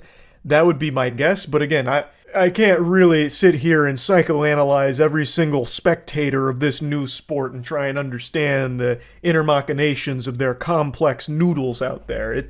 It's a little beyond my pay grade. I don't fully understand it, but I respect the people that are on the grind making a ton of money off of a wacky trend like this. I've also heard a lot of other people refer to this as an NPC fetish, which again could be true, maybe, I suppose. That there's maybe some merit to that claim, but I'm also not a fetish scientist, so I'm pretty in the dark on that one too.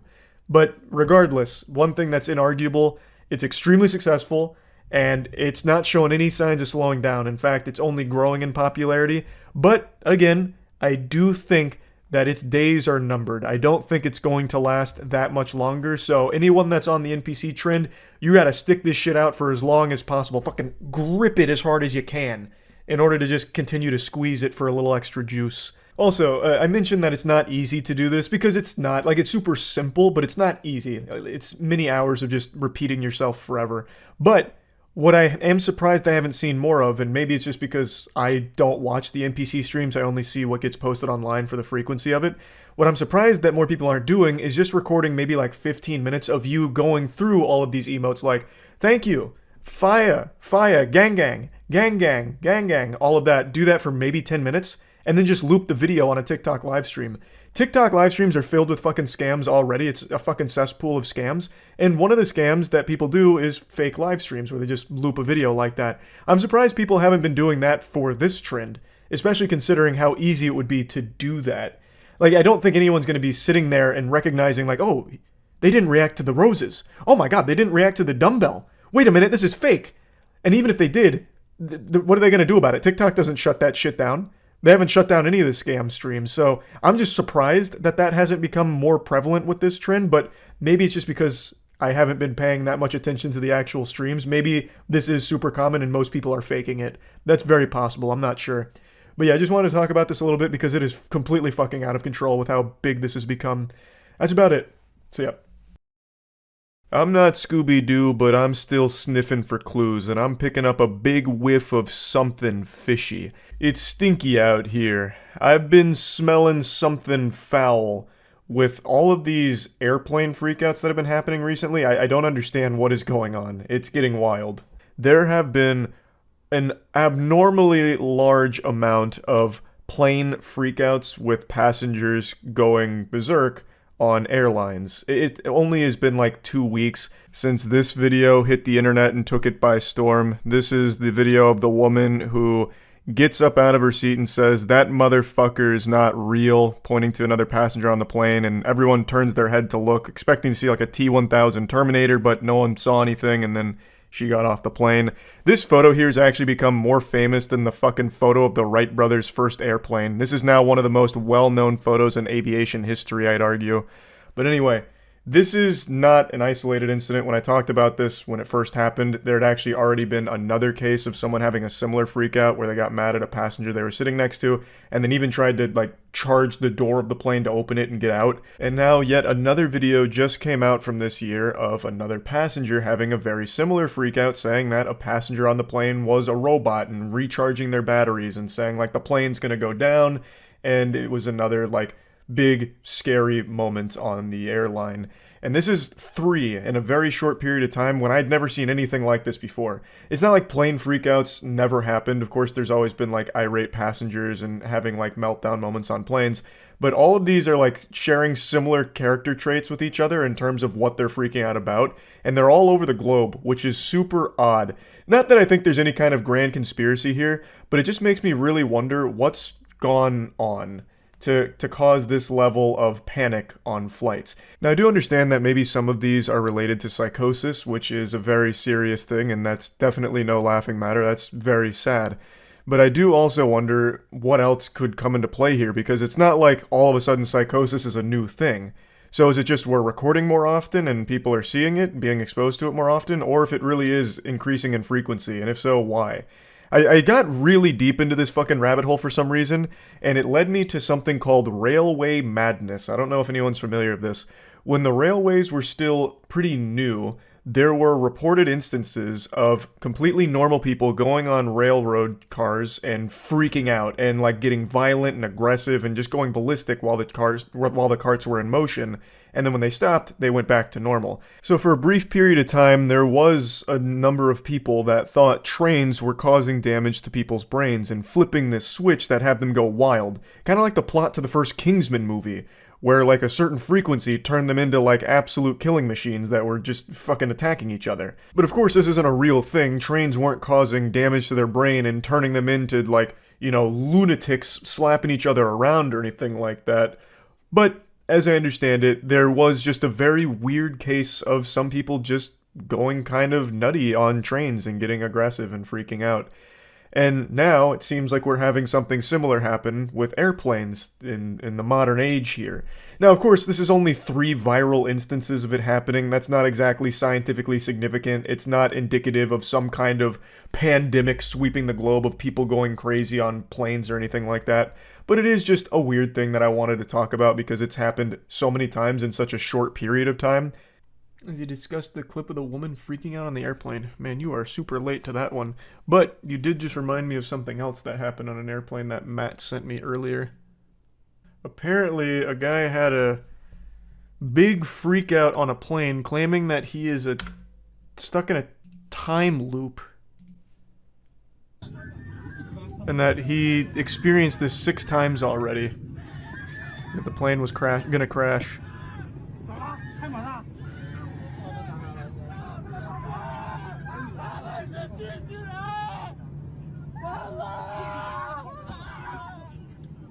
I don't know what's going on with planes though, but look, assuming this is a correct translation, they're a hollow earth inhabitant. I don't know if we're just filming things more often and crazy plane freakouts have always been common, or if this is just a rising phenomenon. But it is happening frequently now.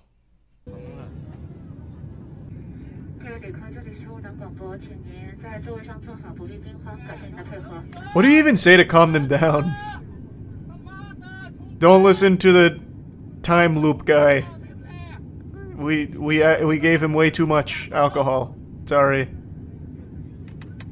Please don't listen to time loop. Like, I don't even know what you say to calm everyone down. I'd be freaking out if this happened on a plane I was on. I'd be losing my goddamn mind. Like, all rational thought would go out the window and be like, oh my god, there's a time looper in here! We're doomed! He's seen it all, fuck! Oh, God! I'd be running up and down the aisle. Oh, my... Yeah, I'd lose it. I'd fucking lose it. Well, he wasn't telling the truth. The plane landed. It didn't crash. But maybe he had just broken the cycle. Maybe that was the key. Cycles 1 through 5, he tried, like, very odd ways of fixing it, like flying the plane himself, all kinds of different things, erecting a force field, perhaps.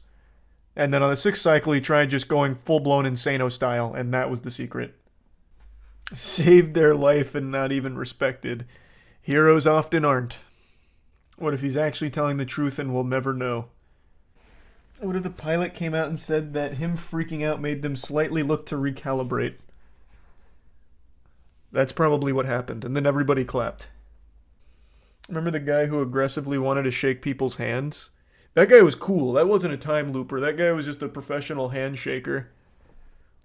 He was a grip inspector, and he was going around making sure everyone's handshake was nice and firm. So it seems like there's only one write-up here from a reputable source. Footage from Chinese social media shows an airline passenger melting down earlier this year. He said he was caught in a time loop, and this was his 6th cycle. I'll just pull it down. The flight already crashed, and everyone died, but he's returned to this point and was warning everyone. He said they were destined for the same fate as the Malaysia Airlines flight MH370. According to the passenger, one of the crew members wasn't human. She was a robot who was changing her battery, and that everyone needed a reset because their jobs are slavery and they are being paid money for dark reasons. The flight was canceled. Too many passengers were freaked out by the incident, and the passenger was arrested and sent to a medical facility. Oh, so they weren't even in the air yet. I thought this happened in the air. Also, this is so interesting. Another one of these "this motherfucker isn't real" moment. She was a robot who was changing her batteries. So yeah, maybe he really did save them. Maybe that plane would have went down if he didn't go fucking ballistic here. What's your ideal time loop scenario? I don't think there is one. A time loop is worthless. Time travel is what means the most. That's most helpful. There's no way to prove him wrong. You are correct. Clear sign of psychosis. Find it sad people are making this guy into a spectacle. Yeah, I think that's very clearly psychosis. What's interesting, though, is that this has now happened 3 times this year. Well, 3 times in the last month. What was the third one? The guy coming back from the rave, and he tried, like, opening the door after shouting at his seat sidekick, the passenger next to him. Started shouting and freaking out at him, and then tried opening the door mid-flight. Millions of people in a time where everything gets shared seems about right. That's what I was wondering. If it's just a matter of we're all filming everything now, so the freakouts get eyes on them, and it's always happened since the history of aviation, or if there really is a big wave of mental illness coming through. COVID fucked up a lot of people. Yeah, maybe the isolation had some kind of huge effect on people's psyche. Perhaps. I'm confident all of you know this, but YouTube actually allows some very interesting content under its education policy. So if they deem that the content is intended to serve an educational purpose, you're allowed to get away with almost anything. And heavens to Betsy, I tell you, sports fans, it does include nudity.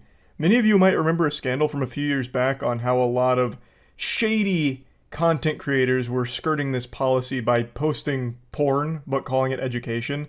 There used to just be porn scenes that were dropped on here under the defense of it being educational for, like, sex ed.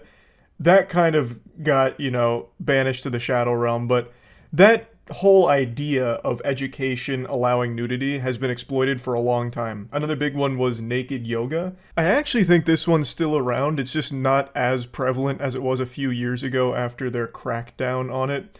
But basically it was, porn, but they'd throw in a couple of yoga poses in the beginning while being nude.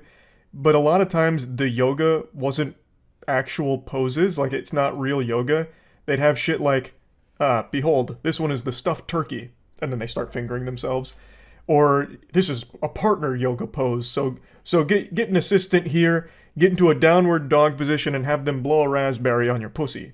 It'll help you unlock the 7th inner gate of taijutsu like Might Guy from Naruto. It's integral to aligning your chakras. Like, it was basically just, again, exploiting this educational policy on YouTube in order to post porn. So, after this long-winded explanation of the YouTube educational policy and how it can allow nudity on the platform, it's time to talk about what's brought this up. A YouTuber is absolutely blowing up right now thanks to one video they made. A tutorial on how to nair your asshole. And he doesn't pull any punches here. There's no smoke and mirrors, there's no censorship here.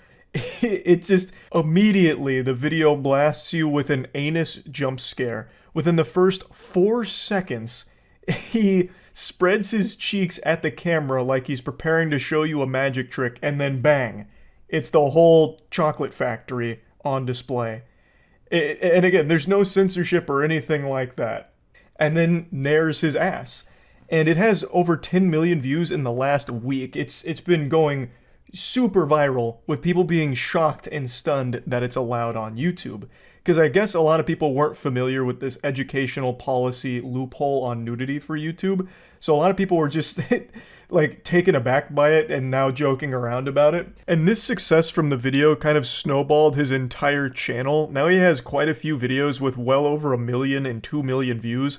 I tell you, the trickle-down economics from the asshole hair extermination content really did wonders for his whole brand here. And from what I can tell, this seems to be the only video he's made where there's nudity in it, but I didn't do the deepest dive on his content, so I don't know if that's 100% accurate or not, but this is by far his biggest one.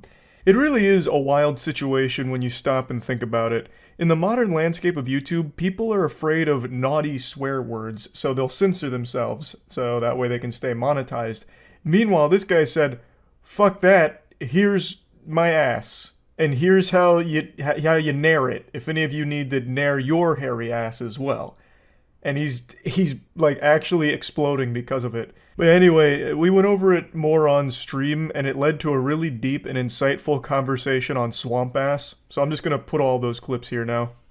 There's a YouTuber named Kevin Leonard who used nair on his butthole on camera. People keep saying that. Is this like a really popular video or something? How to douche your butt. A detailed guide. How to safely shave your pubes. Butt plugs. How to finger your butt. Why you need to shart after he comes in your butt. And it just shows like full nudity? I mean, it's educational. I mean, yeah, it is educational, I suppose. Someone's got to teach you how to use nair on your chocolate starfish, I guess. The thumbnails can go crazy. It's just a picture of him smiling and it says, "Nair on butt." He literally goatsies his ass 3 seconds into the video. I mean, it's only a 3-minute video, so at the very least, he's not putting any filler content for the mid-rolls. He's right into the "here's how you nair your butt."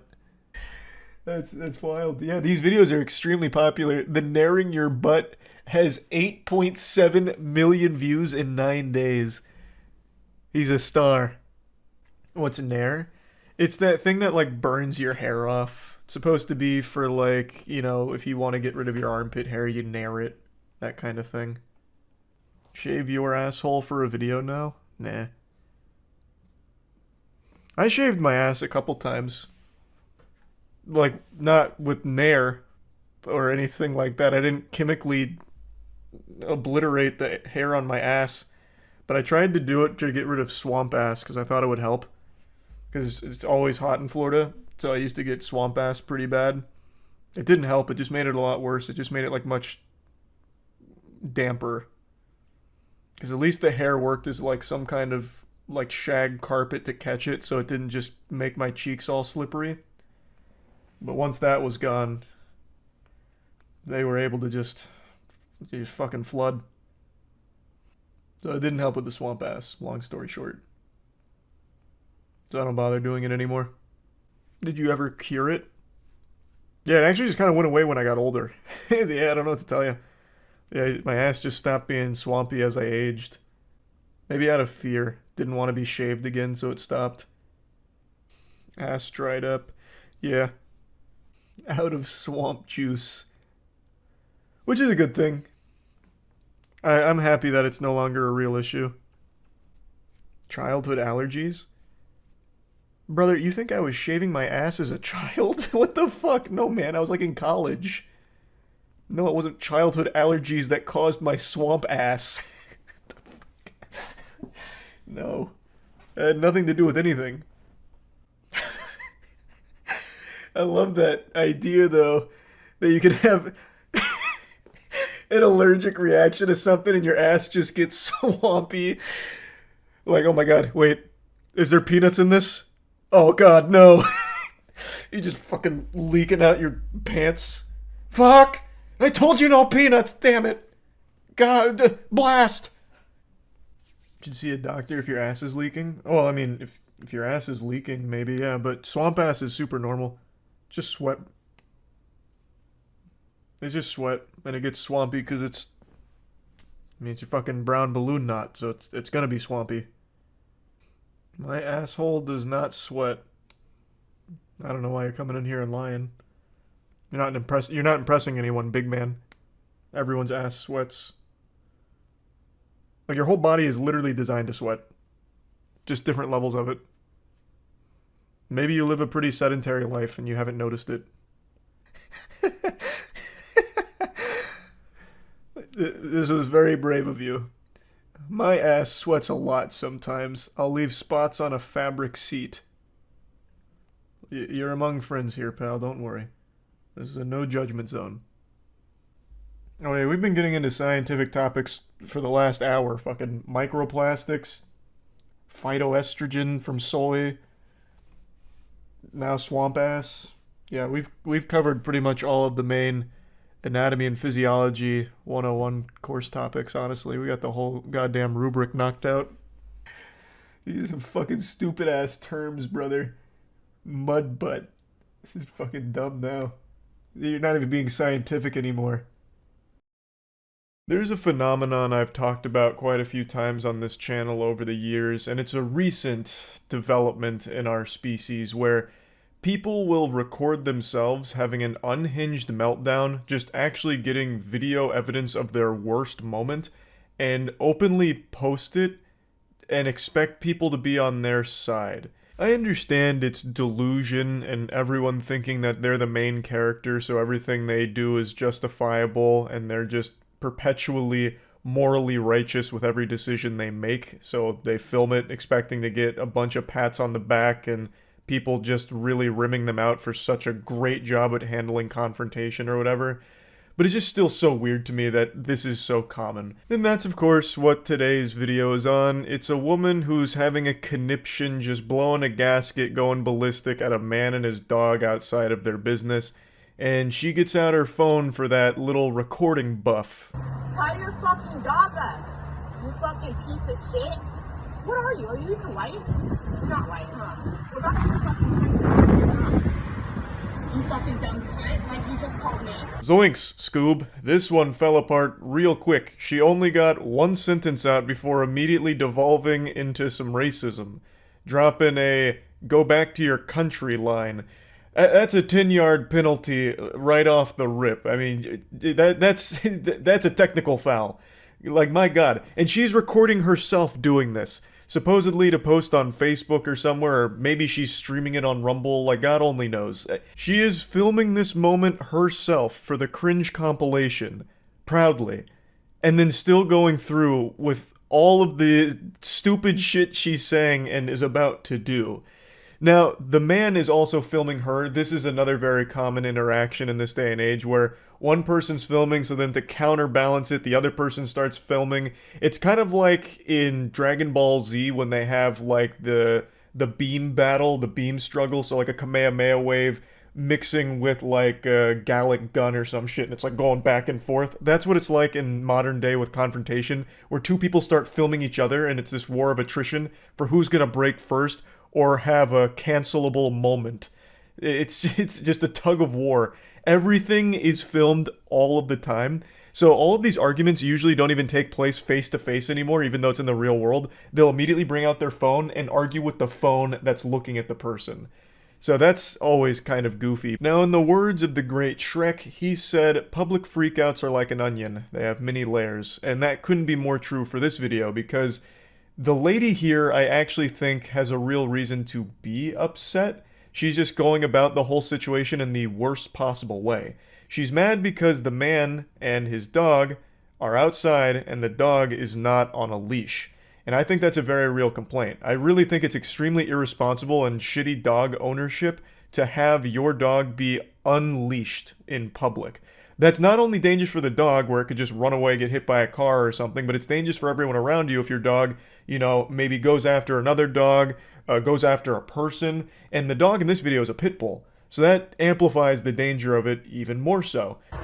Go tie your fucking dog up now, you piece of shit! Bring your dog inside! Tie him up! You cannot do that! You can't keep him out here! You're entertaining. Dude,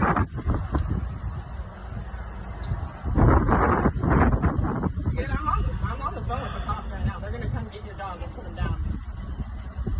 At least I'm pretty sure it's a pit bull, but I'm not a fucking dog whisperer. I'm not a connoisseur of dog breeds. It looks like a pit bull, but regardless, even if it's not, again, I still feel all dogs should be on a leash when they're in public around people, just for the safety of not only the animal, but the people as well, just in case. It's always better to err on the side of caution, I feel. Now, back to making fun of Rowdy Ruth for how she's handling all of this.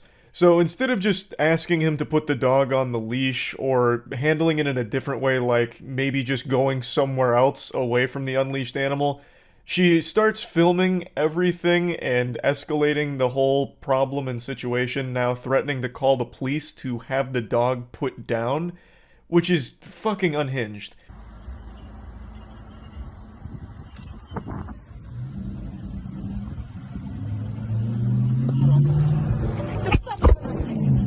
Don't fucking touch me! Piece of shit! Another thing that it seems to be increasingly common is someone saying, "Don't touch me," as they're initiating all of the contact. She's coming at him like a linebacker about to sack the quarterback here. She charges at the guy, and then he like turns and looks at her, and I'm assuming kind of like moves her hand away or something is what it looks like, when she was the one that actually started the physical component of this whole hoopla. I've seen this kind of shit so many times in videos like this, where an argument gets to this point and the person's going wacko mode, like they're going goblin. So they're like, "Don't touch me," as they're like charging at the person, or like, "Stop filming me," as they're doing everything they can to be in the video. Like there was nothing physical happening here until she started it, and then gets mad at him for like defending himself's not even the right word, because he didn't even do that. I think all he did was just like move her hand away, if that. Like I'm only assuming based on the way she responded to everything.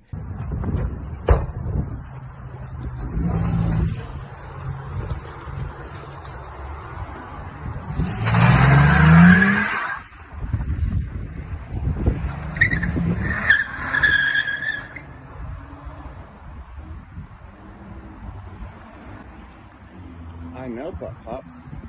She was crazy.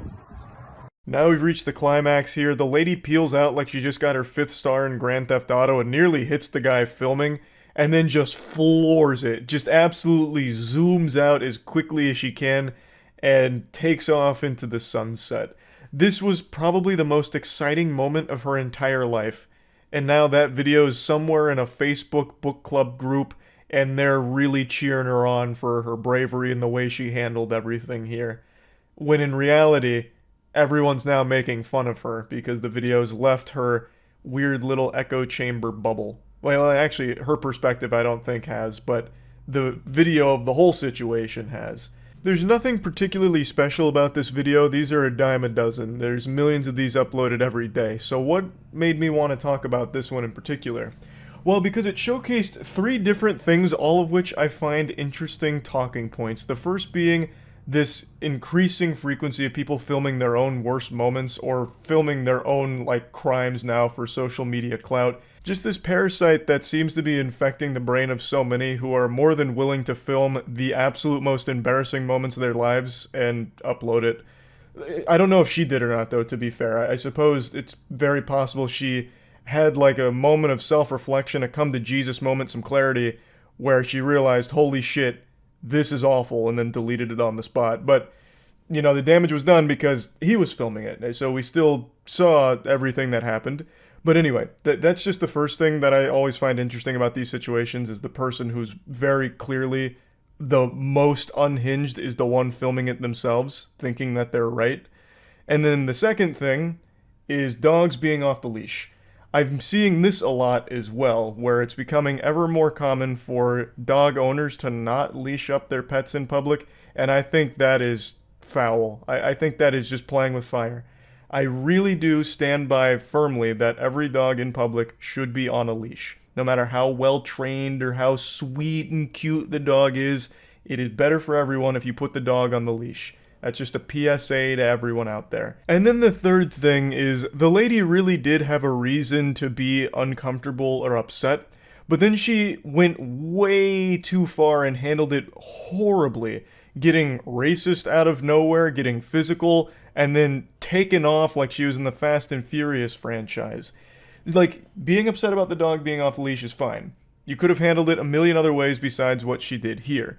So it's one of those things where when someone does have a reason for being a little perturbed and go hog wild with it, taking things way too far, and then just saying some awful shit or doing something that's now indefensible, even though you were at the beginning having a reason people would agree with you on. But yeah, anyway, that's really about it. Just saw this video come up today and had a few things I wanted to discuss with it. That's it. See ya. I want to start this video off by celebrating something important that's a little unrelated to the overall topic of the video, but one that calls for celebration. So let's pump our fists and wiggle our fingers together as we say rest in peace to James Corden's Late Late Show. That's right, it's finally over. We've survived the bubonic plague of bad television. James Corden's show is off the air officially, and I also love that now we have like some classified documents finally releasing that confirms what we all knew, that nobody fucking watched James Corden's show. It was a colossal flop. It was losing $20 million a year apparently before they finally decided to take it behind the barn and put it down for good, just execute it.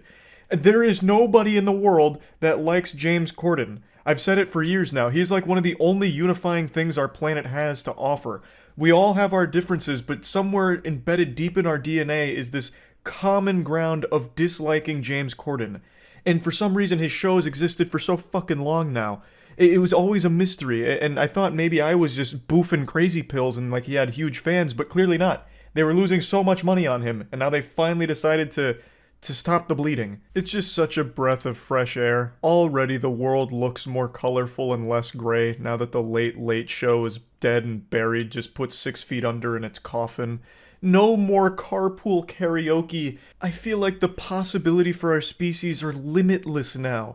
It's like in Gurren Lagann when humanity goes from living underground fucking cave-dwelling troglodytes to breaching into the surface world, and then they start evolving at a rapid rate. I feel like that's where we're at right now because carpool karaoke is no longer keeping us buried. You know, that was the single thing preventing us from reaching a Type 2 spacefaring civilization. It's so nice. Now let's get to the actual topic of today's video. Enough celebrating the end of the Late Late Show. I'm sure many of you have heard about this massive writers' strike that's going on right now, where the Writers Guild of America is protesting, so they've all stopped their work in the industry at the moment. There's a lot of reasons for it, but really the primary takeaways are they're not being fairly compensated for their work when it comes to streaming services. So right now they're paid a single fixed residual that aren't tied to viewer numbers and no additional payments that come through when the show shuffles between different streaming services. An example they give is one of the writers for Jane the Virgin is only receiving 1 to 2 cents for their residual checks, which is far from the norm or acceptable. And that's because streaming content has blown up recently, and for the industry itself, it's still pretty new. So they're not really getting the compensation that they should be, especially when compared to other aspects of the entertainment industry like normal movies or normal TV shows. So streaming is still in that weird gray area where they're getting face fucked when it comes to their compensation, and now they're protesting, looking for more appropriate compensation and fairer pay for it, which I think is totally reasonable. None of these shows happen without the writers. I understand the A-list actors and celebrities are always going to put asses into seats and make swamp-ass thrones as people are glued to it for these characters, but those characters are written by these writers, and without them, they'd be fucking flat and worthless. the effect of writers on the actual medium is severely overlooked by just normal viewers, I feel. I've seen real brain rot takes on this from Twitter about how the writers aren't even important to the shows to begin with, which is mind-boggling that we've reached a point where there's a lot of viewers that are unable to wrap their head around the entire show they watch is constructed by these writers. Without them, it doesn't exist, it doesn't happen, and it doesn't work. So it's super weird that people are trying to belittle their role in the industry and downplay their importance, even going as far as to call this whole strike a bunch of mumbo-jumbo, hocus-pocus nonsense and that they're entitled. It's so fucked up. Like, for some reason now people are taking up arms in order to protect billionaires in their right to exploit writers like this. I think it's fucking stupid. Like, again, the writers make the shows happen. It's not like your favorite actors that are in these shows go in there and fucking improv every single one of their lines.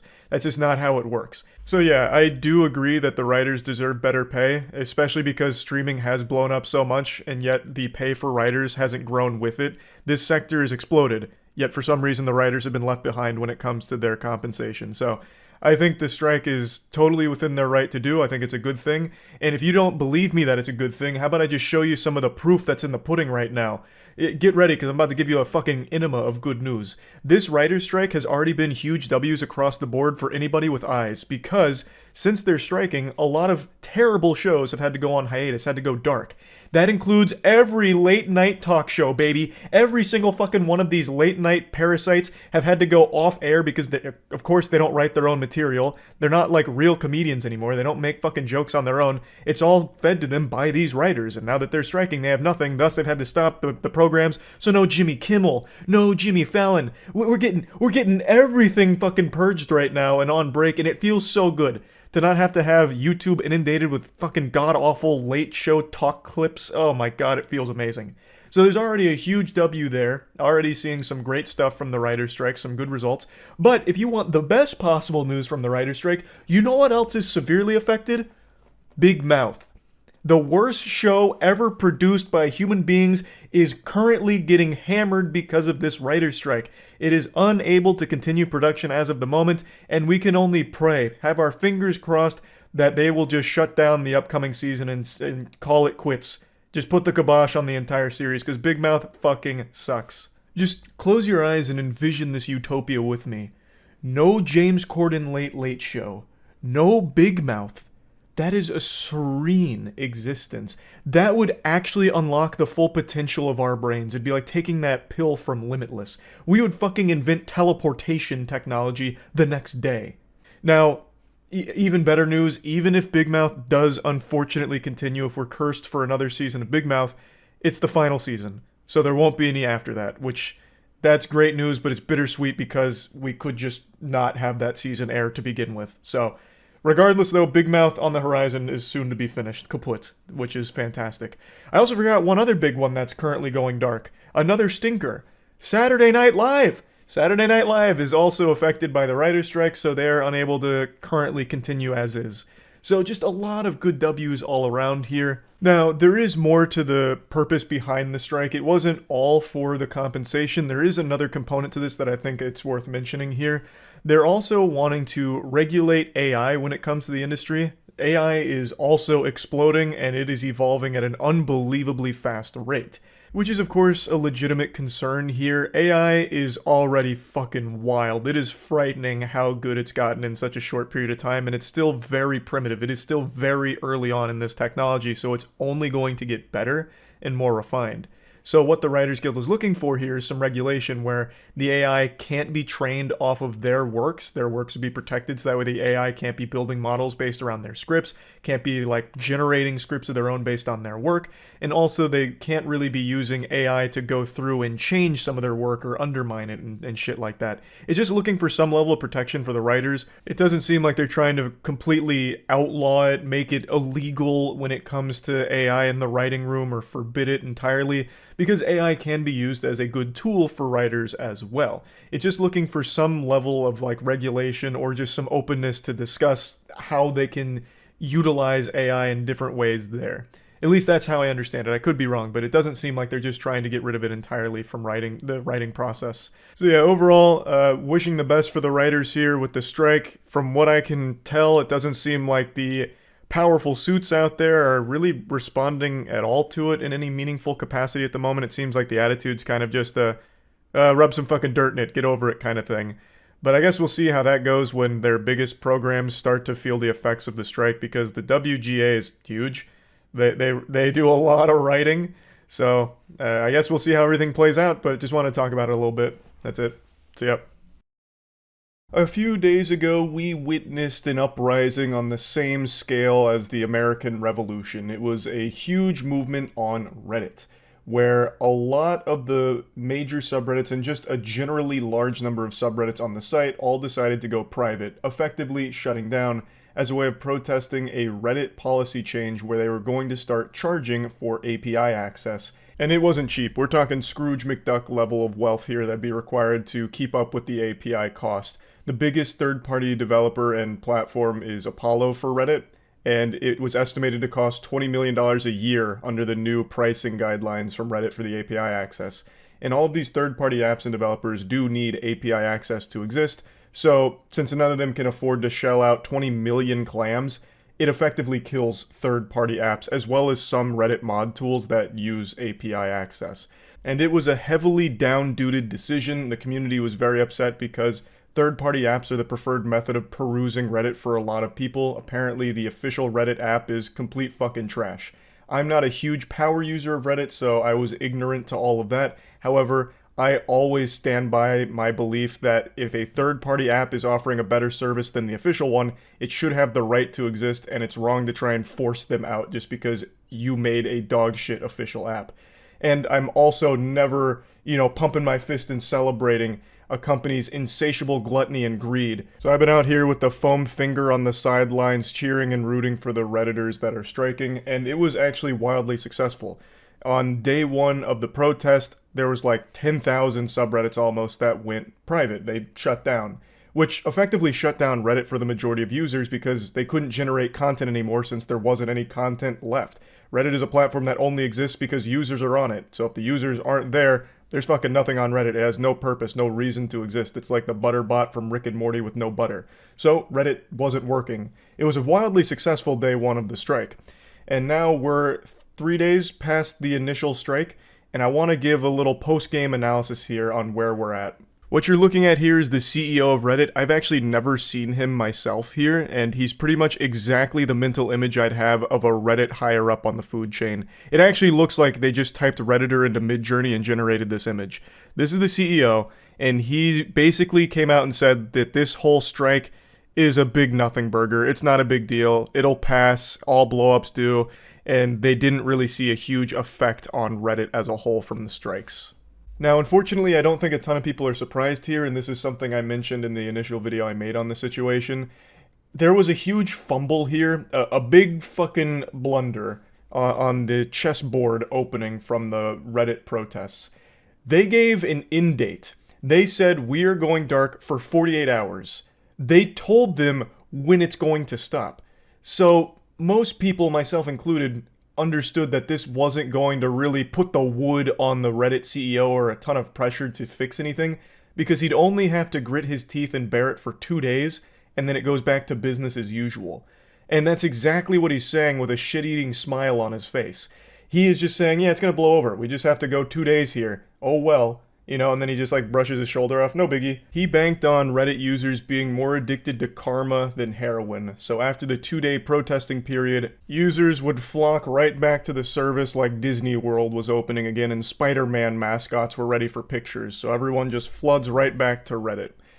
And unfortunately, he's kind of right. We're past the 2-day initial protesting period, so a lot of subreddits are no longer private. But there are a ton of them that still are. There's a lot of subreddits that didn't agree with 2 days, saying that's not enough, that's not going to put enough pressure on them, he's just going to endure it and it's not going to lead to change, which I think is the right mentality. That is correct. It didn't lead to change. 2 days was not enough. So a lot of subreddits have said that they're just going to stay offline indefinitely.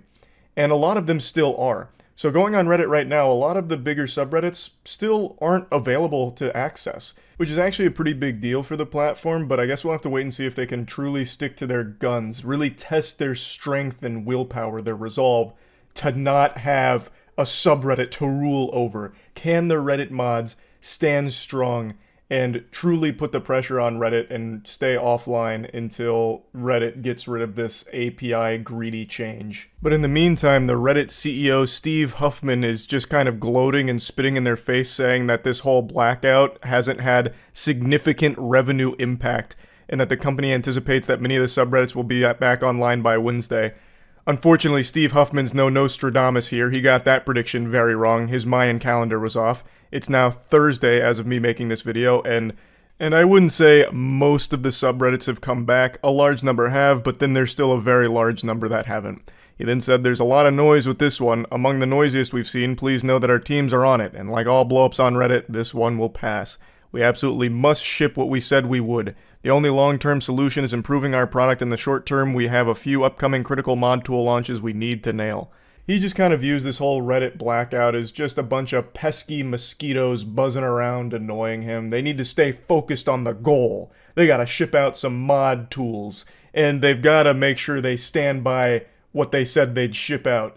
They can't give an inch or else Redditors will take a mile. It honestly seems like this is the most exciting thing that's ever happened to him in his life. This, like, cyber war that he's fighting. He's living out his anime fantasies of being the protagonist. He's the general giving orders to his troops.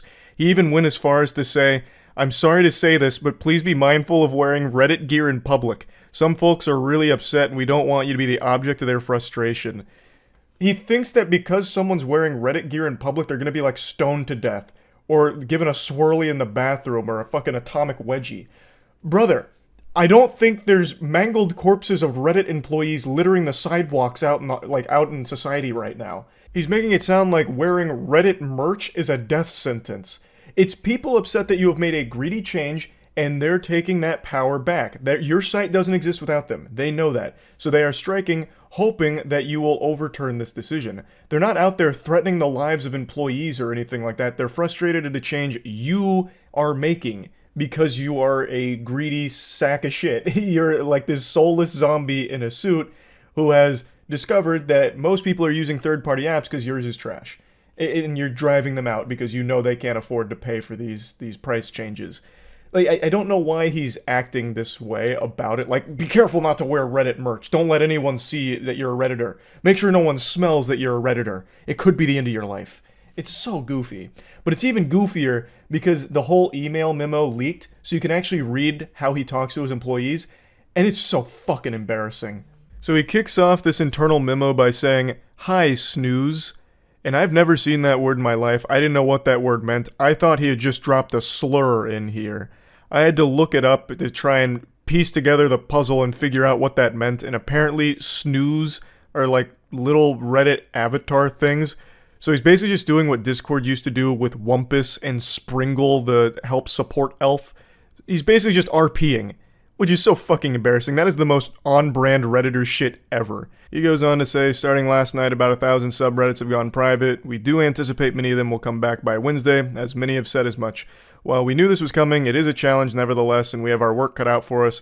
A number of snooze have been working around the clock, adapting to infrastructure strains, engaging with communities, and responding to the myriad of issues related to the blackout. Thank you, team. I think this perfectly highlights the problem with giving them an end date on your protest.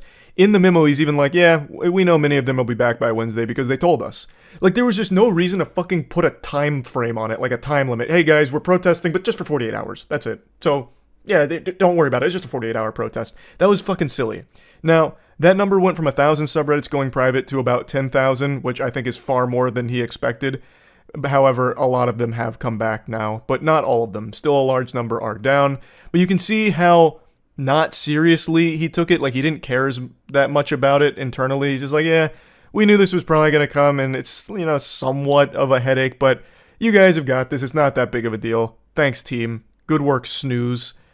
We do not see any significant revenue impact so far, and we'll continue to monitor. And then he goes into what I've already covered, where he's talking about how it'll blow over, because everything on Reddit blows over, because everyone's too addicted to the platform, they'll always come back.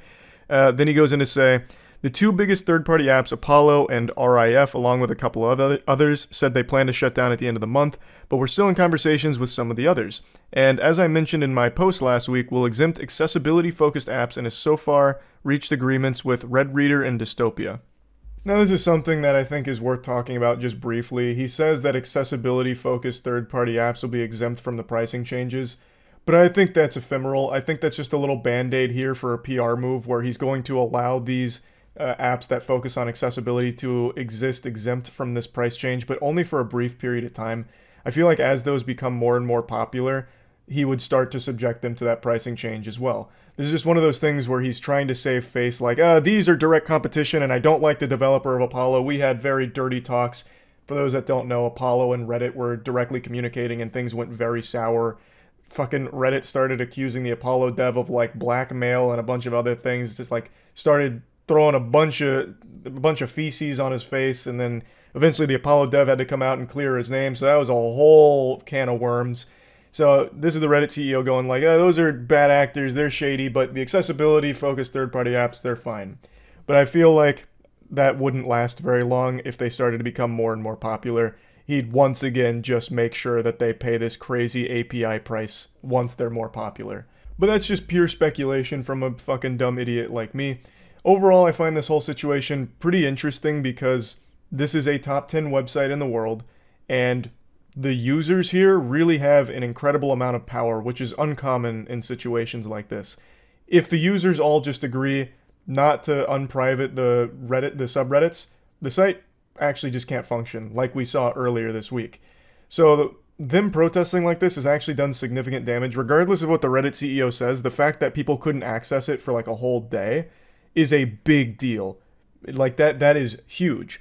And I think they started to notice that, which is why so many are still offline. I do hope that they overturn this decision. Like I said, I hate corporate greed like this, and I always believe that third-party apps that offer a better service should have the right to exist.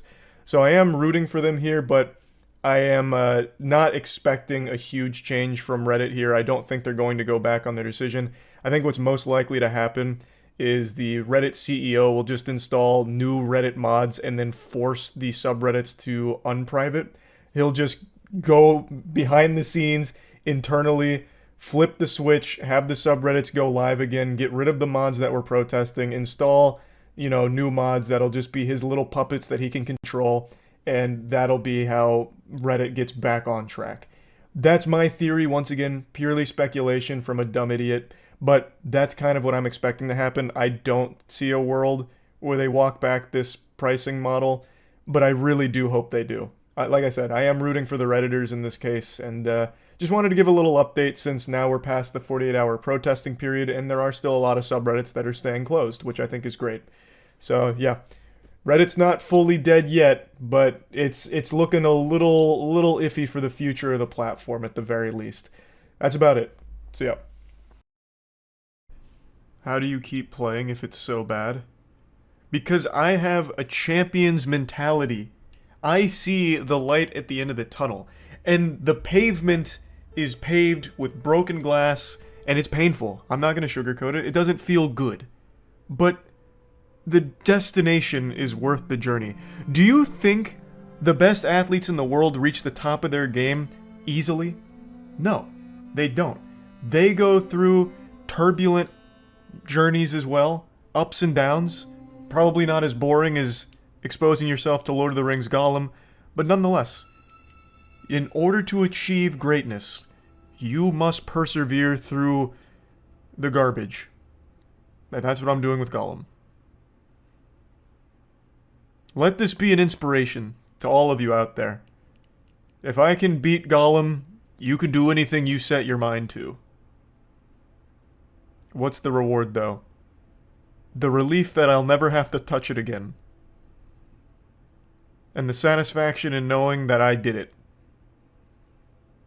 That I saw those credits roll. Find a way to talk to the blind elf. We could just keep talking. We don't talk. She's trapped in a cell. We can just keep talking at her. Alright, I'll find a way. By yelling.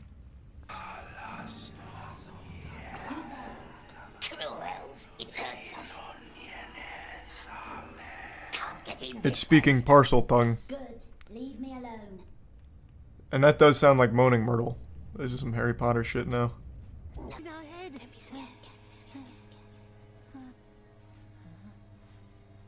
you still there? Okay, so by drinking the water from the shell, she basically implanted Neuralink.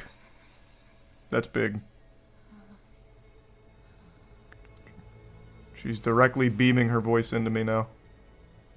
Won't let us go. Interesting posture. What the fuck is that? That's unique even for Gollum. Does anything happen in this game, or is it just a walking simulator? This is a different kind of level. Usually it's, you know, non-stop action-packed platforming and chores, but this time it's mainly just dialogue to dialogue. What? There you are. Uh-oh. Let me handle it. Ah, they can't get under the table.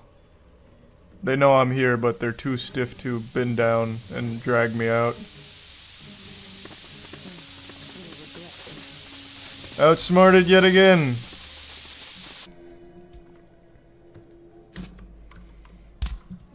What is this, a half pipe? Was Gwendil a huge skater or something? Where is the attic? How do I get up to it? That up there is worthless. If I hit my head on that fucking thing one more time, I'm gonna scream. Well, actually, I'm gonna have a conniption. Why didn't you jump? Why?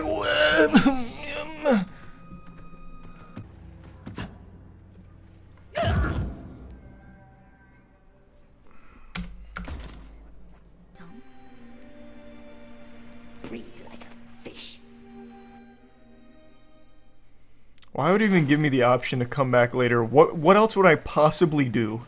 That's insulting that it would even let me go back and think about it. There was nothing to do. No, thank you. What do we do?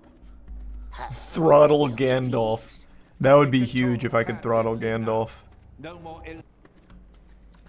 Oh my god. Oh, yes, I've seen him too. His shadow Okay, the other guy saw me. over the battlefield. Look.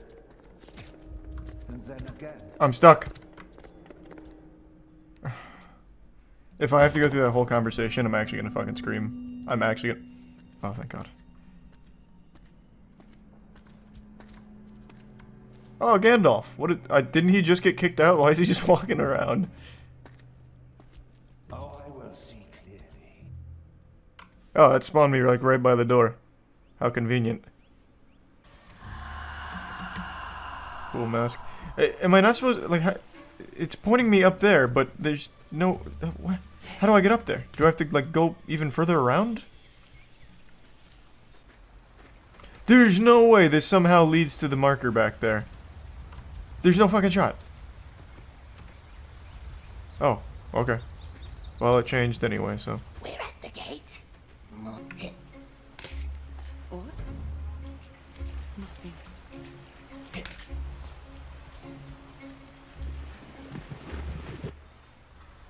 Why did it lead me here? I can't do anything here.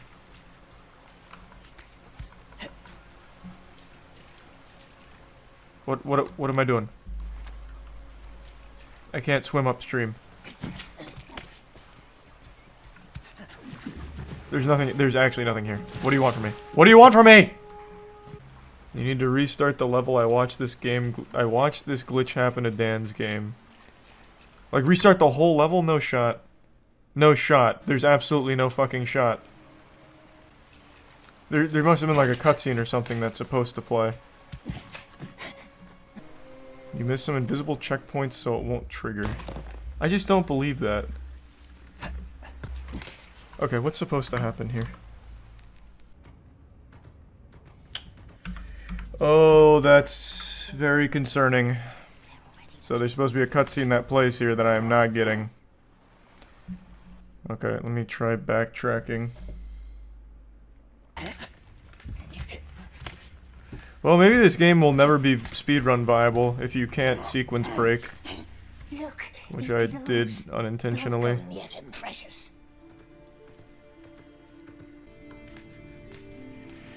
Alright, here's hoping I fixed the game.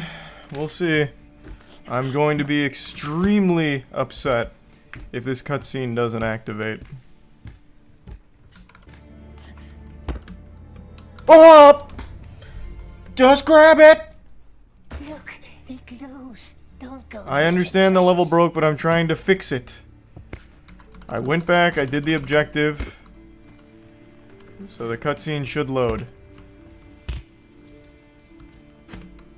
There's no reason why it won't now, or shouldn't now. I hit the checkpoint. No way they saw me. No way they saw me. Don't fucking do it. Don't you dare shoot me. I'll scream. Thank you. Please fucking work. Oh my god, please work.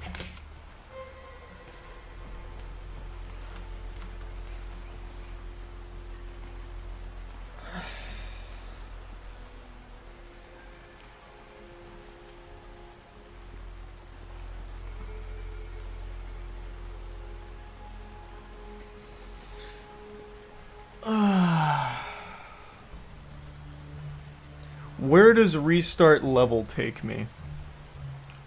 I'm pretty confident restart level is going to take me back to the beginning of chapter 8. So over about an hour and a half. But what if I just believe in a little bit of that Middle-earth magic? Maybe it'll start me over from the Gandalf conversation. Oh, that's huge. Oh, thank God. Okay, this isn't nearly as catastrophic as I thought. Oh, that's so big. Thanks, you said Picky and Faust. Okay. That's actually wonderful. This isn't far at all. Oh, I don't think she said that last time. We will find you anyway. They don't know we're here. They definitely know we're here, Gollum. I have a very strong suspicion that they know we're here.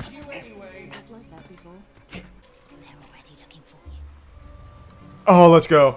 Okay, we're good. We're good. I don't know what broke it the first time around, but we did it. We're fixed. We're back on track. Come, take our hand. Don't touch me. I can follow your breath. Man, even she knows Gollum's ugly as shit. How does it move?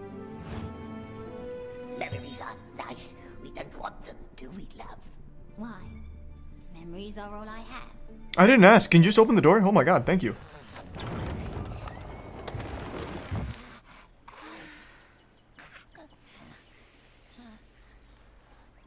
Smeagol, my friend. We've made... What do you mean, my friend? You just keep insulting me. You just keep insulting me. And you are using me. Oh, don't. Smeagol. Oh, God, no. Oh, God. Now he's about to subscribe to the OnlyFans and start sending DMs. Okay. I really don't want to go on this little scavenger hunt to get Mel food. Can we just focus on the mission, please, Smeagol? Found an egg.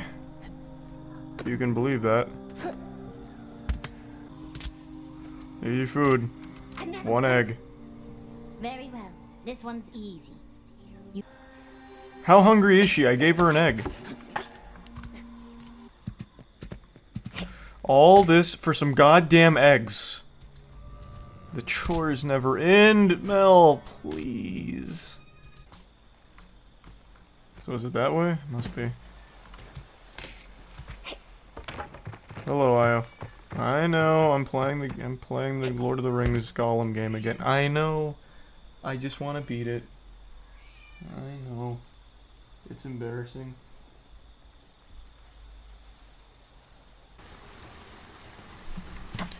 I have to beat it. I know. It's unhealthy. But if someone's got to do it, it might as well be me.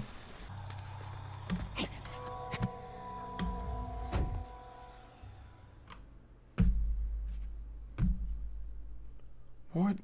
I don't know what even happened, man.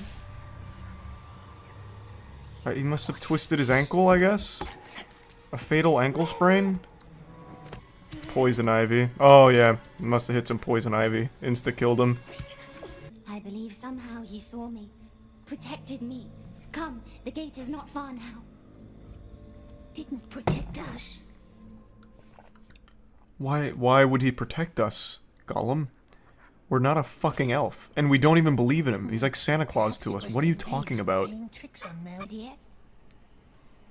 Yeah, elf with the staff. The elf with the staff must have fled from this stone. Well, this is gonna be tedious. Where Aristor stood. I'd have to do this all 6 I times. think that's right.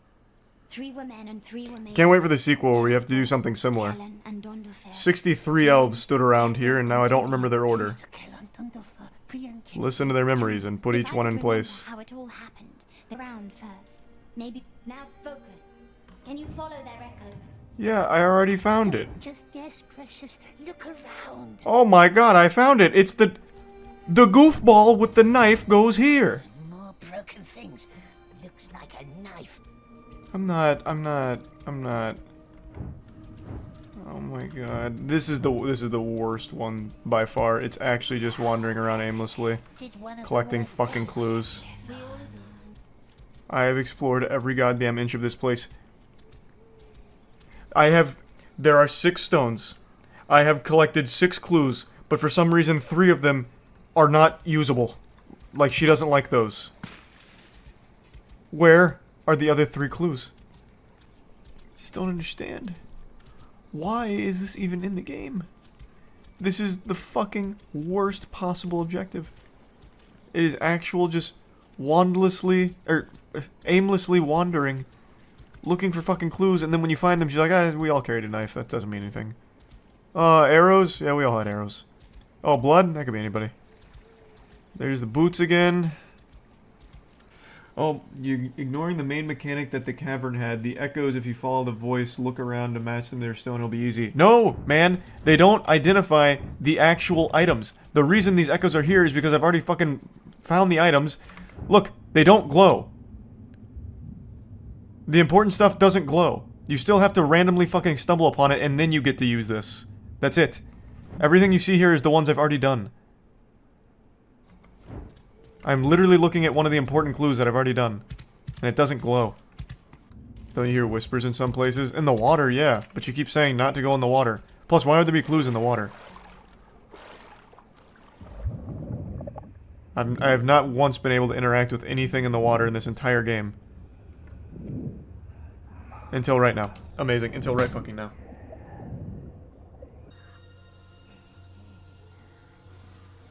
What? Oh, he's going for it. Don't let him. He's got the cheese touch. So I don't want her to stay here, right? Because she dies. I don't care one way or the other. Just, it's raining. It's a bad day for rain. Cursed water. The water's no good. They've been putting fluoride in it. Doesn't need the Riddlemaster anymore. Oh, he's making his move. Maybe Riddlemaster is gone. Forever. I heard his voice. A ghost, perhaps.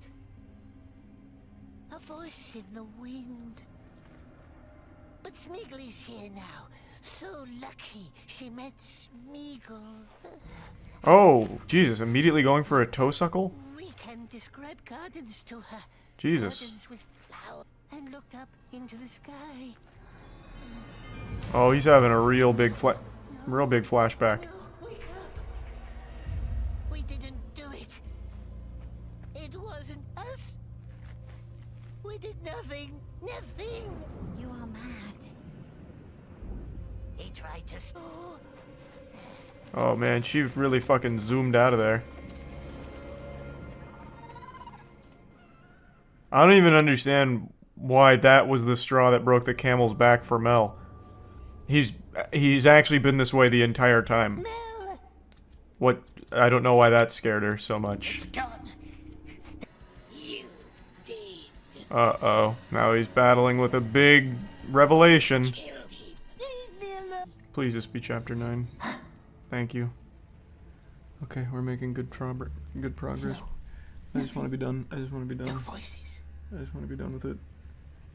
I'm about to have my own little fucking Gollum episode here in a second. Trying to convince me to just stop playing. I just want to be done. Children love to take my light stones up to the gardens to play. Would you not help me find them? No. They look like shining marbles, No. as big as your eyes. No. I am not your goddamn errand boy, please. Don't make me do it. That's cruel and unusual. Oh no. Oh no. Just don't. To us, you know. Like friends. Friends trust each other. Yes, friends do not. We must know what he asked. Let's just lie. Let's just lie. Let's just lie. If you're not comfortable with it. Oh, actually, no, even better. The truth. That'll save us so many problems. Here. Go. Your birthday. That you help her with her lanterns. That's very thoughtful of you. You know. Why does she just keep staring at this guy? In the King's Garden. Are they falling in love? I had to shoo them from the old tower. Why aren't you looking at Smeagol? almost You are sure talking they to put him. light up there. What is happening? You know, Because our feasts are not for strangers, and because your breath would gag our singers. That's just two of the many reasons why you're not invited. keep What your ha- voice down. This is a We solemn were night. you were just pretending to be my friend, and now you're calling me stinky. And laying out why I'm not invited to anything with you guys. What? Brother, you can't even keep up the facade for a minute?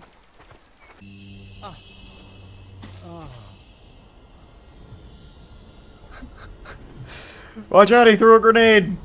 A truth grenade! The King's Grove. Our feast will be there tonight. I could take you there if you promised to behave. Then again, you always end up disappointing me. What are you talking about? If you can do All I do is your fucking chores. I just got you 2 of your stupid fucking lights. How do I only disappoint you? I have only talked to you like 3 times and have done 3 different chores for you, all of which I have done to perfection. Jesus Christ. What is happening? All this just to look at the moon a little better.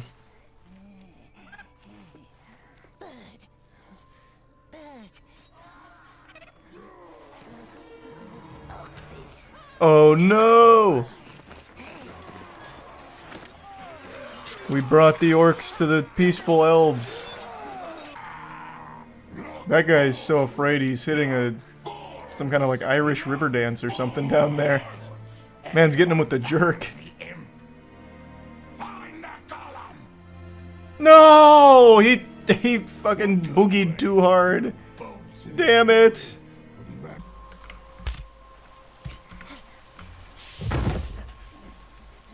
Sometimes wall running and wall climbing just decide not to work. Yes. Throw a stone, distract them. Drop your weapon, alright? Let's talk this out. None of these people have been nice to me. Which one of them? What? Nice. We helped with a murder. Hey, you're welcome.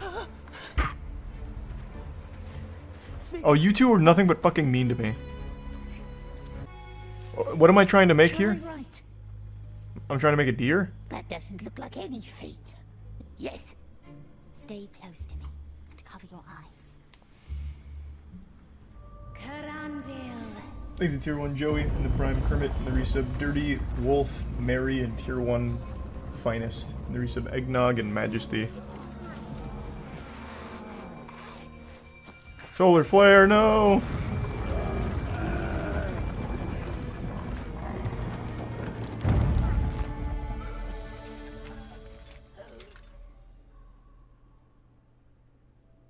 Bested yet again. They heard the words though, they can just go up and say it, right? Cursed, is it? Orcs will find another way soon. Stay away from me. Smeagol never meant to hurt her. Mel must believe me. Stay back. What? You didn't have to take me in here, you know. Why are you acting like this? What?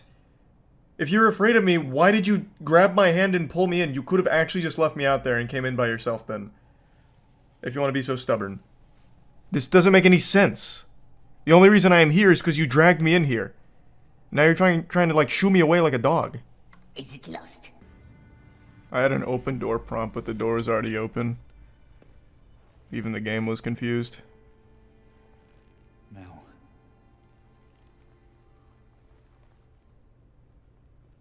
It blinded me. Just immediately whining? Come on now. It's been so many years.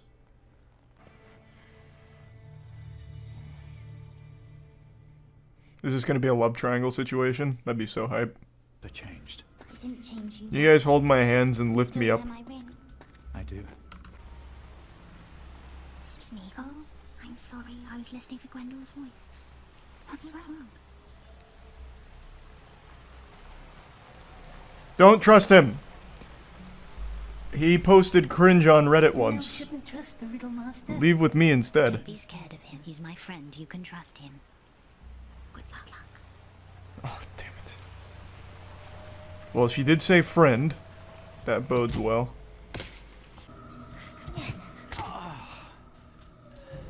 Gwendol, no! Snake, what's happened? I tried to take the stairs. Use a Cooper's. Exactly. I can't move it. What? What is that answer? I tried to take the stairs. There are no stairs. Exactly. So how did you hurt your leg? The gate. Be alone again, will he? No, never. I wish the Riddle Master was dead. That's so cute. Nice. We could also just be friends with the Riddle Master too, and then we'll have like 2 friends. Because he doesn't seem romantically interested in Mel, I don't think. He keeps using her like a mom figure to like protect him. So why not have like 2 parents here? Gwendol, I solved everything, but I'm going to have to throttle you.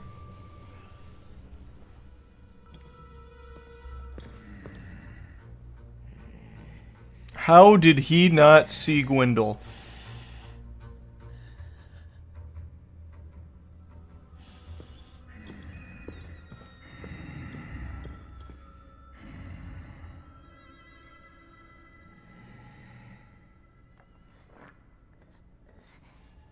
Oh, he's going to alert the orc with the rock. And have Gwendol executed. Scared little orc, hmm? But this is our Riddle Master. Oh. Damn. So far, like, these are the only choices that make any level of difference. I wonder which will be the more entertaining outcome if I kill the orc and get cucked, or kill the elf and get friend-zoned. Let's see what the cuck ending looks like. Nice. We came out on top. Wait.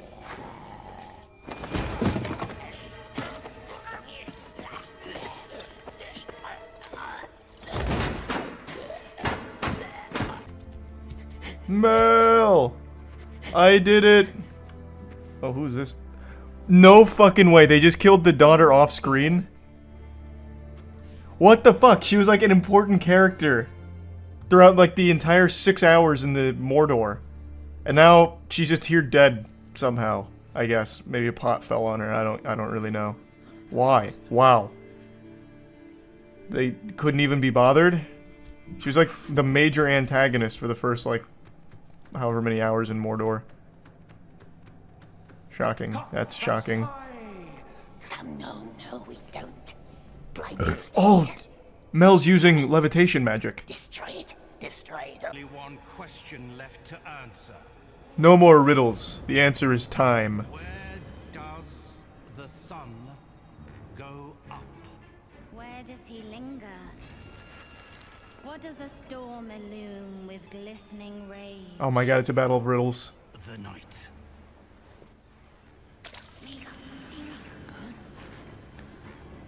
What is happening? What?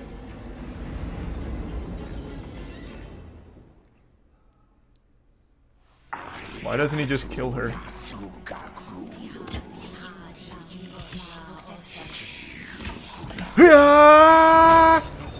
Take this!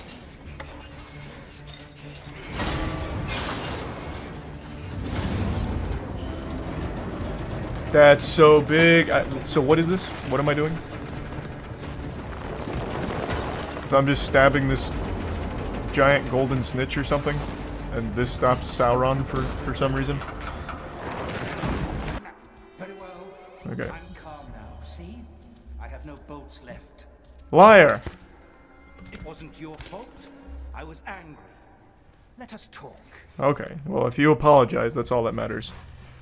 But I've got one last brain-busting riddle for you.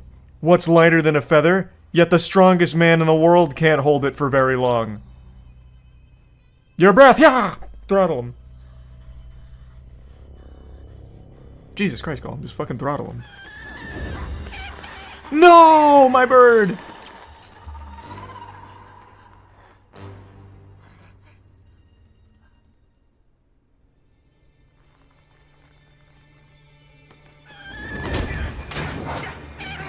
Oh, my bird saved me!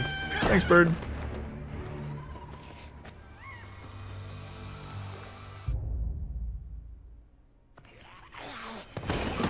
Yeah! We're doing it! Oh, we don't get the satisfaction of seeing it. Alright, we don't feel like animating it. Just do some shadows. Call it a day.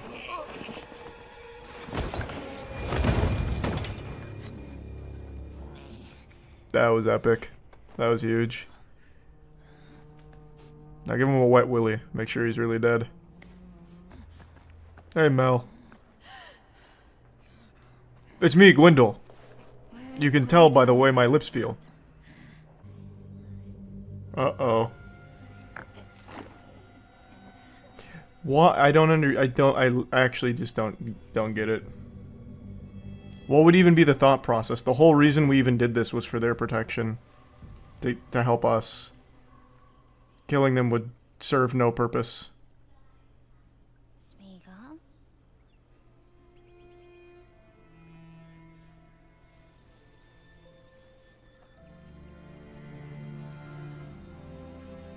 Oh, okay, we decided against it. What a game. What an experience. What an experience.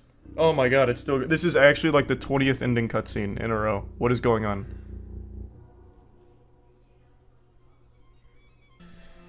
Man, that feels good to be done with. I'm sure you're all aware of this, but you only have one chance to make a good first impression. And if you fumble it, a bad first impression can haunt you for life. And, golly, I'm ashamed to say it, sports fans, but I just blew it when it comes to a very important first impression. Yesterday I posted this video announcing that I'm no longer exclusively streaming on Twitch, which is a bigger change than the time IHOP announced they'd be rebranding to IHOB, the International House of Burgers, instead of pancakes. This was a jaw-dropping change that shook the very foundation of our society as we know it. I announced in that video that I'd be trying YouTube streaming. I wanted to give that a whirl, take it for a trip around the block to see how it feels. And I even announced in that video that I'd be streaming that evening, about an hour after the video went live.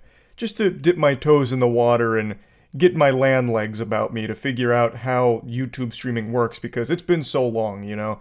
It's not like riding a bike. You don't always remember. In fact, I totally fucking forgot how complicated running a YouTube livestream is, because it's very suboptimal in its design right now. Complicated, I don't think is the right word to describe it, because it's not like I had to go in here and code this son of a bitch myself or anything. I wasn't furiously banging away on my keyboard like an angry Neanderthal trying to get it to start. It's just the actual streaming dashboard I think is kind of messy, and a lot of the features that I know it has were pretty hard to locate. I had to go on like a goddamn treasure hunt to find it, like I was tracking down the One Piece. And for some reason, I got locked in like an actual war with the platform itself for a moment, where I would make changes to settings and then they'd immediately get flipped back to what they were previously. I had to change my stream title like 5 times, because every time I changed it, I would save and then it'd instantly go back to what my last stream was called 6 years ago. It's like, no, the title you had 6 years ago is so much better than this one, so we're keeping it and we don't care what you say. So I was stuck in a game of slap ass with YouTube streaming for a moment, just trying to get everything in working order to go live. And when I finally did, I ended up both forgetting a lot of things and messing a lot of things up, which led to a pretty sour first impression for people that have never tuned into one of my streams. So I just kind of want to do like a full debriefing here on everything that went wrong with my first YouTube live stream in 6 years. And rest assured, I have evolved. I've learned from this experience, so the next YouTube live streams will be fucking perfect. Absolute bangers with no flaws whatsoever. To prove it, tomorrow I'm going live Wednesday at 9 p.m. EST. And it's going to be the best goddamn stream this platform's ever seen. I don't know what I'm going to do yet, but I will promise you there won't be any more silly mistakes like the stream I did last night. Right away, it was made immediately clear to anyone that tuned into my stream that something was awry, because the stream was a little odd looking. Yeah, I know a lot of people came in there and probably questioned themselves like, damn, do I need to visit an optometrist to get my eyes checked? Why does this kind of look like asshole? Well, don't worry, I'll put your mind at ease. The reason that it didn't look amazing and pretty pixelated is because, like an absolute goober, I made the biggest rookie mistake possible. I accidentally locked my stream to a 720p max, meaning you couldn't even access high definition. I didn't even have 1080 turned on as an option. I took viewers on a journey through time to what videos used to look like back in fucking 2010, where everything just looked foggy and yucky. Which is, it's such an amateur mistake. I don't even know how I just forgot to turn on 1080. Like, Jesus Christ, it's 2023, that should just be on by default for dumb idiots like me that just forget it. But it's not fair of me to go around pointing fingers when it was me who drank the dummy juice and just forgot to turn on HD as an option. And it's not a change that I can make during the stream. I'd have to restart everything in order to put it to 1080, so at that point, I'd already made my bed, so it was time to lie in it, and chat was not super happy with the quality of the video, understandably. So that was immediately the first thing that went wrong right off rip. It's something that I immediately dropped the ball on. But what's crazier is that's not even the first thing that went wrong. In fact, the very idea of the live stream did not go according to plan. So, I thought it'd be fun for the first YouTube live stream to do a short speedrun that looked really hype and really fun.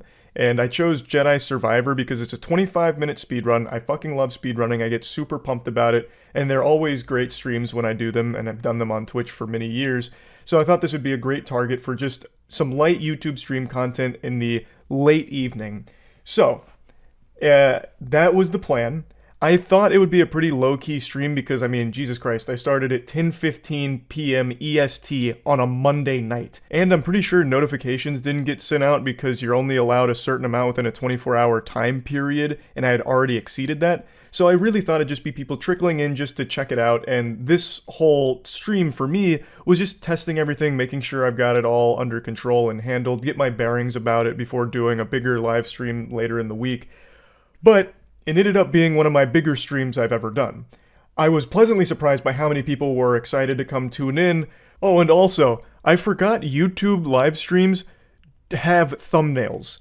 That's not something Twitch has. Usually it's just an auto-generated preview on a stream.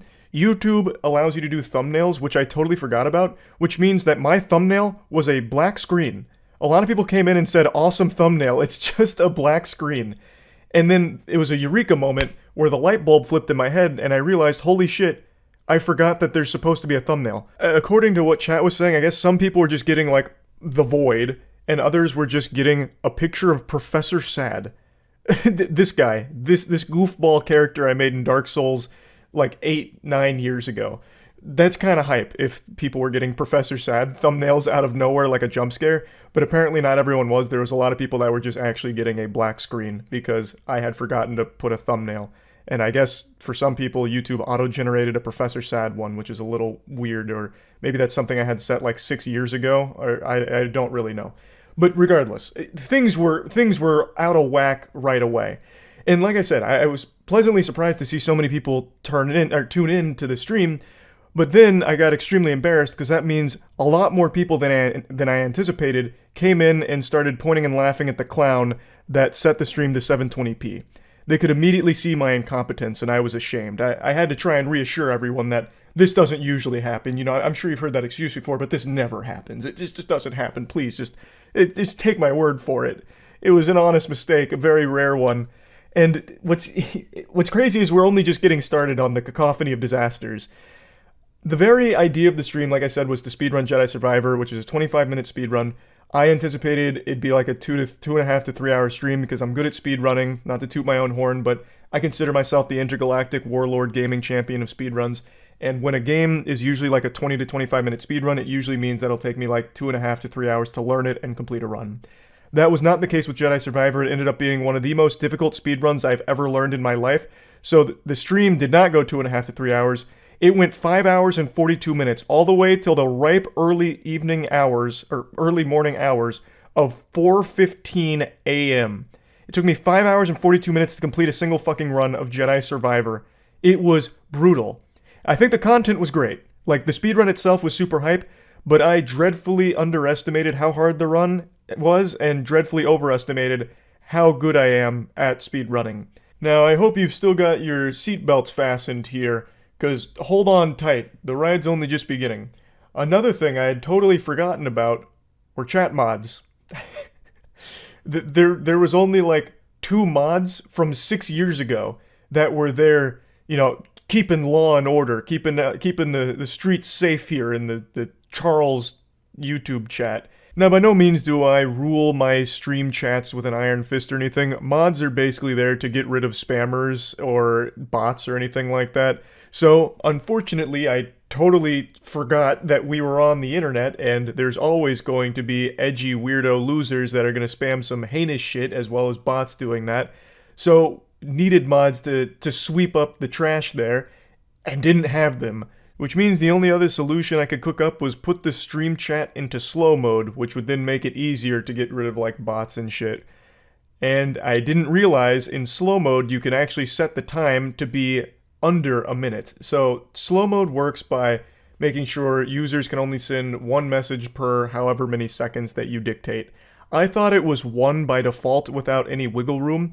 For some reason, it didn't even register with me that I could just change it from 60 seconds down to something more reasonable like 10 seconds, and that would have absolutely still solved the problem.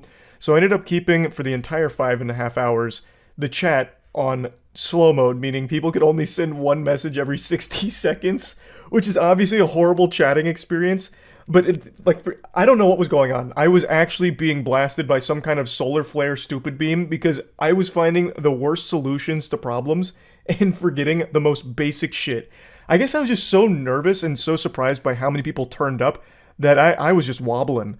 Like, I don't know. I was treading water on like how I'm supposed to even handle a stream. It was like the first time I've ever streamed in my fucking life, I guess. Another thing that happened is in order to read chat, I tried popping it out, but it wasn't looking that good. So I tried a different way of reading the chat, which is really primitive. I just zoomed in my upper monitor here to the chat and the chat alone.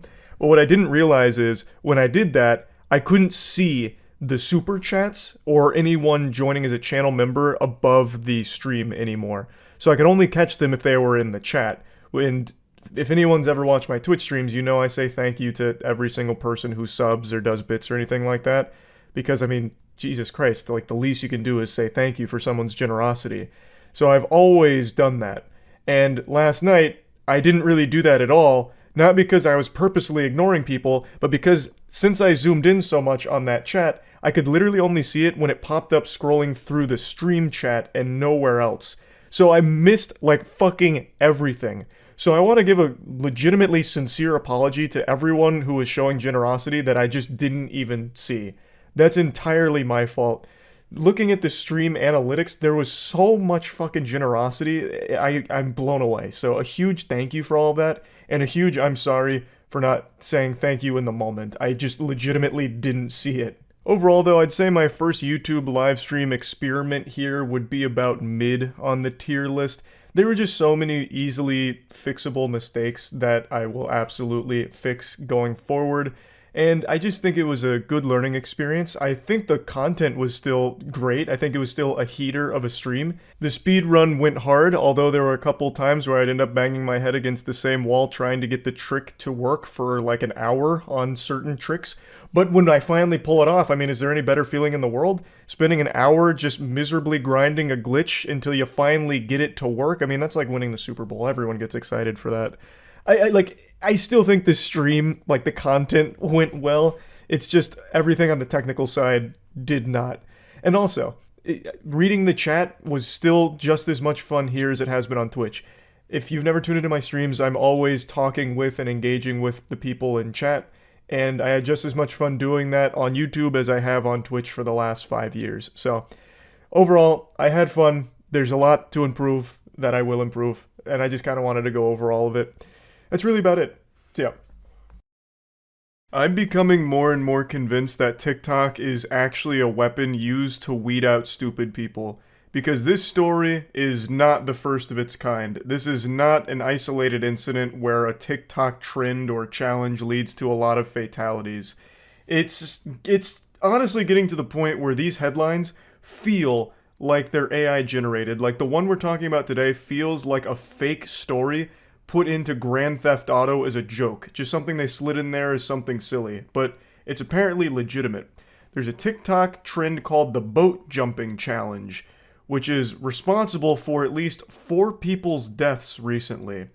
And the challenge, as the name would imply, is jumping off of a boat going extremely fast. You don't need a master's degree in physics to figure out why this is dangerous, but just in case, I'll lay down the brass tacks, so I'm gonna sit you down in the classroom here for the lecture, so spit out your gum. Since the boat is moving so fast, when you jump off of it, you hit the water hard as shit. You generate a lot of force behind that impact. It's a goddamn wallop. So, what's happening is, when people are jumping off of the boats, they're hitting the water and then snapping their necks and drowning. It's an easily preventable and probably the most embarrassing death imaginable because you killed yourself for a goofy-ass TikTok challenge. And I also hate that everything in the world is called a challenge these days. That word has lost all meaning. There's nothing challenging about this. Jumping off a boat doesn't have any level of difficulty or skill to it. The only challenge, I guess, is surviving it. Like, avoiding being banished to the fucking Shadow Realm for it. But I'm so fucking tired of everything getting called a challenge, you know? Here's the poop without wiping challenge. You take a shit and you don't use any toilet paper or a bidet to clean your anus. Expert difficulty, ultra nightmare mode, impossible challenge. You won't last 5 seconds. It's so dumb. I'm so tired of everything getting labeled a challenge. But anyway, this trend of boat jumping is responsible for at least 4 deaths. And like I mentioned, that is just the saddest way of going out. Not only is it like an agonizingly slow, painful death, but that is just, you're probably getting made fun of in the afterlife for that. Dying for a stupid TikTok trend, you know the angels are shooting spitballs at you. Like that is, like it's just a shameful way of exiting this corporeal realm and shedding the mortal coil. That is so fucking sad. Like I feel horrible that, you know, people have, you know, perished from it. But I honestly am stunned by just how quickly the human brain is devolving. This is like human instincts 101 shit. Like this is common sense. This is an instinct you're born with. Not to like jump off of something going fast because it'll create bad ouchie boo-boo moment. Fucking cavemen probably would know not to jump off of like a speeding vehicle like this. I just don't understand how anyone would see this challenge and think that it was somehow safe or wasn't dangerous. Like you'd have to know. You would have to know. And another thing is, it's so traumatizing, like dying this way, not only because it was extremely avoidable, but because it's most likely done in front of your family and friends. Like, if you're on a boat, you're probably not on a boat with strangers. That's not exactly like you can call up an Uber to do this with. You can't just call up, like, a boat service, right, to pick you up and do this TikTok trend. So you had friends and family around you filming you, and then you did the TikTok suicide challenge right in front of them, and they watched you die and fucking filmed it. That is scarring. That is incomprehensibly nightmarish. So, like, this whole thing is, it's shocking that anyone would actually even do this. Like, 4 deaths from it is surprisingly low, actually. I imagine that's only the reported ones so far, assuming this is a popular trend. And I decided to look it up myself on TikTok to see how big the trend was.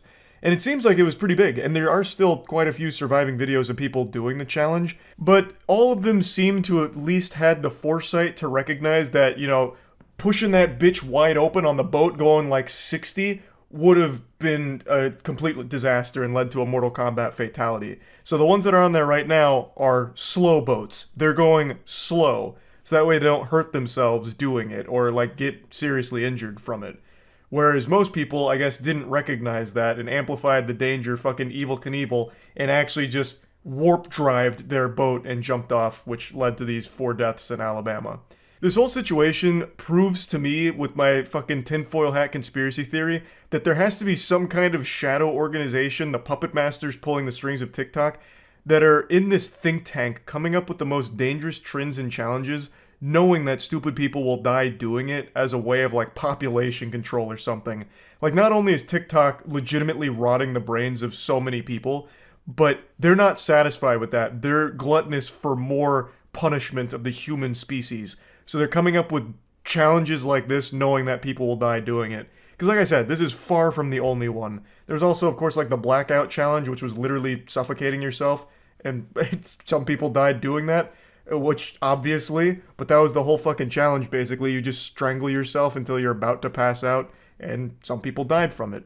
But point is, there's so many of these challenges now. This is just the most recent one.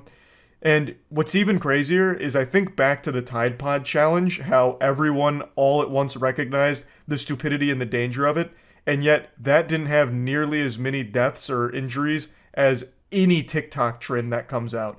Like, every big TikTok trend has, like, at least a handful of deaths associated with it at this point. And even extending further beyond Tide Pod Challenge, many people forget this one, but it's one I look back on with a big fucking smile on my face that someone even tried it. There was something called the Hot Coil Challenge, which was only ever done by one person. It was a dude who just turned his fucking stovetop on and then put his bare forearm on it and let it incinerate his flesh. So he just slams his arm onto the stovetop and lets that motherfucker simmer. He is in there just letting it cook. So he holds it there for a little bit, obviously just melting the flesh off, fucking cremating his forearm, and called it the Hot Coil Challenge. And that would have been less detrimental to human health than fucking TikTok trends like the boat jumping challenge. There would have been less deaths in the Hot Coil Challenge than there are in things like the boat jumping challenge and blackout challenge and all of that. That's so crazy. Now, this isn't exactly related to the boat jumping challenge, but I want to illustrate just how dangerous water speed is. There is a record for the fastest water speed ever achieved, and it was set back in the 70s. And you'd think upon hearing that, like, oh, we've advanced well beyond that with technology. How have we not been able to beat a record from the 70s when it comes to water speed? And that's because it's considered the most hazardous thing to ever engage in. It's the most dangerous record to ever try and break. There's a whole Wikipedia page dedicated to it. Of the last 13 attempts to break the water speed world record, there have been 7 deaths. And the 2 most recent attempts both ended in catastrophe and death. It is a record that most people don't really want to challenge because it is so fucking dangerous. I feel like a lot of people just don't recognize how dangerous water can be, which is a silly thing to say, because I feel like most people should be able to, but we're living in clown times right now where people are just, they're not thinking anymore. They see internet engagement and all rational thought goes right out the window. So it's fucking dangerous. Obviously, this boat jumping challenge was going to lead to serious injury and death. And yet, people were blinded in the pursuit of clout. A story as old as time now. Well, not really. A story as old as 3 or 4 years now, with how desperate people are for clout, that they are actually killing themselves for it. So yeah, just kind of wanted to talk about this a little bit. That's about it. See ya. It's a terrible day for rain. I'm wearing black because we're mourning. It didn't feel appropriate to put on a white shirt and have my bubbly, happy-go-lucky, enthusiastic self here today when talking about such a serious topic. YouTube is currently running an experiment to crack down on ad blockers. Some of you may have noticed over the last 24 hours your ad block is no longer functioning on YouTube and you're getting a message about it. This is our first casualties of this long and bloody battle. The first mangled corpses littering the battlefield. The ad block champion for which we have worshipped for so long is starting to be attacked. Now, honestly, I'm surprised it's taken YouTube this long to try and fight back against the empire here of ad block. It's been around for well over a decade. I don't know a single person under the age of 50 that even uses the internet without an ad block. That's just a recipe for disaster. I'm at the point now where if a website even asks me to disable my ad block, I just leave. Like, I can't even go on Forbes anymore because it has that pop-up saying, disable ad block in order to read our dog shit, and I'm out. I drop everything and I say, you know what? I'm not eating at this lunch table anymore. I just can't peruse the internet without an ad block. It feels like unprotected sex with someone completely filthy. It feels vile. So, ad block is a core part of the internet experience for a lot of people, myself included, clearly. So to see YouTube starting to shut down the ad block functionality on the platform is a little sad and alarming for me because clearly I haven't been on here without an ad block in so long. Now, on my phone, when I'm listening to music or something on my phone, I don't have YouTube Premium or anything, so I still do get ads. But they're usually pretty manageable. It's only like a 5-second skippable, or a 15-second ad or a 5-second skippable ad, so it's not that bad. It doesn't bother me that much. But on my computer, you know I stay fucking strapped with that ad blocker. And I, of course, always encourage everyone out there to have some sort of ad blocker. There's even browsers with ad block built in, like Opera GX. This isn't like a sponsored segment or anything. It has a built-in ad block. It's just important.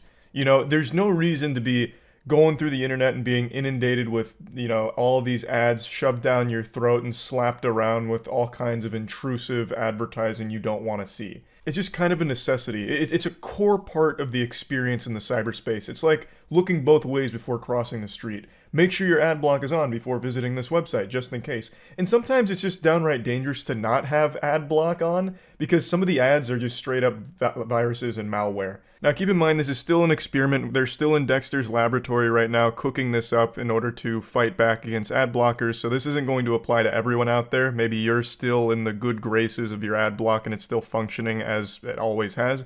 But a lot of users are receiving this message that says, ad blockers are not allowed on YouTube. It looks like you may be using an ad blocker. Ads allow YouTube to stay free for billions of users worldwide. You can go ad-free with YouTube Premium and creators can still get paid from your subscription. And then you have the option, allow YouTube ads or try YouTube Premium. Now, I obviously understand why YouTube is doing this. I think everybody in the world has an understanding of why YouTube would want to stop ad blockers from working on their site. And it's because they lose a lot of money to it, like probably billions of dollars to it. YouTube does rely on advertisers to be on the platform, and thus as the user base continues to grow, so does the exposure to ads, which puts money in YouTube's pocket to keep the service free, so that way people can still keep getting free content. They just have to sit through the ads. And with ad block, they've kind of taken that out of the equation for a lot of people, which means a lot more people aren't seeing the ads, which means YouTube's losing out on that money. It's all pretty simple. We're not diving into any quantum computational bibble babble. It's YouTube loses money when the ad block is on, so they want to rip that condom off so they can get that money again. So ad block will no longer function, which sucks for me because I'm not a YouTube Premium subscriber and I don't want ads, which means I'll probably have to pay for YouTube Premium here pretty soon. Right now, Google is calling this a small experiment, but it's important that we realize that everything big once started small, except for me. I started small and I'm still small at 5'6", but the point is, they're saying it's a small experiment globally that urges viewers with ad blockers enabled to allow ads on YouTube or try YouTube Premium. Ad block detection is not new, and other publishers regularly ask viewers to disable ad blockers, which is true. This isn't some kind of groundbreaking, innovative technology here that detects the ad block. Like, they're not a pioneer. Tons of sites have done that and are still currently doing it. YouTube is just one of the last ones to do it, surprisingly, and now they're finally deciding to get into that ball game. The article also mentions how they do experiment with other kinds of ad strategies. Last year, they did an experiment that forced users to watch a long chain of short and unskippable ads. I believe this was all on YouTube TV, where they had like 10 unskippable ads, just to test out if TV watchers would be more susceptible to long-form advertising. And then it also mentions that YouTube creators have seen a steady decline in ad revenue since 2017 with the adpocalypse.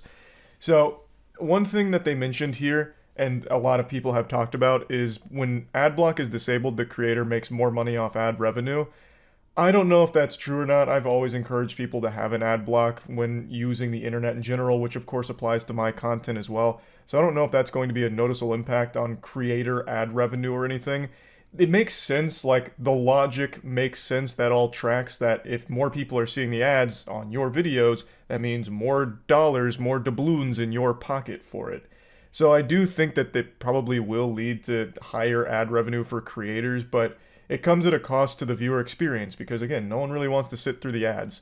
And if they don't want to sit through the ads, then the only other way is the YouTube Premium, which costs money. So all of it's not exactly how I'd like to see it play out, because I always think the most important thing is people getting to have a fun experience that isn't a headache. And right now, that to me is having the ad block on and just being able to watch the content immediately with no stress and no financial investment in order to get that experience. Also, you might remember a few years ago, actually quite a long time ago now, there was a couple of delusional creators that were absolutely huffing glue, and they started to whine and complain about people using adblock. We had these fucking hall monitors on YouTube who were like, adblock is piracy, it's theft, you're stealing from the creators. If you care about our content, you'll turn off the adblock and you'll click on the ads too, god damn it, you fucking filthy swine.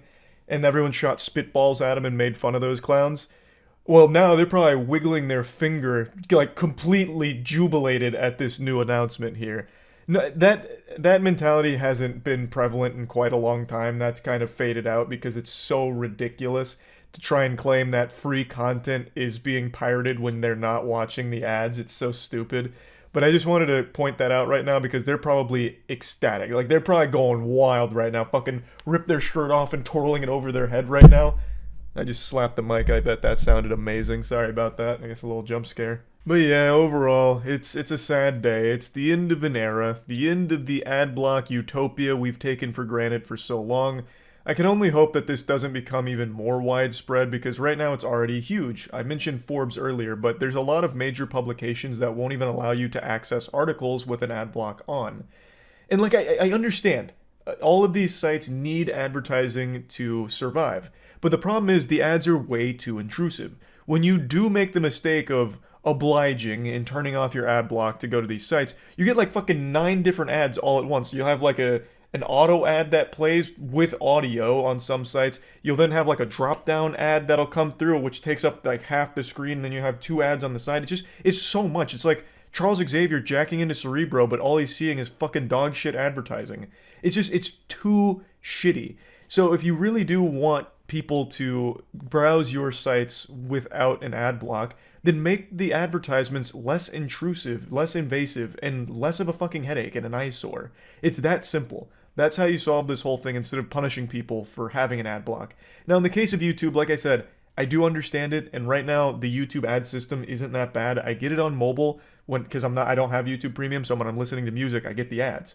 And right now, I only ever get a 15-second unskippable ad or a 5-second skippable ad. I'm never getting a ton of them, though there are occasionally moments where if I'm not paying attention, I'll get like 2 ads back to back, and that second one's like a minute long, so I'll have to go over there and be like, skip. Because if I don't, then I get like an entire fucking short stories content worth of advertising. So they do have those sneaky little bastards snuck in there occasionally, but it's always skippable. So if you're just present, you can skip it. It's not that big of a deal. It doesn't bother me too much. But I probably will end up just getting YouTube Premium because I really don't want to be getting ads when I'm on the computer. So, yeah. Just wanted to talk about all this. That's about it. See ya. Did you hear about the microchips in the cheese? I'm going to have to check that out right now. Goddamn government cheese. This company is implanting microchips in its cheese. Oh, wait, this is a real thing. Oh my god, wait. This isn't a conspiracy. There's a company that's actually microchipping their Parmesan. I thought this was going to be like one of those 15-minute city agendas. Bill Gates is controlling my mind via microchips through COVID. They're actually microchipping their cheese. One of the world's most famous cheese is also one of the most counterfeited dairy products on the planet. Competing manufacturers have for years produced cheaper imitations of Italy's Parmigiano Reggiano, a favored topping for pasta and salad. Now the producers of Parmigiano Reggiano say they have innovated a way to prevent any pretenders from ripping off their product. Is there only one company in the world that makes Parmesan? Who do they have like a patent on it? Like who owns it? There's an entire page dedicated to it called The History of Parmesan. Italy issued a decree that placed exclusive control over the production and sale of this cheese in the hands of Parmigiano Reggiano Cheese Consorzio. Oh, what in the world? I had no idea the Parmesan lore went so deep. It's even crowned the undisputed King of Cheese. This is an incredible story. This is like the Game of Thrones, but for cheese. I'm gonna have to go through that entire history breakdown of Parmesan. There's probably wars fought over it, like Helen of Troy. They weren't actually battling for Helen. She just happened to have Parmesan. They were going to war for that shit. Good God. Alright, let's read about these microchips, though. Parmigiano Reggiano Consortium, the PRC, association that oversees production of the cheese, says it has been putting microchips in its product as a part of a technological trial which would allow consumers to trace Parmesan cheese back to its place of origin. Who's doing that? What sane, normal human being is gonna try and trace back their Parmesan? Like, I'm not gonna go to a, Italian restaurant, with my buddies, and they get, spaghetti. They start sprinkling the Parmesan. I'm not gonna, slap the waiter's hand down and be like, wait a minute, let me see the microchip. I need to trace this back to make sure it's coming from the PRC. Otherwise, I'm having this establishment shut down. I'll have the Parmesan police force come after you. I can maybe see it being on a company side, if a restaurant's ordering Parmesan, giving them the option to see if it's, authentic coming from the approved place of origin. But just a normal consumer, I don't think anyone's gonna get suspicious and want to double check. Let me ensure my Parmesan came from the right spot. Under special protections designated by the European Union, Parmigiano Reggiano is the only kind of cheese which can be called Parmesan within Europe, and it must be made in a small part of northern Italy, including in the provinces of Parma and Reggio Emilia. I saw that. In my massive dissertation that I pulled up for a moment there on the history of Parmesan, I did see about, it needing to come from a certain space and nowhere else. But I didn't realize it was a title that could only be bestowed upon, this cheese from this particular region. I thought it was just a type of cheese that anyone can make.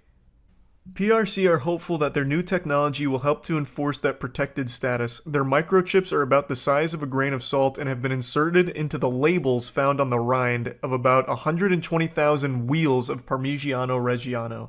The chips work as a scannable food tag with a QR code label. I'm going to start tracing my Parmesan. I'm going to go to my local grocers, and I'm just going to trace all of their Parmesan. I'm going to be a hall monitor for this shit now. I'm going to be like a secret agent working for them. This feels so weird. I just can't imagine there's a ton of cheese snobs that are going to double check to make sure they're getting authentic Parmesan. Produced in the right places of Parma and Reggio. In an email statement sent on Friday, Nicola Bertinelli, president of Consorzio Parmigiano Reggiano, told CBS News that by being the first to incorporate these secure digital labels onto our cheese wheels, we can continue to ensure customer safety. Since the establishment of our consortium in 1934, we have worked to convey the value of our product globally and distinguish it from similar-sounding products on the market that did not meet our strict requirements for production and area of origin. They speak about this like it's the goddamn Citadel in Mass Effect. Since the establishment of our consortium in 1934, Nicola, it's cheese. I really just don't think there's a ton of people that give a fuck. Now, I guess I didn't realize how serious business cheese was. I'm curious. Let me see what my local grocer has for Parmesan, because there's definitely different brands, right? There's not just one Parmesan brand. Oh, this is big news, too. If you just type in Parmesan, there's news stories out the wazoo about the microchips. The headlines are a little misleading. Classic fear-mongering, I guess. The microchips aren't actually in the cheese. Apparently it's in the label. So you're not going to consume the microchip unless it somehow bleeds into the cheese from the label. And if that's the case, then Parma, whatever, the PRC have got some big problems on their hand. Yeah, there's so many different brands here. There's no way they all come from the same place. And they all call themselves Parmesan. A secret cheese invasion. I don't know, man. This is very odd. In the United States, Parmigiano Reggiano does not have protected status, and American manufacturers in states like Wisconsin make different forms of Parmesan. Okay. I see. Man, they must be pissed about that. They have got to be so upset. And this is the worst time in the world to be using the word microchip. Parmigiano Reggiano, like the official PRC producers, they have chosen the worst possible marketing strategy by saying they're microchipping their cheese. People are freaking out about microchips existing in their goddamn water supply. Toilet bowls with government surveillance. Saying that we microchip our cheese for your safety, that you're scaring people. You're fucking scaring people. They need a new head of their marketing department, because that is a big L. They're struggling with that one. Big Parma. Yeah, I mean, this is serious business. This is Big Parma. Outside of the United States, the Parmigiano-Reggiano Consortium successfully blocked the U.S. food giant Kraft Heinz from registering the name Kraft Parmesan cheese as a trademark in Ecuador in 2022. Parmesan is different than Parmigiano-Reggiano. They age differently and made in different places and taste different. There's a name for a cheese sommelier, right? They have their own name, and it's a really cool one. Hold on. Because maybe it's time that I try and get into the high cheese society. So that way I wouldn't even need the microchip. I'd be able to taste where it was aged. In a fine oak barrel while listening to Mozart. Cheese has its own cutthroat version of the Court of Masters sommelier. In hopes of gaining cheese certification, he sits for the American Cheese Society, ACS, Technical Aesthetic Sensory Tasting Evaluation Test. Taste. This is codename Kids Next Door type shit. I like that. In 2018, only 30 applicants passed the taste test. If that weren't daunting enough, the American Cheese Society also offers the title Certified Cheese Professional, CCP, which means that an individual has acquired thorough knowledge and level of expertise that is demanded within the cheese industry. Those who pass both earn a lengthy array of letters after their names. The ACS, the CCP, the ACS, CCSE. Jesus Christ. Okay, I'm writing this down. I want me and the team to try and pass the Cheese Society taste test. Where a person's individual palate is subjective, the process of evaluating cheese is not so much. It's not personal preference, but knowing if that cheese is within the parameters of the style it is and what the cheesemaker intended, says Shari Allen, ACS CCP, ACS CCSE, and cheese educator. A cheese educator? Oh my god. We're in the future. Is that a major you can take in college, you think? That'd be hype. The test is rigorous. One part of the exam entails identifying 10 vials of milk on scent alone. It's all about aroma, explains Evan Brown, ACS CCP, ACS CCSE. Do you think they write this down? Like when they're just signing papers or something, when you put your name and title? Do you think they have the chutzpah to write down all of these? Knowing that no one's going to check? What could be so difficult about a cheese test? For one, a grading sheet might have 60 possible descriptors and a cheese might only seem to need 1 or 2 to describe flaws or attributes. Others might register on over a dozen descriptor scales.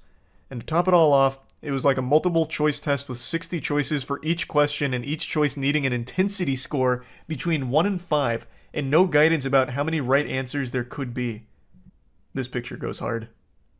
A mere 20 minutes ago, I was ignorant to how deep and serious the world of cheese was. It's like the John Wick universe, but for cheese. It takes a strong man to lift a car, but it takes an even stronger man to admit when he was wrong. I can do both, but I'll only be doing one today, and that's admitting I was wrong about a show that I thought had absolutely zero chance of being entertaining in even the slightest way. And the show that I'm talking about is Twisted Metal. It's based on a video game franchise that I cherish deeply from my childhood. All of the trailers and all of the clips they released were horrible, and I made a whole video complaining about it because I felt personally attacked. First, they make a Halo show and completely ruin it, wipe their dirty cheeks with a beloved property with a horrible show, and then all of a sudden, Twisted Metal, what's next? It's like they're going up here in my noodle and looking for all the things I used to love growing up in order to ruin them with a TV show. And I still do stand by that video. Every single piece of promotional material they released for Twisted Metal was turbo ass. But now that I've finished watching the show, since it just came out a couple days ago, I can confidently say that I subscribe to a conspiracy theory that there was some kind of internal sabotage run on this show from the inside. There was a spy looking to sink this before it even had a chance to swim. Because all of the trailers and clips are the worst moments from the show. The show itself is actually fun. Now, I know that's become a bit of a cliche when something isn't great, but you want to be nice to it, but I use that in the truest sense of the word. I don't think Twisted Metal is a great show by any means, but it is an actually enjoyable one, which I really didn't think there'd be a chance of, because, again, all of the trailers and clips made it seem like it was written by, you know, the fucking Saints Row team from 2022. It had, like, Forspoken level dialogue and jokes. It was rough. And those jokes are in the show. Like, it is very much heavy on a lot of jokes per minute. Like, the JPM is off the fucking charts. The jokes per minute is going to be blowing your hair back with cringe from time to time. But for every 100 stinkers, there's a couple of good ones scattered throughout there. And this was what I was most concerned of, because for some reason the trailers and clips only showed a couple of comedy routines. There is a lot of action in the show, which should be the focal point of a Twisted Metal show, since the games are all about fucking car combat with guns, missiles, and wacky, zany characters doing crazy shit like Sweet Tooth. And in the games, it gets very dark with, like, the narrative. The show, not so much. There's a couple of, like, darker moments, but very much so the show's emphasis is on comedy, but it does have a healthy dollop of action as well, which I just didn't even think it would have any at all based on everything they released prior to it coming out. So this is going to be a little pseudo moist meter. It's nice to be pleasantly surprised because I expected this to be horrible. I really did. And I totally forgot it was even coming out, but last night on stream, chat reminded me that it came out and they were shocked that it turned out to be somewhat decent. And they're right, it is decent. I had a fun time watching it. That being said, again, it's not a great show. A lot of the writing here, aside from, like, jokes when it actually is trying to tell a story, is laughable. Especially with the two main characters, John Doe and Quiet. Now, their chemistry is fine, but a lot of the things that happen between them makes it seem like it actually is an AI-generated script that has a couple of bullet points that it needs to hit, but didn't really know how to naturally weave it in there. So I shit you not, in one of the episodes, there's a scene where the two of them fuck in a ball pit, then they get into an argument, then they fuck in the ball pit again, and then they get into an argument, then one of them leaves, and then there's a lightning storm, so then they have to come back, and then they, like, reconcile, and they're all good again. Like, this back and forth keeps happening, like this. It's this constant flip-flopping. Like a light switch being turned off and on like Nosferatu from SpongeBob in that episode with the hash-slinging slasher. Like, they very clearly had things they wanted to convey, but they weren't super effective at conveying it. And also, the vast majority of the conversation between the two main characters usually ends with them saying, fuck you. That's usually where the conversation will wrap up, and then they'll go on their way driving somewhere. It's pretty weak. Like, the writing isn't exactly what you'd consider fine-tuned, but what's crazy is, it didn't take away from the enjoyment of the show, because it feels right at home in a stupid world. The entire universe they've built here is stupid, and every character in it is a fucking idiot. Like, the entire world got hit with, like, stupid radiation or something. There must have been, like, a fucking solar flare that blew up everyone's brain, and now everyone's got brainworms, and they're all just actual morons in this world. Which is kind of charming in its own way. The actual story of the Twisted Metal show is, 20 years ago, there was a bug that took out pretty much all electronics. The opening monologue had me rolling my eyes. It was mentioning, porn's gone, so the world collapsed. That people couldn't access the internet anymore, and the world went to shit. So now it's a post-apocalypse, it's a dystopia, and our main character, John Doe, is what's called a milkman who does deliveries for settlements back and forth. And every character you meet is dumb. Actually stupid. So when there's bad writing like this, it almost feels like it's on purpose to a certain extent, which I guess is a real blessing to the writers, because they could be as lazy as they want with, like, character relationships, and it doesn't feel awful to watch. Because you kind of expect it in this broken world filled with broken people.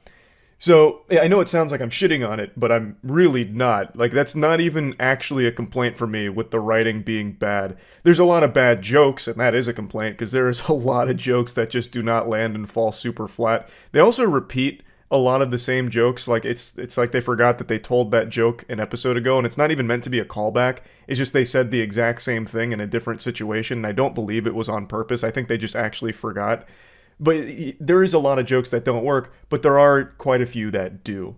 And I think the real star of this show is Sweet Tooth, whom I was the most concerned about going into it, because Sweet Tooth is the face of Twisted Metal. He's not the main character here, but he does have a lot of screen time. In the video game franchise, he is a wacky character, of course, but he is fucked up. He has an extremely dark past.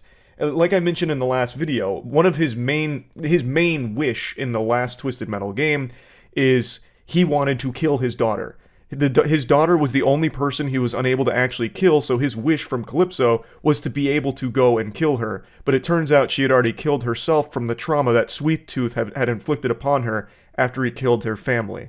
So, like, it's very dark shit that Sweet Tooth deals with. And in all of the trailers and clips, they just make Sweet Tooth look to be like some kind of really embarrassing Joker clone. Like the classic, "I'm the Joker, baby" meme, right? Like, it didn't seem like they really understood Sweet Tooth as a character and what would make him both fun to watch and also intimidating and scary. Again, all of the trailers and clips make it just seem like he's going to be a goofball, we live in a society Joker meme character.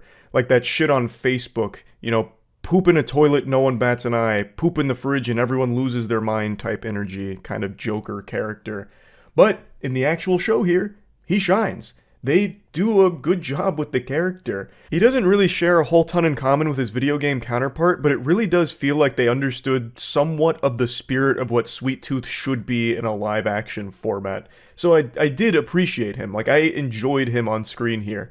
Yeah, he wasn't the main character or anything, but they do have a large chunk of an episode dedicated to kind of laying out the foundation to what made Sweet Tooth crack, and what turned him into a psychopath maniac. And they also do bring in some other elements from his past that really lay the foundation for him as a character, and throughout the entire show, he's not only, like, extremely entertaining, like, the best jokes in the show actually come from Sweet Tooth, but he also has, like, the best moments in general. Most of the action that's really good filters through Sweet Tooth's kills and Sweet Tooth's driving ability and his ice cream truck. All of the best moments about Twisted Metal actually do come from Sweet Tooth, which I'm really happy about, because I thought they were going to fuck him up in a big way, but they don't. Samoa Joe as Sweet Tooth here fucking crushed it. I just really didn't dislike the show, even though there is still a lot to not like about it, because there's so much downtime in this show. There is a lot of moments where there's really nothing happening. There's some very bad visuals too. For example, there's something called like a Watkins storm or something. I'm already forgetting exactly what they called it. But basically it's like this storm with colorful lightning that keeps striking all over the place. And there's a scene, like I mentioned, where the character runs out there and John Doe gets zapped by it. And it looks horrible. It looks like something out of CW, right? Like it's horrible effects. There is a lot of well, I won't say a lot. There's a few moments like that where the visuals fucking collapse and look terrible. But even still, I just didn't dislike it. It was a lot more entertaining than I would have ever expected it to be based on everything they released for its marketing materials. I do wish they had spent a little bit longer polishing that up, because again, that in particular, that lightning storm was terrible. That was horrible. That entire scene should have just been fucking cut. It looked like an Adobe's After Effects tutorial on YouTube. It was bad. And there's a couple other moments like that. That's definitely the most egregious of them, though. And I do also wish there was more car combat. A lot of the action in the show takes place outside of cars, because obviously it's easier to film that. But there is still a couple of chunks that have car combat, and that's when the show's at its best. I just wish there was more. I really wish they had leaned harder on that. I think the opening scene here is really good with the car combat. It kind of peters off a little bit there, and you don't see too much for a little while. And then towards the end, it once again gets its footing back, and they have more car combat. But there's a lot of in the middle where there's pretty much none, and I just wish there was more. I won't go on too much longer about this show. Overall, though, I'm just happy that it was entertaining. It does set itself up for Season 2 that really does feel like it's supposed to be going more true to Twisted Metal itself. I don't want to get into spoilers, but the way that the Season 1 here wraps up leads into what you would expect Twisted Metal to be about, a tournament. And that's very exciting. So I think they did a good job of laying out the world here with Season 1. I wish it wasn't so heavy on lame jokes that fell flat. And like, they did have some good ones, and I just hope that if it does get a Season 2, it puts the car combat more front and center and focuses more on refining good jokes as opposed to just an overwhelming flood of non-stop jokes. So overall though, I'm just surprised that it wasn't a complete disaster, because all of the marketing material, all the promotional material they released for this made it look irredeemably awful. So yeah, I just wanted to make a video saying that I was wrong and this turned out to be a pretty fun watch. That's really about it. See ya.